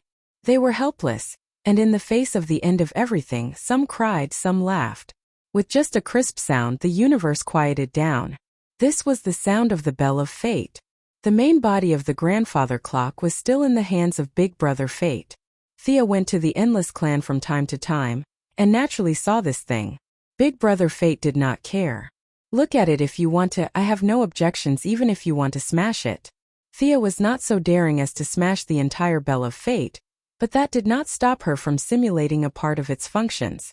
Even with the support of a huge amount of magic, she had seen it with her own eyes, and after putting in a lot of effort, she could only simulate 1/10 of its functions. The body of the grandfather clock was created with magic, but she borrowed the divine power of death to draw the projection of Big Brother Fate's clock over. First Lantern looked at it for a long time, but could not figure out the use of summoning a large clock. In his era, such primitive mechanical creations could only be found in fossils. He snorted. Boring trick. Although he said it was boring, he was actually very afraid. As the embodiment of the emotions of all living beings, he had super high resistance to all kinds of abnormal conditions. However, his resistance to the source of damage like fate was very weak. It could even be said that it was thousands of times more powerful. First Lantern of the original spacetime was instantly destroyed by Black Death Emperor. The problem was that his embodiment only had strength, but no realm to support it. The grandfather clock seemed to be mocking him. The golden dial shone, showing his childhood in a trance, the scene of him being imprisoned by the protectors. It also showed that he would meet his death today. How could it be? You must be kidding me. First Lantern did not hesitate. His body rose again. No matter what this broken clock was, he was confident that he could shatter it. He had traveled through countless years to this point in time. He wanted to be a god and enjoy the worship of all living beings. He did not want to be a stepping stone for primitive people. Anger, greed, fear, courage, hope, pity, love. The 7-lantern core could not represent all emotions. There were many more, such as hatred, pain, numbness, regret, excitement, and joy. These were the source of his strength. Chapter 940. Countless positive and negative emotions merged together. Without the ring as a foundation, First Lamp was controlling the emotions of all beings as a mortal. He felt like his head was about to explode, and he was extremely frustrated. It's all because of this clock. He ignored Thea and colorful lights began to shine. Space seemed to be torn apart. First Lamp used all his strength and punched the clock. This punch was not physical strength but emotional strength. It contained his own greed, the fear, hope, courage, and other emotions that the little blue men had abandoned, and more of the emotions that the Third Army had captured from all the intelligent beings in the universe. Dong! The grandfather clock rang for the second time after it was summoned. The young mistress had already run back to the underworld before he was about to ring the clock. The little blue men did not know how powerful it was, and were watching the show from afar. The sound of the clock whistled past. There was no earth-shattering aura, nor was there a magnificent scene. Other than the long-bearded guard who had already fainted, the other 13 little blue men all spat out blood. Ced was afraid that Gonla would be hurt, so he put up a shield in front of him, but how could fate resist? Ced's shield did not work at all. The sound of the clock was like a breeze, gently brushing past their hearts. The next moment, it felt like they were carrying a huge mountain on their backs. The sound of the clock caused their spiritual strength to fluctuate, rising and falling. It was the first time these immortals had seen such a strange attack. Even with billions of years of knowledge, they did not have any effect. They all fainted without a sound. Thea ran away and the guard fainted. First Lamp, who bore the brunt of the attack, was the unluckiest. Others only fainted due to mental trauma, but because he was an amalgamation, he was hit 1,000 times harder than normal. 1/5 of the emotional energy that made up his body was instantly scattered, and his huge body shrunk. First Lamp tried his best to restrain the uncontrollable spiritual strength, and barely recovered his consciousness. But the energy that was scattered could never be recovered. Their fate was over. There were very few existences who could resist fate, but First Lamp was not one of them. Even though he had a huge amount of energy, he was still a scheming mortal who had transmigrated from thousands of years in the future. The Bell of Fate felt that it had been provoked. This was the first time it had seen someone throw a punch at it. Following its instincts, it began to fight back. The needle on the golden dial started to spin. It was not spinning very fast, but First Lamp felt that his time was starting to blend into this timeline. No, you can't do this. I don't belong here. Previously, he had tried his best to tear apart time. Now it was finally his turn to taste the consequences. You were chatting quite happily just now. Don't you like the timing? Then you can stay here. Time did not like to be toyed with, nor did it like to be offended. Those who tried to control time would have to pay the price in the end. For First Lamp, he had not yet been born at this point in time. If he was solidified, what awaited him was obliteration. He began to resist with all his might. Previously, he had tried all sorts of ways to squeeze into the timeline. Now that the timeline was forcefully pulling him in, he began to push back. This was the wonders of fate. The golden dial seemed to have infinite power, firmly grabbing the first light and pulling it into the timeline. The other party naturally resisted with all his might, but at this moment, Thea quietly ran back. He was overjoyed when he saw this. The Bell of Fate was much stronger than she had imagined. If First Lamp did not have more tricks up his sleeve, he would be dead for sure. The Black Death Emperor could cut off all his emotional connections and then kill him with a single scythe. Thea and the Black Death Emperor walked different paths and could not be copied. But she had her own way. Looking at the temporarily trapped First Lamp, she laughed heartily. She took out the blood-soaked night sky sword and stabbed at First Lamp's head. The murderous aura on the sword was almost tangible. Thea didn't need to pose or make any feints to deal with it. First Light was now like a target. Although its body had shrunk by 1/5, its head was still more than 10 meters tall. It could be stabbed with its eyes closed. This sword was like thunder, crossing the distance of space and carrying with it the power of death. No matter how many emotions you had, or how many intelligent beings you had, her target was the source. As long as the main body was killed, all the other emotions would disappear instantly. If he took this sword head-on, he would definitely die. After all, the Black Death Emperor's scythe was remade. The recipe was different, but the taste was still the same. First Lamp understood that he had to dodge this sword. He burst out all his potential and gathered a sea of emotions in his body. Countless positive and negative emotions were no longer mediated. Instead, they were allowed to oppose each other and then exploded. There was no sound, no fire, but relying on the violent explosion, First Lamp not only escaped the pull of the Bell of Fate, but also left Thea's attack range. As the price, his body exploded from the middle into two halves.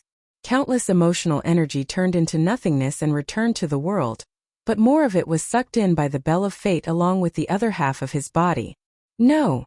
First Lamp was like a resentful woman, futilely shouting at the Bell of Fate. Everything was a foregone conclusion. Although he was not fixed in this timeline, he was missing a part of himself. Although this timeline would not erase him, he was a complete anomaly. It was the same for his original timeline. It was neither there nor here. Both of his feet stepped on a different timeline. A large amount of information began to rush into his brain. His originally clear memories began to blur. He felt that he was a scientist hundreds of millions of years in the future, and then he felt that he was a lucky person who picked up a ring in this time and space. First Lamp had never heard of Zhuang Zhomeng Dai, but the meaning was still the same. The future, the present, the two memories entangled with each other. There was the people in the future cheering for him, and there was the imprisonment in this time and space for hundreds of millions of years. Which one was the real him? The young lady saw that he was in a daze. Without thinking, she raised her hand and summoned her divine power for another sword strike. Under the influence of the strong external force, First Lamp temporarily gave up on philosophical questions. The part that he had lost was considered lost. Now that his body was still there, his energy body operated and returned to human form. However, his body was reduced by half again. He was now only 80 meters tall. Facing Thea's fatal attack, he made a prompt decision. If he could not beat her, he had to run. He looked at the Bell of Fate with hatred. This giant bell was still standing there, as if it was saying, "Little guy, come and hit me again if you dare." First Lamp could only shout that he could not afford to provoke her. He had a faint feeling that if he was given some time, he could still find the missing part. Fate was fair to everyone. In fate, there were fixed numbers and variables. The missing part was fixed, but it was not unchangeable. Unfortunately, he lacked time now. Chapter 941. With half of her body missing, Thea had surpassed First Lamp in every aspect, be it energy, realm, usage, or understanding of the rules. Her light sword had already enveloped a radius of tens of thousands of meters. First Lamp couldn't help but rejoice. There were benefits to his smaller body. It was much easier to move through space than before. With a whoosh, he broke through space and fled, trying to get rid of the fiend behind him. "Don't run. Stop right there." First Lantern ran in front like a thief, while Sia chased after him with her sword raised like the owner of the lost item. "I should have brought a helper," Thea thought embarrassedly. Her top fighters like Fiora, Mingy, and Guangdong could delay First Lamp for a few moves, and she could kill him in one strike. In the original space-time, First Lamp had nothing to do, so he went to tease Sinisto and destroyed Kruga. In the end, he was furious to the extreme. Sinisto and the Parallax monster combined to stall First Lamp, creating an opportunity for the Black Death Emperor. Now, Kruga was fine, while Sinisto was still waiting to be resurrected in the underworld. Without anyone to help, First Lamp ran away like a rabbit. Thea could only chase after him with her sword. A sure kill attack needed to be prepared, and she couldn't kill him with a casual strike. As long as she accumulated divine power, her speed would be affected, and her opponent would have a chance to run away. If she didn't accumulate divine power, it would be useless to chase after him. Thea regretted not bringing a few helpers.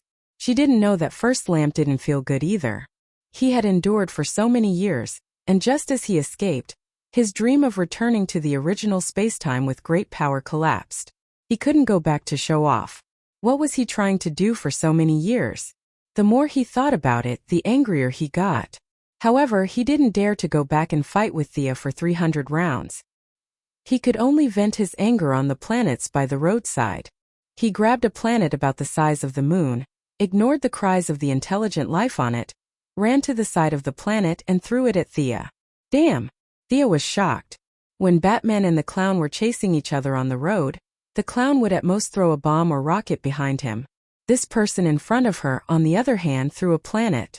The planet wasn't big, and there weren't many intelligent life forms. But she couldn't ignore it. Even if she wasn't a hero of justice, she couldn't turn a blind eye to it. Thea raised her middle finger from afar. Ignoring the enemy, she quickly pushed the planet back into its original orbit. It was not enough to simply put it back into its original orbit. Rotation and revolution had to be considered. If the force was too strong or too weak, the planet would fly out of the protoplanetary system in 2 days or collide with a fixed star. She would have to bear the responsibility for the disaster that would result. Destruction was far more difficult than construction. The young mistress had to think about a lot of problems every second, such as the rotation speed of the planet, the strength of the gravity, and even the changes in the magnetic field, the alternation of day and night, and so on. A single mistake would cause the planet's environment to change. Actually, it didn't matter to the planet, but to the intelligent life forms, even the slightest change would be a world-ending disaster.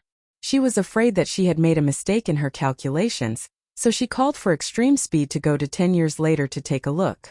When she found that everything was normal, she continued her mad chase. If she had wasted any more time, First Lantern would have disappeared. However, before she could catch up, the other party threw another planet at her. Should she save them? He had to be saved. There were more people on this planet. After correcting 3 planets in a row, the young mistress couldn't take it anymore. This was simply endless. She could only activate the great summoning spell. She called for help. Diana, who had the mother box, was summoned over immediately. How could a green fitness exercise like pushing planets not involve Superman? Not only Superman, but Thea also dragged Supergirl, who was an otaku at home, out. After a simple conversation with the 3, Thea asked Diana to wear the purple lamp so that she could sense her position at any time. She left the 3 dumbfounded to correct the planets while she traversed space to chase after First Lantern. The 3 initially thought that this was just physical work, but they didn't expect to find that this was definitely mental work as soon as they pushed the planet into its orbit. Supergirl was a bad student. Even though calculus belonged to elementary school knowledge on Krypton, she was still a bad student. Bro Superman also didn't like to study. He clearly had a super mind, but he didn't become a scientist after graduation. Instead, he became a reporter. Diana was the best student of the 3, but she also liked swords, food, and fancy clothes more than science. It was really difficult for her to calculate the planet's orbit. The 3 looked at each other and didn't have any good ideas. They weren't Thea. Although the young mistress was a little lazy, her title was still a doctor. If the 3 of them didn't want to see intelligent life die in vain, they could only continue to ask for help. Diana found Qingnu, the secretary who had a super long-distance connection to Earth, and quickly explained the situation. The secretary directly found the remaining members of the main alliance and asked them to help calculate the planet's orbit. Batman was worthy of being called an all-rounder. He was able to use the existing technology on Earth to send the Watchtower space base into orbit. He was very knowledgeable in astronomy, and Mr. Excellent wasn't far behind.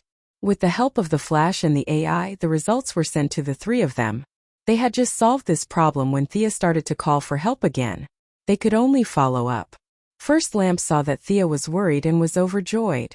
The number of lives in the universe had nothing to do with him. Seeing that Thea was hesitant, he was even more motivated. Pushing the planet was too troublesome. After all, he had lost more than half of his energy. He couldn't move a large planet at all.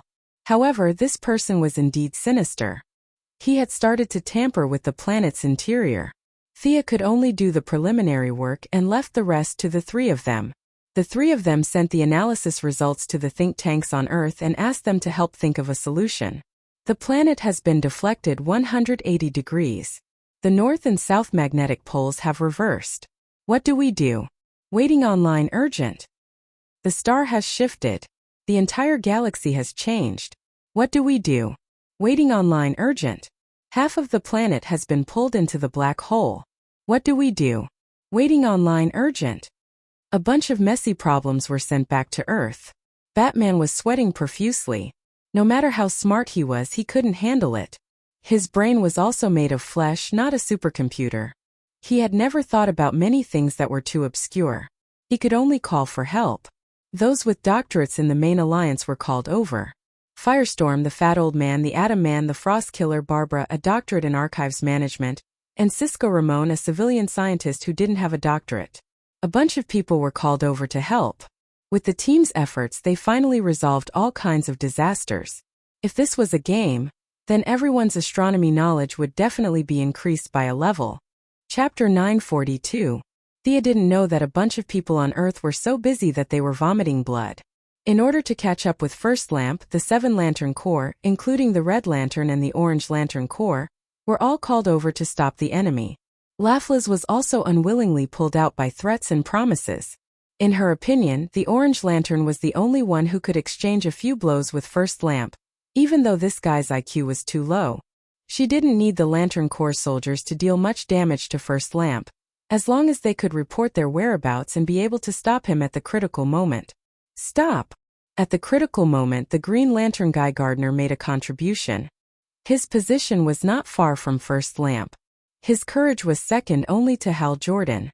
The word fear did not exist in Guy Gardner's dictionary. He was the kind of person who dared to kick God. He raised his ring and a green sledgehammer appeared. He swung his arm and with a crisp bam, he smashed First Lamp, who had already taken a step forward out of the crack in space. The effect of power was mutual. Emotions followed the same principle. Using a single emotion to hit a collective of 50 billion emotions was like using one's head to smash a rock. Guy Gardner only saw stars and had a splitting headache. He endured and swallowed a mouthful of blood. However, he achieved his goal of stopping the enemy. Thea finally appeared in front of First Lamp again. Your end is here. Thea held the sword with both hands and mobilized all her divine power of death. The sword went straight for First Lamp's heart. She wanted to end it with one blow. Still unable to believe that he would fall in this barbaric era.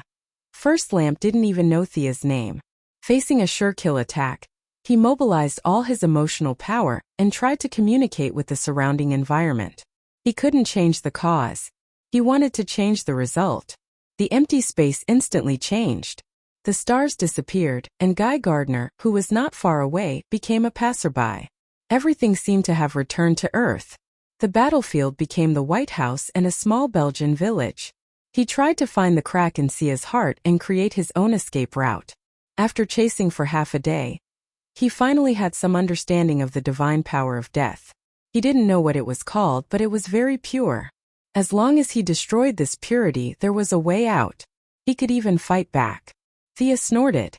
If this little trick could bewitch her, the grass on her grave would be 3 feet tall. At the same time, he despised First Lamp. Even when death was at hand, he still did not have the courage to fight. It was no wonder that the little blue man had imprisoned him for 10 billion years. He lacked the magnanimity that a powerhouse should have, and his personality was too poor. Die! There were no impassioned words, nor were there any heroic words.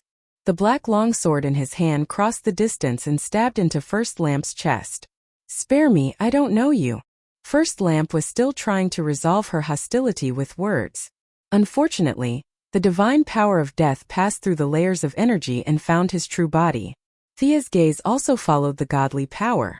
She saw that in the deepest part of First Lamp's enormous body, an ordinary-looking young man with slightly curly hair was pleading with her with a face full of fear. This ambitious schemer who had transmigrated from billions of years in the future had never told the Guardian his real name. His eyes were filled with disbelief as her sword pierced through his heart. There was still a trace of doubt on the young man's face. Was he going to die just like that? Was the earth-shattering energy of no use at all? Altering the timeline and distorting reality. This guy was practically the synonym of invincibility in Thea's eyes back then. Now she had killed him as easily as a chicken. Thea could not describe how she felt. She only knew that she had to continue working hard. In order to prevent others from killing her like this, she had to walk to a higher place. She let out a long breath. Seeing First Lamp fall to the ground like a mountain, her heart was filled with endless emotions. No, what do I have to do with him? What's there to be emotional about? Her emotions were unreasonable. Thea could not be said to have a heart of stone, but she was experienced. Would she even feel emotional about the death of a nobody? Then let's not do anything serious. Her eyes flashed green. The eye of obliteration was drawn but not released. The scene in front of her shattered like glass. She was still in space. Guy Gardner, who was not far away, seemed to want to come over and help. Only 1 second had passed in her time, and First Lantern did not fall at all.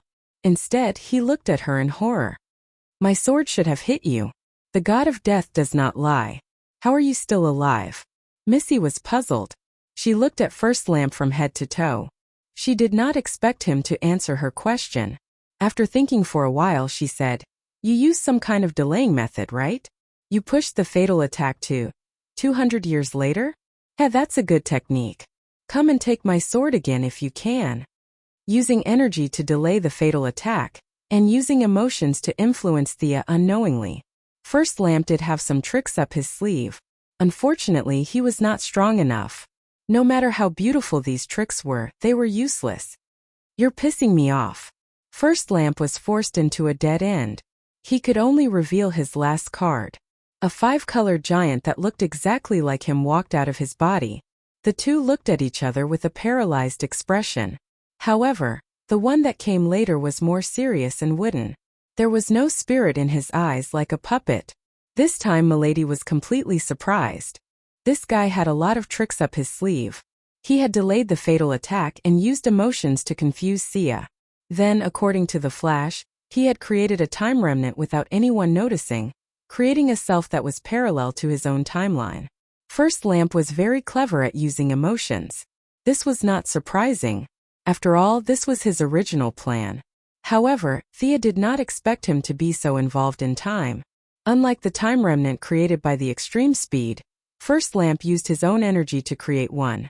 When he used his ultimate move, Thea was not idle either. She first sealed the space around them to prevent him from escaping. First Lamp's move was useless other than scaring people. He had been imprisoned for billions of years and had zero combat experience. He was a little too confident, thinking that two of him could defeat the enemy. However, that was not the case at all. Could 2 Wasteland Wolves defeat Darkseid? Could 2 Guangdong beat Thea?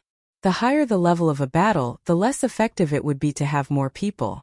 However, she did not underestimate her opponent. Her longsword raised a pale gray hurricane, blocking the wooden First Lamp's attack. At the same time, she targeted the original body and attacked. The divine power of death made her the fastest in the world. However, speed was clearly her opponent's weakness. The ink-black Night Sky Sword kept causing wounds on First Lamp's body. Compared to his huge body, the wounds were very small.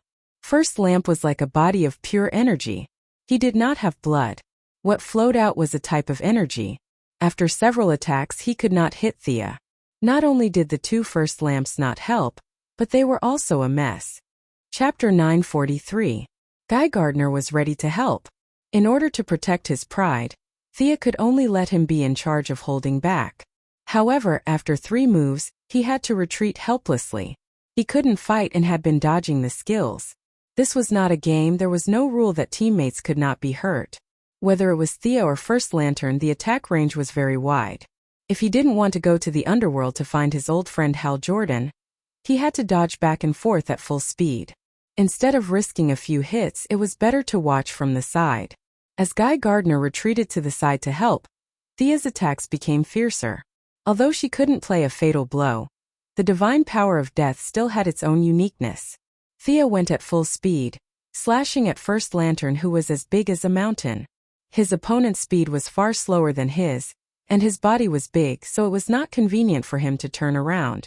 The battlefield of the two gradually descended from space to a planet. Thea saw that there were many intelligent beings here, so she naturally thought of their plan. They still wanted to play the same old game. Guy, you go to the battlefield. Carol Laughlies, you came at the right time.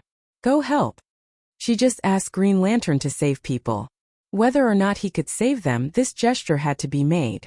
As soon as she finished speaking, Purple Lantern Carol Ferris and Orange Lantern also arrived.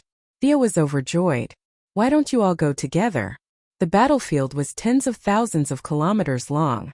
She tried to use less large-scale magic. To the intelligent life forms on this planet, it was as if they were sitting at home when disaster came from the sky. They could only see a 5-colored brilliance in the sky for one moment, and then a black curtain that engulfed the world in the next. Praying, hugging and crying together. They couldn't do anything in the face of disaster. I'll ask Santa Claus to send you a gift later. Go help. Thea kicked away Laughley's who didn't want to move. Orange Lantern happily joined in the rescue.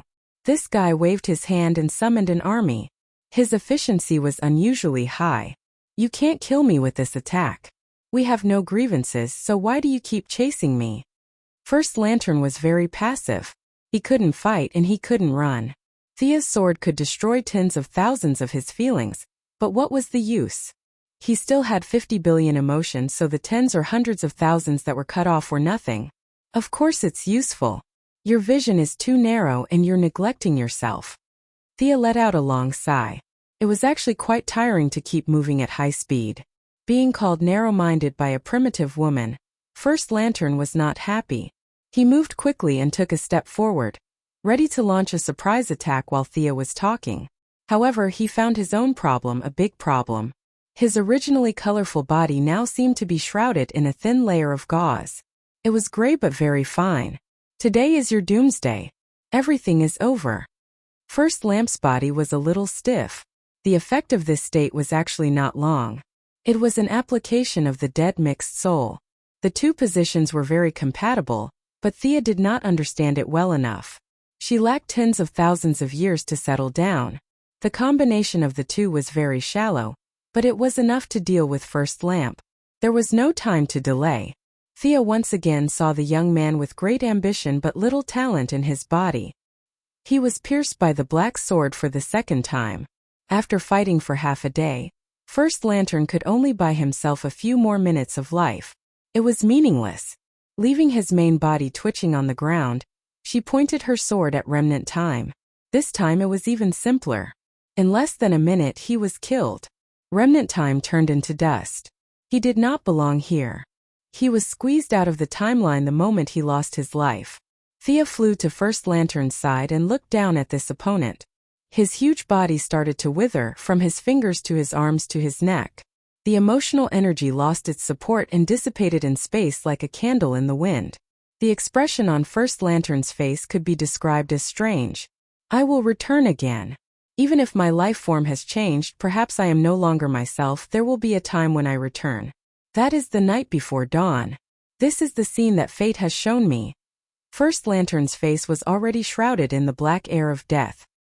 He raised his arm, only to find that his fingers had already turned into dust. When all the emotional energy left, his life would come to an end. This was the power of time. He was still immortal. Relying on emotions as support, he had already lived for 10 billion years.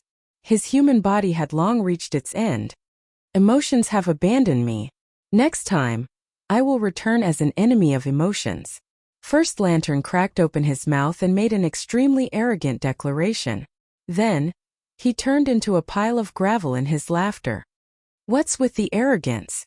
Is this guy dead? Guy Gardner rubbed his head.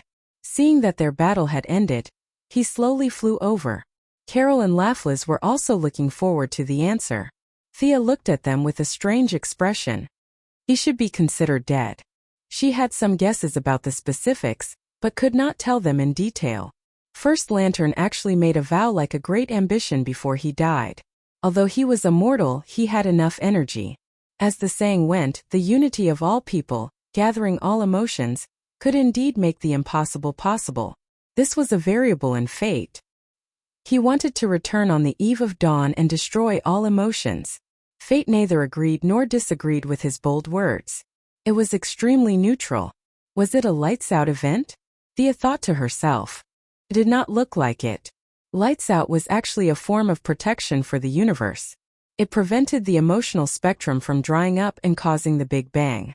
From the perspective of the universe and the gods, it was a good thing. This guy's last few words were full of resentment. No matter how she thought about it, it did not seem like he was here to do good. Could it be the Lantern of Daybreak? An enemy of emotions full of hatred. This was the only thing that fit the criteria. Would this guy be reborn in the dark multiverse? Carefully sensing, she did not find First Lantern's soul after his death. Thea bade farewell to Guy Gardner and the others and returned to the underworld. She searched twice but did not find First Lantern's soul. Without a doubt, this guy was not dead. Whether he became the grandpa in the ring or was directly reborn in the dark multiverse was unknown. However, she would deal with whatever came her way. She was not afraid now, let alone in the future. Just as she was about to return to Earth, the two-faced man ran over and stopped her. Faced with Thea's behavior of leaving everything to others, the ambitious two-faced man was actually very happy. With power in his hands, everyone, regardless of whether they knew him or not, came before him to await his judgment. This place was 10,000 times better than Gotham. He was so happy that he did not want to go home. Not to mention having to queue up to give him dirty money. He would not even do a free resurrection. He was tired of living. Seeing countless people come before him every day like lambs waiting for his judgment, that kind of comfort could not be experienced in Gotham. Chapter 944. Your Majesty, don't go yet. To be honest, when he first found out that the superhero Thea was his boss, the two-faced man was worried for a long time. He could accept Wei Guangjing's actions before he was disfigured, but now he could not. He never thought that when he started working he would realize, this was not the kind of environment that he had imagined. It all depended on what kind of people his colleagues were. Demons, death knights, evil gods, assassins, banshees. Compared to these people, the two-faced man was a rare good citizen. At most, he sold detergent in Gotham and collected protection fees. He had to be on tenterhooks every day to prevent Batman from suddenly jumping out of a corner. In terms of evil, he was not on the same level as his new colleagues. After working in the underworld for a while, he finally realized that this female superhero's view of good and evil was frighteningly weak. The new boss was definitely on the neutral side. It was just that he usually pretended to be kind and righteous. What's the matter? Thea frowned as she looked at the two-faced man. This guy knew his position very well. He was a good candidate to be the Secretary General. He was a gang leader in Gotham. At that time, he had combed his hair back and had an extraordinary aura. When he arrived in the underworld, he instantly changed to a 30-70 split. He did not bow and scrape like the lonely old man Sharon. However, his submissive attitude was very upright. At the same time, it did not make people look down on him. There are a few people who I don't know how to be punished. They have contributed a lot, but they have also made a lot of mistakes. Thea made a sound of surprise. She was a little curious that even the workaholic two-faced man could not make a judgment. To be honest, the underworld's punishment rules were very complicated. This was a side effect of the creation rules. All kinds of laws were not set by her, and it was not convenient for her to change them. And there were a lot of them. Books filled the entire library. They were densely packed with all kinds of rules. At first, the Missy pushed the door open out of curiosity. After that, she left in defeat. Anyway, she did not even take a look. Later on, she simply handed it over to the two-faced man, a law doctor, to study. Yes, that's right. This guy could become the Gotham District Attorney. He also had a doctorate title. She followed the two-faced man to the trial hall. When she saw a few people waiting for interrogation, the Missy was instantly happy. Little blue guardians. The four of them stood straight and looked straight, as if they were still on their own Eurasian main planet. However, they didn't have a body here, so they couldn't float in the air. Their short stature greatly reduced their imposing manner. Yo, the four of you, where did you come from? The eldest miss asked, even though she already knew the answer. She smiled slyly. The four little blue men were much more well-behaved now. Their previous arrogance had all disappeared. The little blue man with the big head was the first to speak. Your Majesty Goddess, we... Before he could finish, he was interrupted by Thea. Why are you always talking? Are they mute? Are you looking down on me, Helpless, they had no choice but to lower their heads under the eaves. One by one, they walked out and prepared to introduce themselves. Of course, Thea knew their names. They were all in Haruba's memories. She just wanted to take them down a notch. This was not Yura, this was hell. He waved his hand and said, I don't want to hear your names. Harvey, write them down. Write passerby 1, 2, 3, and 4 in the name column. That's it. She just needed to vent her anger by teasing the little blue man. There were still many things she needed to take care of in the outside world. She reached out to take the records of the underworld and began to read them one by one. Although the Guardians seemed to have done a lot of bad things, they had also done a lot of good things. In the 10 billion years before the rise of Earth civilization, they had saved the universe countless times. If it were not for them, the universe would have exploded long ago. If the universe had exploded, Earth would not have survived. It could be said that they had done a lot of good things. They were more than qualified to be angels in heaven. However, they had also committed a lot of sins.